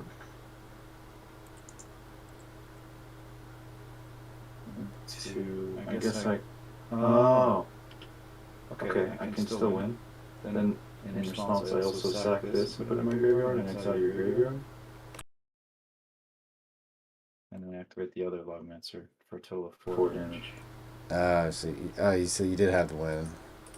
Yeah, because of the cryptic. Oh, okay. Alright. Yep, GG. That deck wins is cool. Too fast. It's if people are not prepared for it. So the reason I want to play it this time is nobody else really in the meta is playing it. So people didn't have much red hate that I saw at all, like that I know of. So I don't think they're prepared for it. Like their sideboards are not geared properly, I think. So I might have it might be an unusually good meta for red. Like actually, like it's already a pretty good deck. Like it doesn't have the win rate of like Stifle Knot or Replenish, but it's definitely at least like B tier. Maybe low A tier, high B tier, something like that. But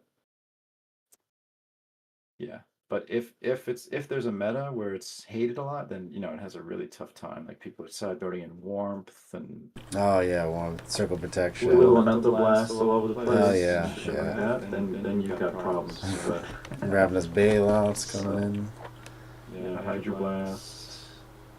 I mean, Engineer plague. even people slide with like renewed faith. It's just like a problem. So, all right, so that's cool. All right, it's getting late probably for you, right? Yeah, it's 12:30. I gotta do dishes and do stuff. So Dishes at 11 a.m. in the morning. Oh well, you guys probably had bacon and eggs. yeah, I gotta get to work on other stuff too. So You're ready. do that first. All right, man. All right. I'll talk to you Yep. next. GG. Thanks for helping. Yeah. All right. All right, All I love right. you. Peace. Okay. Okay.